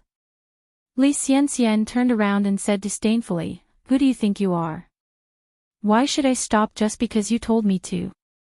Li Xianxian, Jing Xianjing stared at Li Xianxian, speaking in a chilly tone. I've known Brother Baichuan for 23 years. We were childhood friends. If you have any sense, you would stay away from Brother Baichuan, or else all your efforts will be wasted. She had grown up with Mo Baichuan. If she hadn't bet on the wrong person previously, she wouldn't have given this vile woman, Li Xianxian, a chance to take advantage. Jing Xianjing was full of regret. She had been so foolish to believe that Imo was Mr. Mog. Li Xianxian chuckled and said, I'm sorry, but I am currently Baichuan's girlfriend. Jing Xianjing, what gives you the right to tell me this? Do you have any sense of shame left for wanting to snatch someone else's boyfriend? Jing Xianjing was disgusting. How could she dare to provoke her, the legitimate girlfriend, so openly? I have no shame. Jing Xianjing, visibly trembling with anger, pointed at Li Xianxian and said, when I got to know Brother Baichuan, you were nowhere to be seen. The shameless one here is you. You stole my Brother Baichuan. You cheeky, vile woman. Li Xianxian responded with a broad smile, seemingly unaffected. I could steal Baichuan away because Baichuan loves me. Why don't you ask Baichuan if he loves you? Jing Xianjing, aren't you ashamed of yourself? Has your mother never taught you how to be a decent person, and only taught you how to snatch men? It would be such a waste for someone like you not to be a hooker. Her last words were clearly provocative. A hooker. What is a hooker? In Guangguan, a hooker is another name for a prostitute. Li Xianxian had the audacity to call her that. Jing Xianjing wished she could bite Li Xianxian to death. Why wouldn't this vile woman just drop dead? But Li Xianxian was not afraid of Jing Xianjing. To Jing Xianjing, the most she could become was a wealthy second-generation brat. Moreover, she wasn't even a legitimate descendant of the Jing family. The day the old Madame Jing loses her temper, she would become nothing. She wasn't worth fearing at all. Moreover, Mo Baichuan was Mr. Mog. One Jing family, let alone 100, would mean nothing in front of Mo Baichuan. Bitch. Don't get cocky too soon. Jing Xianjing's voice was distorted with rage. Bastard, Li Xianxian snorted dismissively. Rest assured, you'll definitely keep riding on my high horse. Bastard. Jing Xianjing was close to blowing a fuse. Li Xianxian actually had the audacity to call her a bastard. Watching Jing Xianjing, Li Xianxian added fuel to the fire. What are you staring at me for? Are you upset because I called you a bastard? If you're unhappy, why don't you come hit me? Right here. Li Xianxian pointed at her own face, closing in on Jing Xianjing step by step. Jing Xianjing genuinely didn't dare to hit her. Because she knew Li Xianxian was purposely provoking her. Li Xianxian wanted Mo Baichuan to dislike her. She would never let this vile woman have her way. Just wait. The day would come when she would get her revenge. Jing Xianjing clenched her fists, a malicious light lurking in the depths of her eyes. Li Xianxian continued tauntingly, Jing Xianjing, your mother Jing Lingling is nothing but an adopted daughter of the Jing family. I really don't understand what you're feeling so superior about.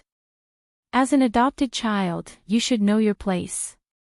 Otherwise, if you upset Madame Jing one day, she may kick both you and your mother out, and then, you'd be absolutely nothing.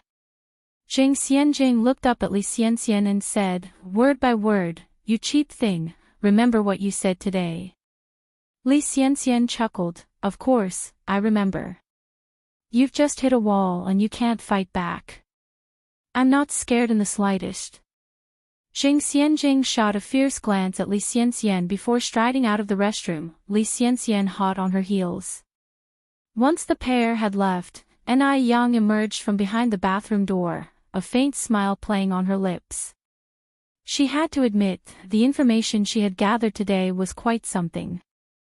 Before today, she had thought that Li Xianxian and Jing Xianjing were two peas in a pod. Now, it turns out, there's bad blood between them behind closed doors. And, it's such an exciting confrontation that Ni Yang almost felt like applauding them. From the look of things, it seems like Jing Xianjing had already lost the battle. So, she decided to give her a hand. A sly smile graced Ni Yang's lips. The plot was certainly getting more and more intriguing. She loved to see the dog-eat-dog world of others. Mo Baichuan was so vain and sentimental that if she personally got involved, he would surely think she was doing it for him. However, if Jing Xianjing made a move, things would be completely different. That would simply be a win-win situation. When she came out of the restroom, Ni Yang passed by Mo Baichuan again. Mo Baichuan and Li Xianxian were sitting together. Across from them was Jing Xianjing. To Ni Yang's surprise, Li Xianxian and Jing Xianjing looked as if they hadn't had a fight, acting all sisterly towards each other. Seeing this, Ni Yang again felt the urge to applaud the two best actresses. How was it possible to act that well? Being so busy with their own drama, the two best actresses didn't notice Ni Yang. But Mo Baichuan glanced subtly in her direction. Seeing Ni Yang approaching, Mo Baichuan immediately picked up a piece of sashimi for Li Xianxian. Li Xianxian smiled and said, "Baichuan, Sister Xianjing is our guest. We should let her have this piece of sashimi. After all, it's the last piece left on the plate." After saying that, Li Xianxian transferred the piece of sashimi in her bowl to Jing Xianjing's. Jing Xianjing looked at the sashimi in the bowl, gritting her teeth in anger, but forced herself to swallow it. Li Xianxian was openly provoking her. Her meaning was clear, only the thing she didn't want would be passed on to her, just like the piece of sashimi. Jing Xianjing said with a smile, "Thank you, Sister Xianxian. Brother Baichuan, there's a movie this afternoon.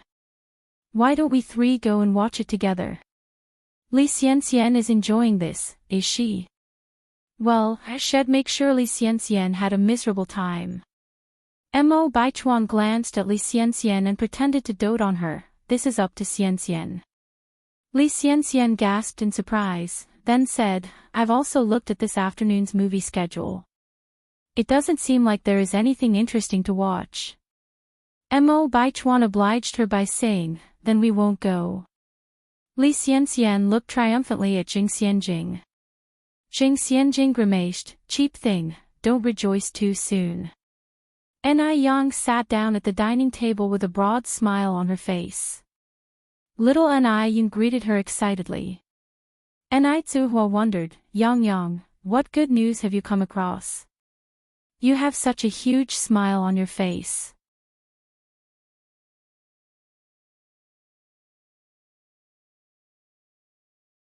Chapter 421, Buying a Restaurant, a promising future _1 Ni Yang was indeed laughing very heartily. How could she not be happy after watching such a drama unfold? But in Mo Baichuan's eyes, her laughter seemed forced.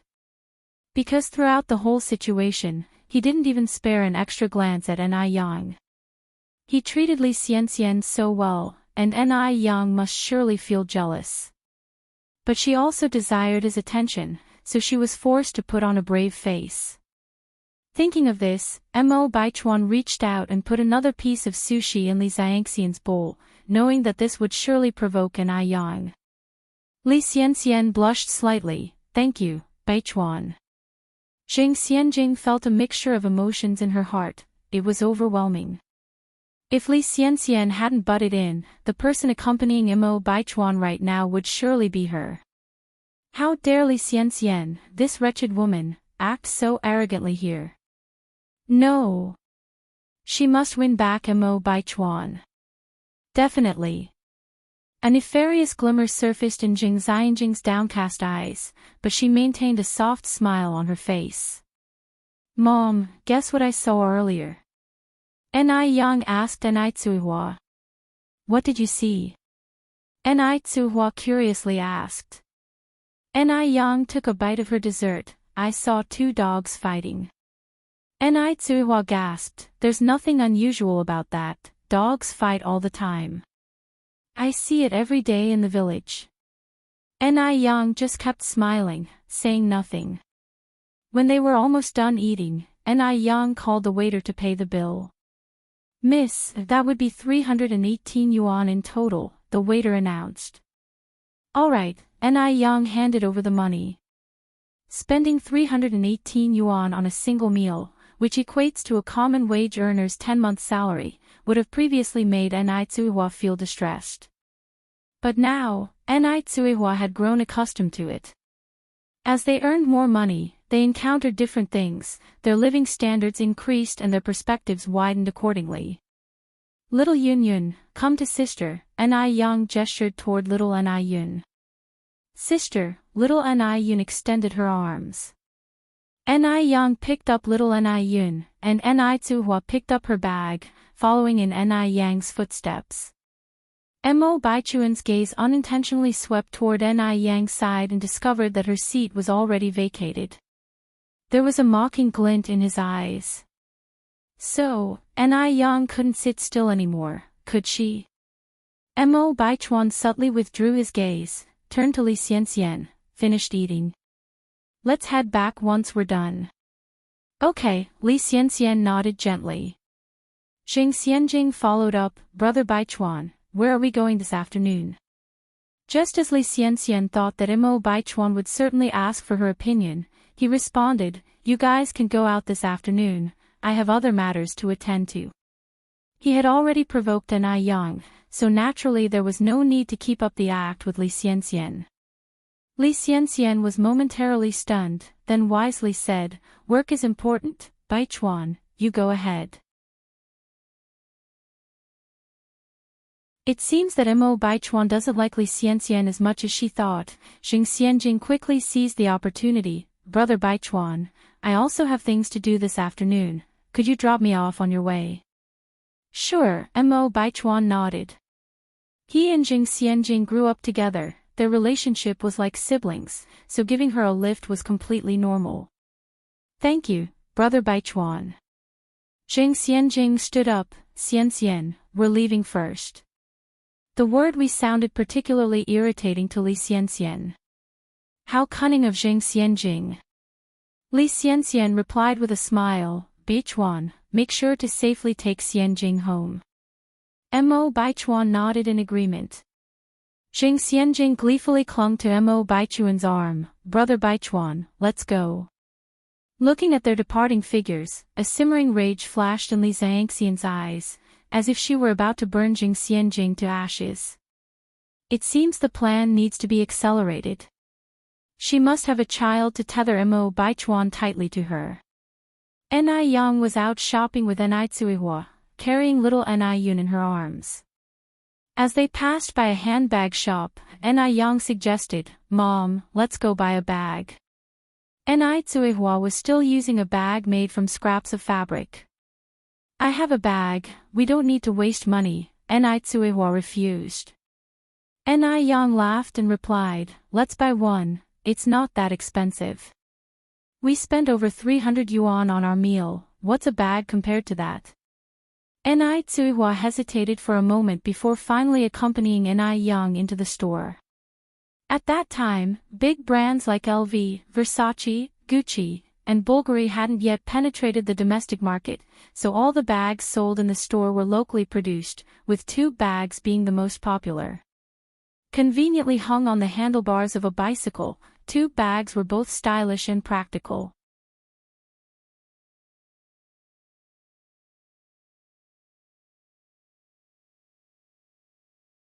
Chapter 422, Buying a Restaurant, A Promising Future _2.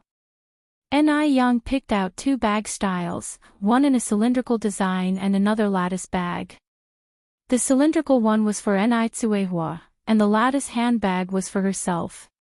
Ni Tsuihua did need to carry many things when going out with the kids, so a cylindrical bag would be more convenient for her. The two bags cost 30 yuan. After buying the bags, Ni Yang said, Mom, let's go buy a bicycle. Enai Tsuhua replied, "Why buy a bicycle? We already have one at home, don't we?" Enai Yang continued, "The bicycle is for you to ride, Mom. It'll make things more convenient for you when you're out." Enai Tsuhua always had to walk to the edge of the village and take the bus to get to the city, which took a lot of time. "No need," Enai Tsuhua refused, "I hardly go out anyway. Besides, Yunyun is still too little to sit on her own. Even if there were a bike, I couldn't ride it. Let's buy one anyway. Then we'll install a child's seat on the back. Yunyun can sit there." Convinced by these words, Enai Tsuihua decided to follow Enai Yang and buy a bicycle. A Phoenix brand bicycle was 275 yuan. Adding a child seat, the total cost was 280 yuan. The child seat available at the time was made of woven bamboo. It was completely natural and non-polluting and was very cool to sit on in the summer. As soon as she sat on the child's seat, little Enai Yun started laughing joyously. Mother and daughter were walking forward while pushing the bicycle along. When passing by a bustling commercial street, they saw a group of people discussing something. "Is this restaurant about to close down? The transfer fee is 2,800 yuan. No, wait. 10,000. 48,000. Gosh. Am I hallucinating? They're only selling an empty shell and still want 38,000, has the boss gone mad? Whoever buys it is an idiot. Even 2008 is too much." Enai Yang backtracked quietly when she heard these remarks, and looked at a red notice with black letters pasted on the wall. The gist of the notice was that the restaurant was facing closure due to poor management. Now, they wanted to transfer ownership. The transfer fee, together with the restaurant's property rights, was being offered for sale at 48,000 yuan. It was a 3-story small restaurant with over 1,500 square meters. 48,000 yuan was not expensive. Moreover, considering the location, it would not cost less than several hundred million yuan in the future. For a moment, Enai Yang was tempted. After all, she used to be in the catering industry in her previous life. "Mom, what do you think about this restaurant?" Enai Tsuhua shook her head. "Not good, it's about to go bankrupt." Enai Yang smiled. "Mom, when assessing a situation, we can't just look at the surface. There are many reasons why a restaurant might go bankrupt. It could be due to poor management, or it could be a problem with the taste of the food. I think the location here is good, and if it's well managed and the food tastes good, we don't have to worry about there being no business. Since it's a restaurant, the taste certainly plays a key role. As long as the taste is good and the service is up to standard, there should be no problem. In this era, people's sense of service and being served isn't strongly developed. If they can train a team to provide quality service, like Heideleo in the future, they can certainly stand out in this industry."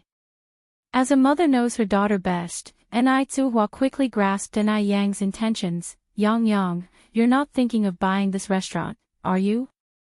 "Yes," Enai Yang nodded. Enai Tsuhua said, "That's 480,000. It's a lot more than just a few hundred or a few thousand. Yang, think it through." Enai Yang replied, "Mom, I've thought it through. I want to buy it."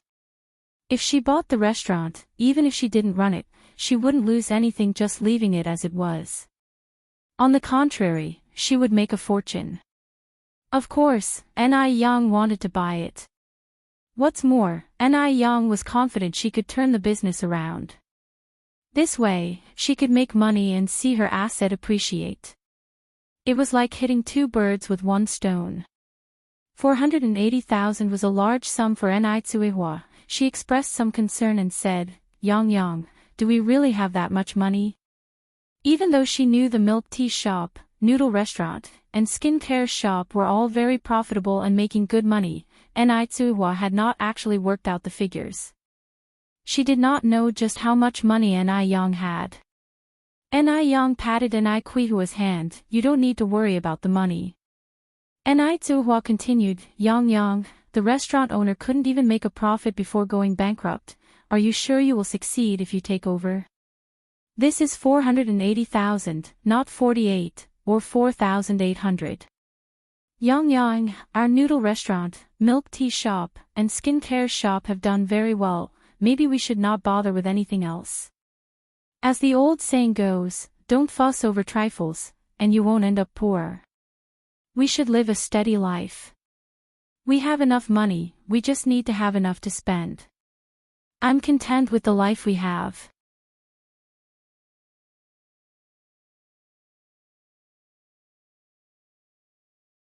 Chapter 423, Buying a Restaurant, A Promising Future _3.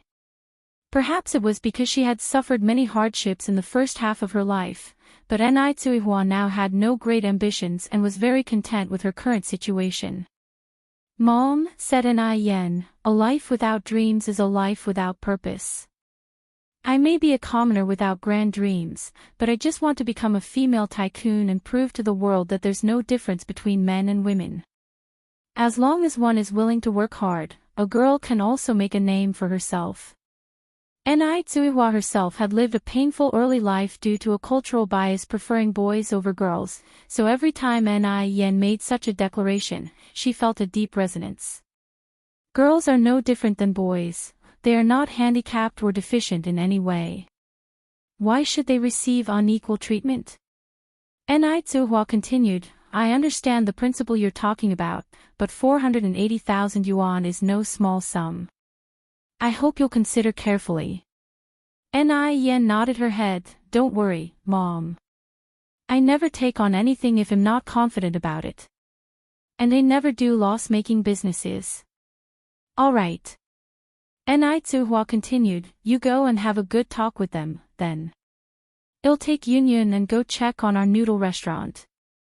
Yen was going in to discuss business. Having her child with her might be somewhat distracting, and Tsuhua was not a woman without sense. Yen nodded slightly. I'll come to the noodle restaurant as soon as I'm done here. Tsuhua mounted her bike and left with little Yun.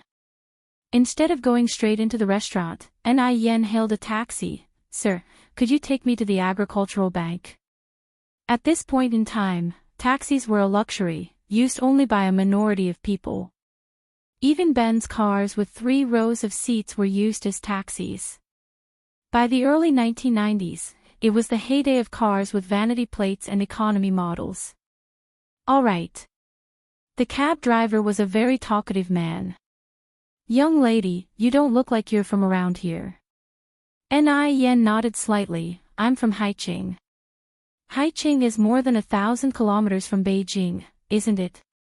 Yen said, about 1,200 kilometers or so. I've been to Haiqing before. Everything is good but the preference for sons over daughters is too severe, the driver continued. Which part of Haiqing are you from? Dam village, Yen answered truthfully. Oh. The driver nodded, a strange look flashed in his eyes, and he fell silent.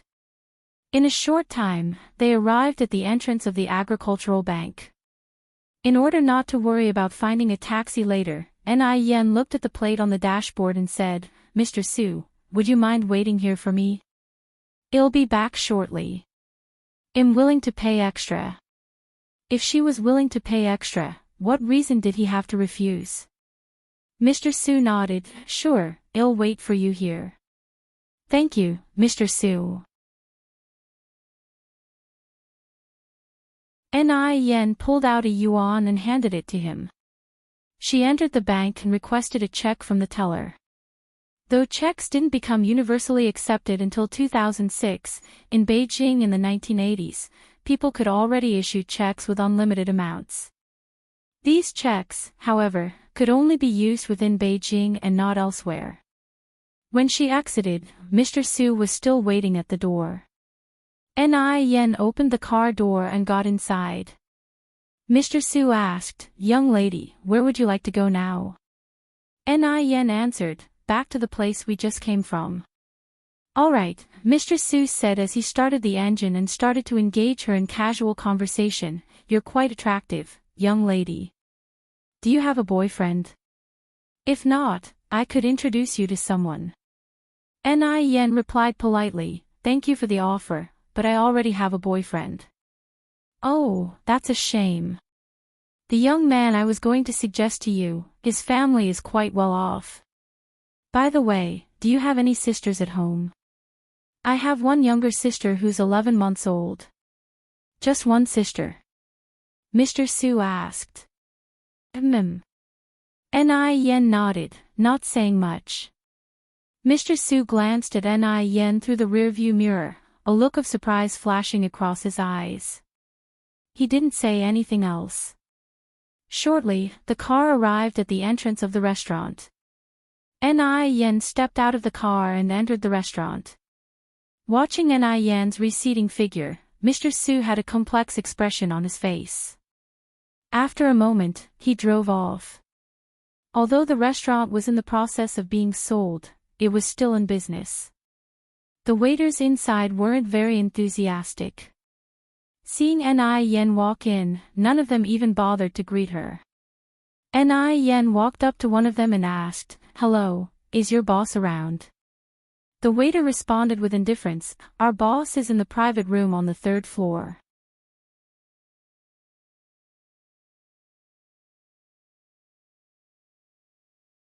Chapter 424, Buying a Restaurant, A Promising Future _4.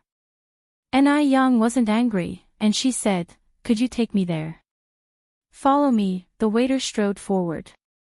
The two of them arrived at a private room on the 3rd floor. Just as he knocked on the door, a smile appeared on the waiter's face. "Boss. What can I do for you?" The restaurant owner appeared to be a young man in his 20s. "This lady is looking for you." The waiter took a step back.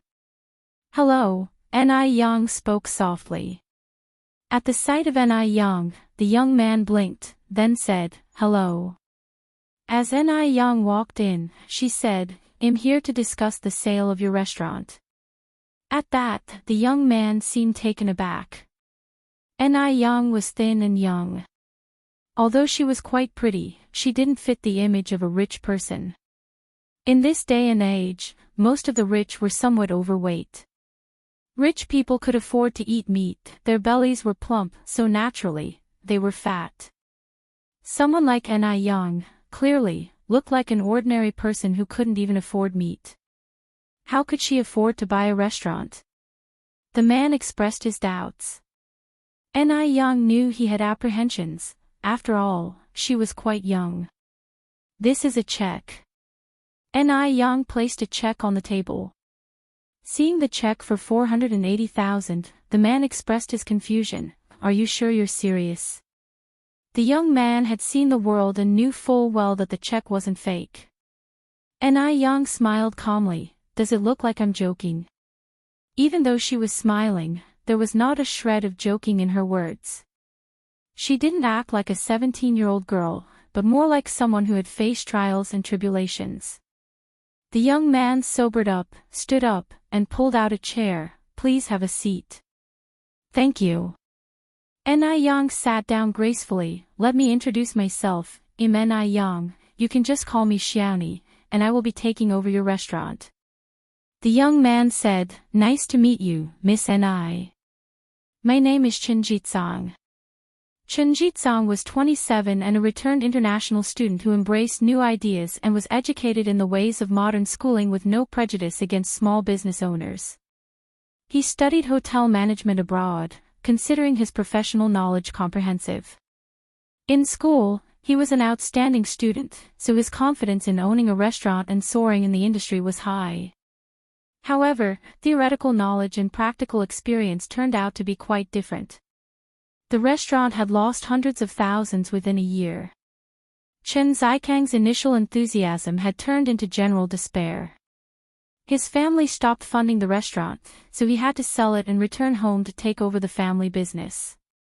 Young went straight to the point. "Mr. Chen, if there aren't any issues, we can sign the contract and settle formalities now." Chen Jitsang seemed slightly nervous. Does your family know about this? The restaurant had continuously been in losses. He didn't want to deceive a minor. Ni Yang said with a smile, "Don't worry, Mr. Chin. I'm of age. The contracts I sign are legally binding. If you're worried about the check, I can go to the bank with you for verification." Chen Jitsang continued, "Do you know that my restaurant has been in the red the whole time?" Ni Yang responded coolly, "I know." Chen Jitsang was somewhat surprised, "You know, and you're still willing to buy it." Ni Yang wasn't the first person who wanted to buy the restaurant. Before her, there had been at least 20 other people. But the first thing they did was slash the asking price. The 480,000 priced restaurant was immediately brought down to just over 100,000.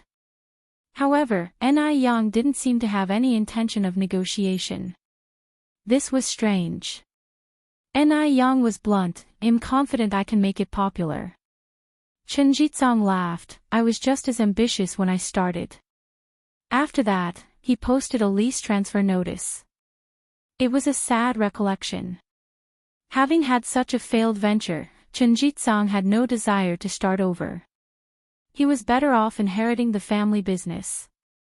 Ni Yang asked instead, "So, Mr. Chen, are you not willing to sell now?" "No, it's not that," Chen Jitsang continued, "I just think you're rather strange. By the way, which family from Beijing do you belong to? How come I've never seen you before?"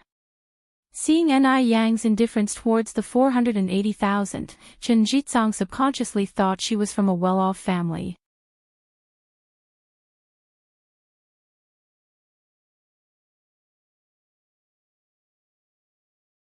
Chapter 425, Buying a Restaurant, A Promising Future _5. It was odd that Chen Jihao, who had met nearly all the socialites in Beijing the day he returned to the country, had never encountered Ni Yang. Ni Yang was so attractive, if he had met her, it would be impossible to forget. Ni Yang said, "I'm not from your circle." Upon hearing this, Chen Jitsang said with a surprised face, "Then how come you're so wealthy?" Ni Yang gave a faint smile, "Mr. Chin, do you still want to sell your restaurant?" Chen Jitsang, realizing his rudeness, hurriedly said, Sell, let me grab the contract. And then we can go to the Bureau of Industry and Commerce together." Ni Yang nodded. Chen Jitsang took the contract and pushed it towards Ni Yang. Ni Yang picked up the contract, without rushing to sign, but read swiftly as the turning pages rustled in the air. She was reading so quickly that Chen Jitsang thought she was just posing. Just like some young girls who like to pretend they understand when they don't, acting like they are mature. "Isn't something off here?" Ni Yang set down the contract, pointing to a clause. "What's the problem?" Chen Jitsang asked. Ni Yang continued, "It should specify here that the restaurant is not just being leased, it's being sold along with its property rights. Otherwise, this could easily lead to disputes later." "Let me see." Hearing this, Chen Jitsang also took the contract and started to read it carefully. After a moment, he nodded and said, "I apologize, Miss Ni. This is indeed an issue. I'll contact the lawyer to make adjustments." After the lawyer drafted the contract, Chen Jitsang also took a look, but he didn't notice the problem. He didn't expect that Ni Yang would spot the issue immediately. This girl was not to be underestimated. Chen Jitsang was secretly surprised. Ni Yang picked up her pen and marked the problematic area. She then said, "Don't rush to amend it, let me read it again." "Okay." Chen Jitsang looked at Ni Yang again, his eyes filled with a hint of admiration. When she was reading the contract, her eyebrows frowned in concentration, her lips pressed together, her appearance was extremely attractive. No wonder they say that people are most attractive when they are serious. Chen Jitsang had seen many beautiful women at home and abroad, but he had never encountered someone like Ni Yang. Her beauty was beyond words, yet it was breathtaking. During the process of reviewing the contract, Ni Yang pointed out a few more issues. The issues seemed small, but upon careful inspection, they were quite troublesome. Suppressing the shock in his heart, Chen Jitsang said, "We won't have time to sign the contract today. I will have the lawyer revise these issues when I go back. Let's plan to meet tomorrow afternoon." "Okay." Ni Yang nodded. "See you tomorrow afternoon."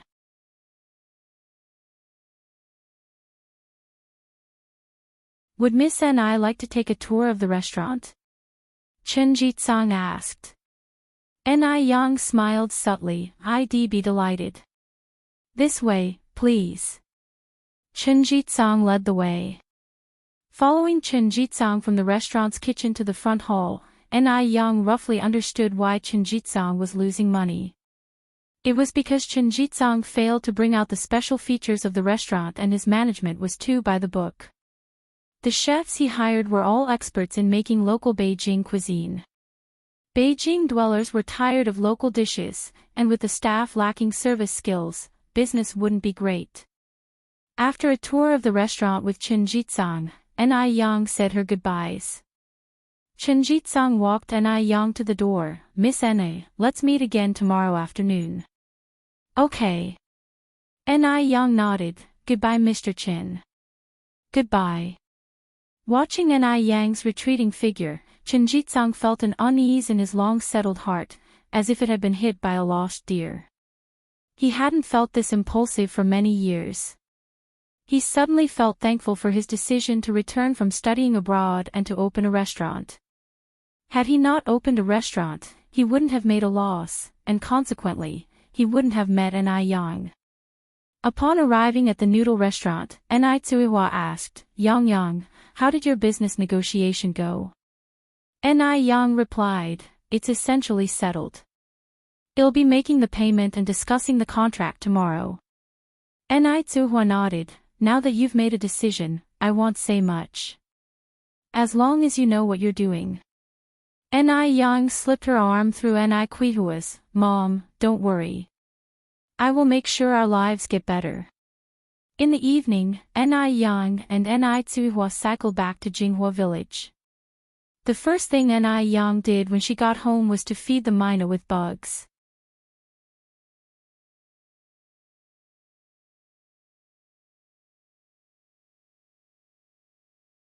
Chapter 426, Buying a Restaurant, A Promising Future _6. The little guy hadn't eaten anything all day, so when he saw Ni Yang coming, he couldn't help but open his mouth eagerly. Duo. Ni Yang fed it while calling the little guy's name. After feeding nearly 10 worms, the little one couldn't eat anymore, so it just kept its pair of glossy and round little eyes fixated on Ni Yang.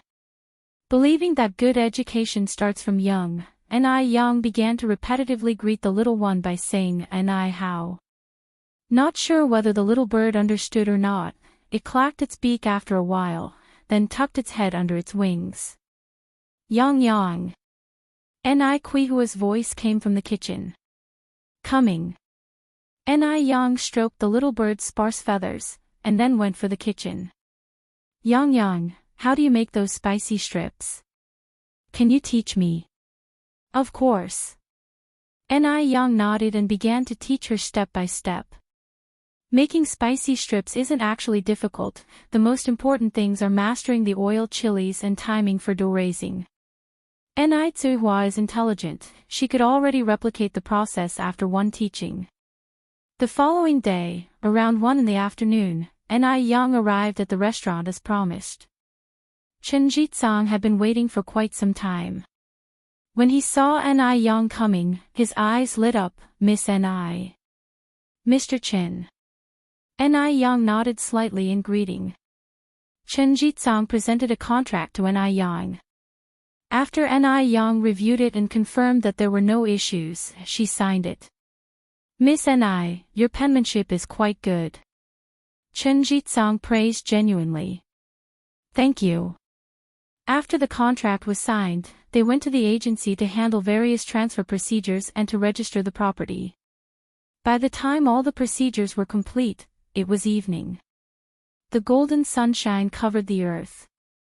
Chen Jizang handed all the keys of the restaurant to Ni Yang. Miss Ni, I wish you a thriving business with abundant sources of wealth. Thank you. Ni Yang took the keys, wishing you two to find light amidst the darkness, and a future full of promise. Ni Yang didn't intend to continue serving traditional dishes, nor did she plan to maintain the decor of the restaurant, but there were still quite a lot of supplies left in the restaurant, such as grain, oil, semi-finished dishes, meat, etc. Chen Jizang, having done business for the first time without any experience, had about 10,000 yuan's worth of supplies in stock. It would be a waste just to leave them sitting there, and they wouldn't be eaten up in a short time, so Ni Yang decided to give them away. She decided to give them to the homeless and impoverished families. There were 50+ waiters and 20 chefs still living in the restaurant. Ni Yang paid everyone 2 yuan per day, asking for their help in distributing these items.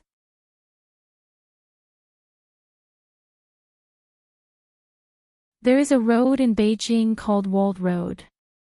The road is home to homeless people and impoverished families. Fuwa lived on this road. Ni Yang led everyone to Walled Road, going door to door handing out food. The standard for each house was 10 kilograms of rice, 1 jar of oil, 2 kilograms of pork, and some vegetables plus semi-finished vegetables. In those days, people seldom had meat. When they received these supplies, everyone was extremely excited. It was no different from manna from heaven. Thank you, kind people, thank you, good people. In particular, there was an old woman who hadn't had meat for years. She tearfully accompanied Ni Yang a long way, her eyes filled with tears. Those who never personally experienced that time would never understand the feeling of not having tasted the flavor of meat for years. Upon leaving the old woman's home, Ni Yang brought more supplies to Fuwa's yard. Just as she walked into the yard, she saw a group of children surrounding and beating Fuwa. They were all children around 7 or 8 years old. Some were even just 3 or 4 years old. But the words coming out of their mouths were simply unbearable to hear, especially disgusting. Even Ni Yang had never heard some of them before. They were probably cursing at Fuwa as a bastard without a mother. Ni Yang frowned slightly, raising her voice, "Who is bullying our Fuwa?" Hearing this, all the children turned towards Ni Yang. In that moment, Fuwa seemed to see the sun, his eyes filled with light. "Sister." Ni Yang walked over, picked up one of the children who was bullying Fuwa the most brutally, and started spanking him. For the first time in his life, Fuwa felt the feeling of being defended. The mischievous child started crying loudly. The other children immediately ran off to tattle. It wasn't long before a woman walked into the yard, spitting curses, "Which shameless beast is bullying our child?" Ni Yang looked at the woman, responding with a cold voice, "Raising a child who curses and hits people, that is the real shameless animal." The woman was just about to retort, but upon clearly seeing Ni Yang's face, she immediately changed her attitude. "Good person, it's you. We are really sorry, our child doesn't know any better, it's our fault that he hit Fuwa." Xuanzi quickly apologized to the good person and Fuwa. The naughty child refused to apologize, stubbornly said, "I will not. He is a bastard." The woman raised her hand and slapped Xuanzi hard across the face. "Apologize."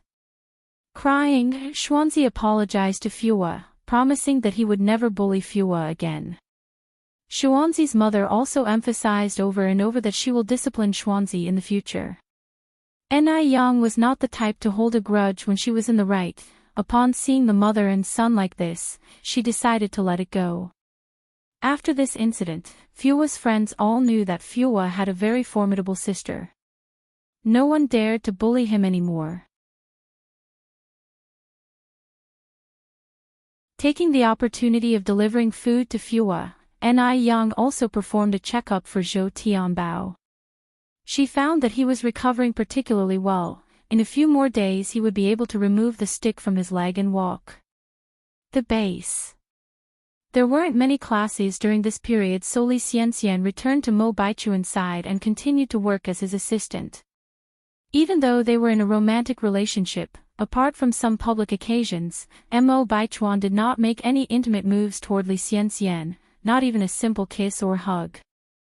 Sometimes, Mo Baichuan would be so cold that it made Li Xianxian question whether they were indeed in a relationship, which made her more determined to have a child. Tonight, Li Xianxian prepared a careful candlelight dinner. With her makeup meticulously done, she sat at the dining table waiting for Mo Baichuan. After a long wait, finally, footsteps were heard outside the door. Looking up, Li Xianxian saw that it was indeed Mo Baichuan. Baichuan. Mo Baichuan slightly bowed his head as he took a seat across from Li Xianxian. Li Xianxian poured a glass of red wine for Mo Baichuan. The medium-rare Kobe steak pairs best with red wine. Baichuan, have a taste.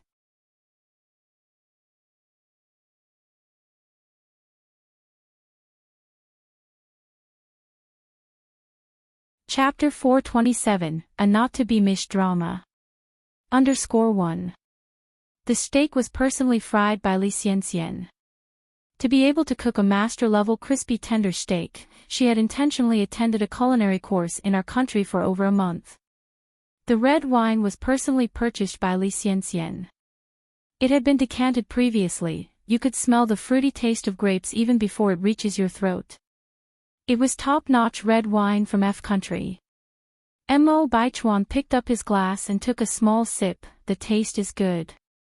It just felt a bit bitter. He didn't recall ever having this slightly bitter feeling before drinking red wine. Could there be something wrong with his taste buds? Mo Baichuan took another sip and savored it carefully. This time, he didn't get the slight bitter feeling again. Only the robust and mellow flavor that had missed was left. It must have been an illusion.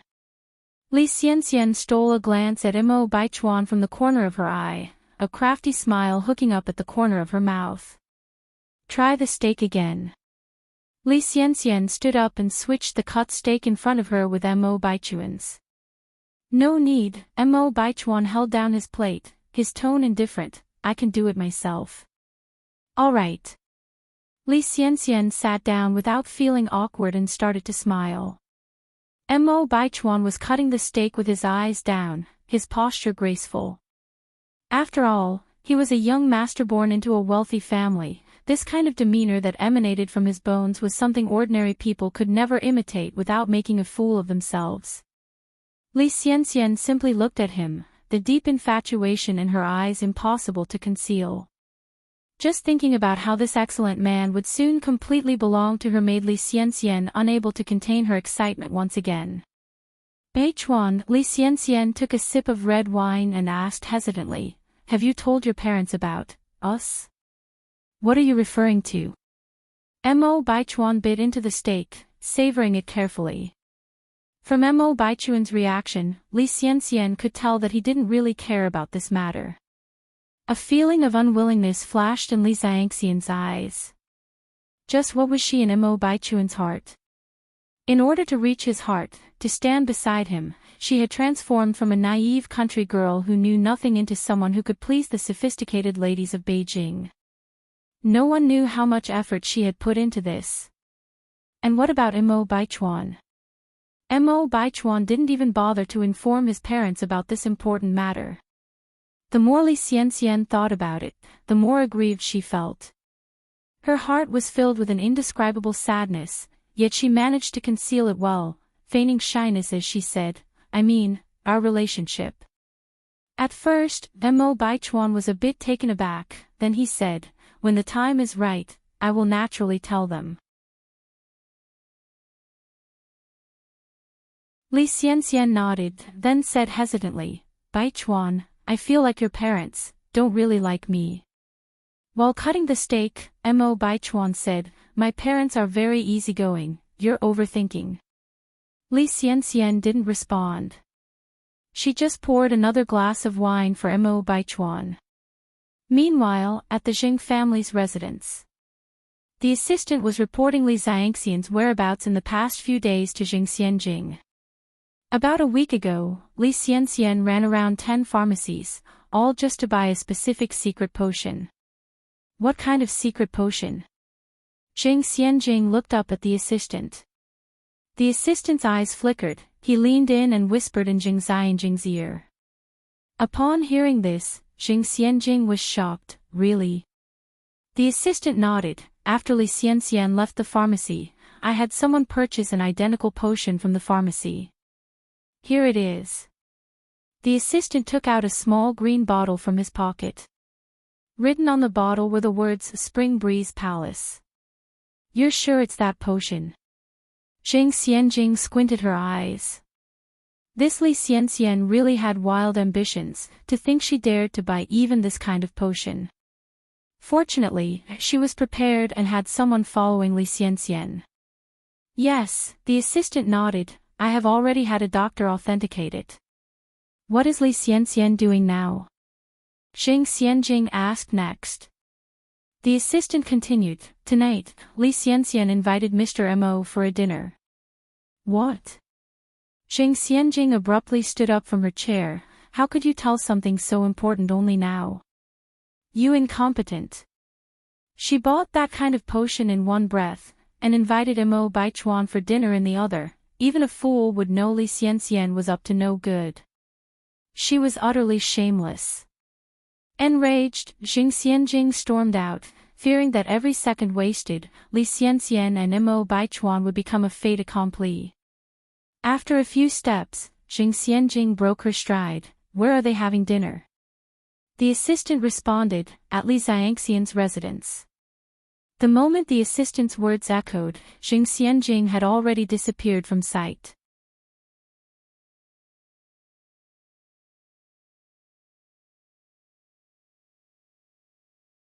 Chapter 428, A Not-to-Be-Missed Drama. _2. She was too eager.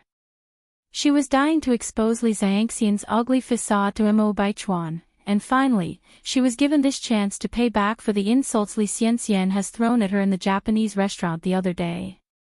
Zhang Xianjing was now both anxious and delighted. On the way down the stairs, she wasn't paying attention and bumped into a person. Ah! A ghost! Zhang Suyu made a scared gesture and ran upstairs, not daring to look back.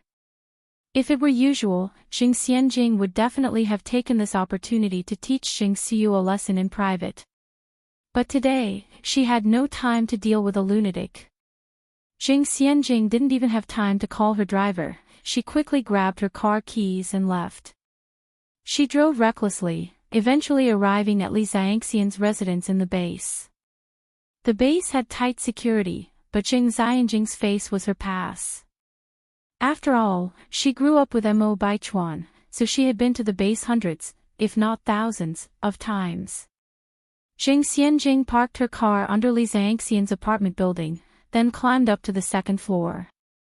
The door was not locked from the inside, so Zhang Xianjing opened it in one push. The two inside having a drink were startled by this sudden interruption. Mo Baichuan was fairly calm, while Li Xianxian became so spooked that she turned pale and her voice was trembling. Sister Xianjing is here. What are you afraid of now that I'm here? Nothing is more frightening than having a guilty conscience. Li Xianxian was reacting way too strangely, making Zhang Xianjing even more convinced that something had been added to the wine. I am not afraid. Li Xianxian forced a grin, put down her wine glass. Sister Xianjing, please have a seat. I didn't know you were coming, so I didn't prepare a set of tableware for you. I hope you don't mind. Zhang Xianjing didn't accommodate her at all. She walked up to the table, picked up Mo Baichuan's wine glass, and took a sniff. Brother Baichuan, you can't drink this. Sister Xianjing, this wine is a pale purple from F country, why can't I drink it? Li Xianxian had calmed down a lot now and stood up to retrieve the wine glass from Zhang Xianjing, but was skillfully avoided. Mo Baichuan looked at the two in confusion. Zhang Xianjing sneered, Li Xianxian, stop acting innocent. Do you not know what you've done wrong? Li Xianxian shook her head helplessly. Sister Xianjing, what on earth are you talking about? I don't understand. Jing Xianjing looked at Li Xianxian with a mocking face. Li Xianxian, can you stop pretending to be innocent? Sooner or later, your deeds will be exposed. Stop acting. Li Xianxian turned pale and was so frightened that she even started tearing up. Sister Xianjing, if you have anything to say, just say it directly. I really don't understand how I offended you. Why are you targeting me every time? If I really did something wrong, I'm willing to apologize to you. I'm sorry, Sister Xianjing, I was wrong. At her words, Mo Baichuan turned to look at Jing Xianjing, studying her more closely. From the moment she entered the room, Jing Xianjing was accusatory, while Li Xianxian remained weak and understanding. Even though Jing Xianjing's accusations had become very harsh, Li Xianxian chose to swallow her pride and apologize to Jing Xianjing. Could an ordinary person have this kind of magnanimity? Perhaps Li Xianxian was really a rare good girl, and he shouldn't have started dating her just to stir up jealousy in Ni Yang. That would be using her. With this thought, Mo Baichuan was filled with guilt. It was he who had wronged Li Xianxian. Xianjing, you've gone too far. Mo Baichuan frowned slightly. Li Xianxian managed to hide a smile. In her previous life, she was well versed in human psychology. She knew that the defender always had the advantage. As long as she took the initiative to apologize, even if she was in the wrong, she would appear right. You think you can outsmart me, Jing Xianxian? You're too naive. Brother Baichuan, Jing Xianjing turned to Mo Baichuan and said, Li Xianxian put an aphrodisiac in this wine. She's trying to trap you. You mustn't be fooled by this wicked woman. Aphrodisiac. Upon hearing this, Mo Baichuan's face instantly changed. No wonder he thought there was something different about the taste of the wine today. So it was drugged. Jing Xianjing continued to speak. Li Xianxian, how can you be so shameless? You even stooped to doing such a filthy thing. I really didn't. Li Xianxian immediately burst into tears, her voice choked. She didn't know what to say anymore, she just kept clutching Mo Baichuan's sleeve. You're tuning into the Path of the True Immortal YouTube channel. Don't forget to subscribe and join us on this journey to catch the most captivating stories.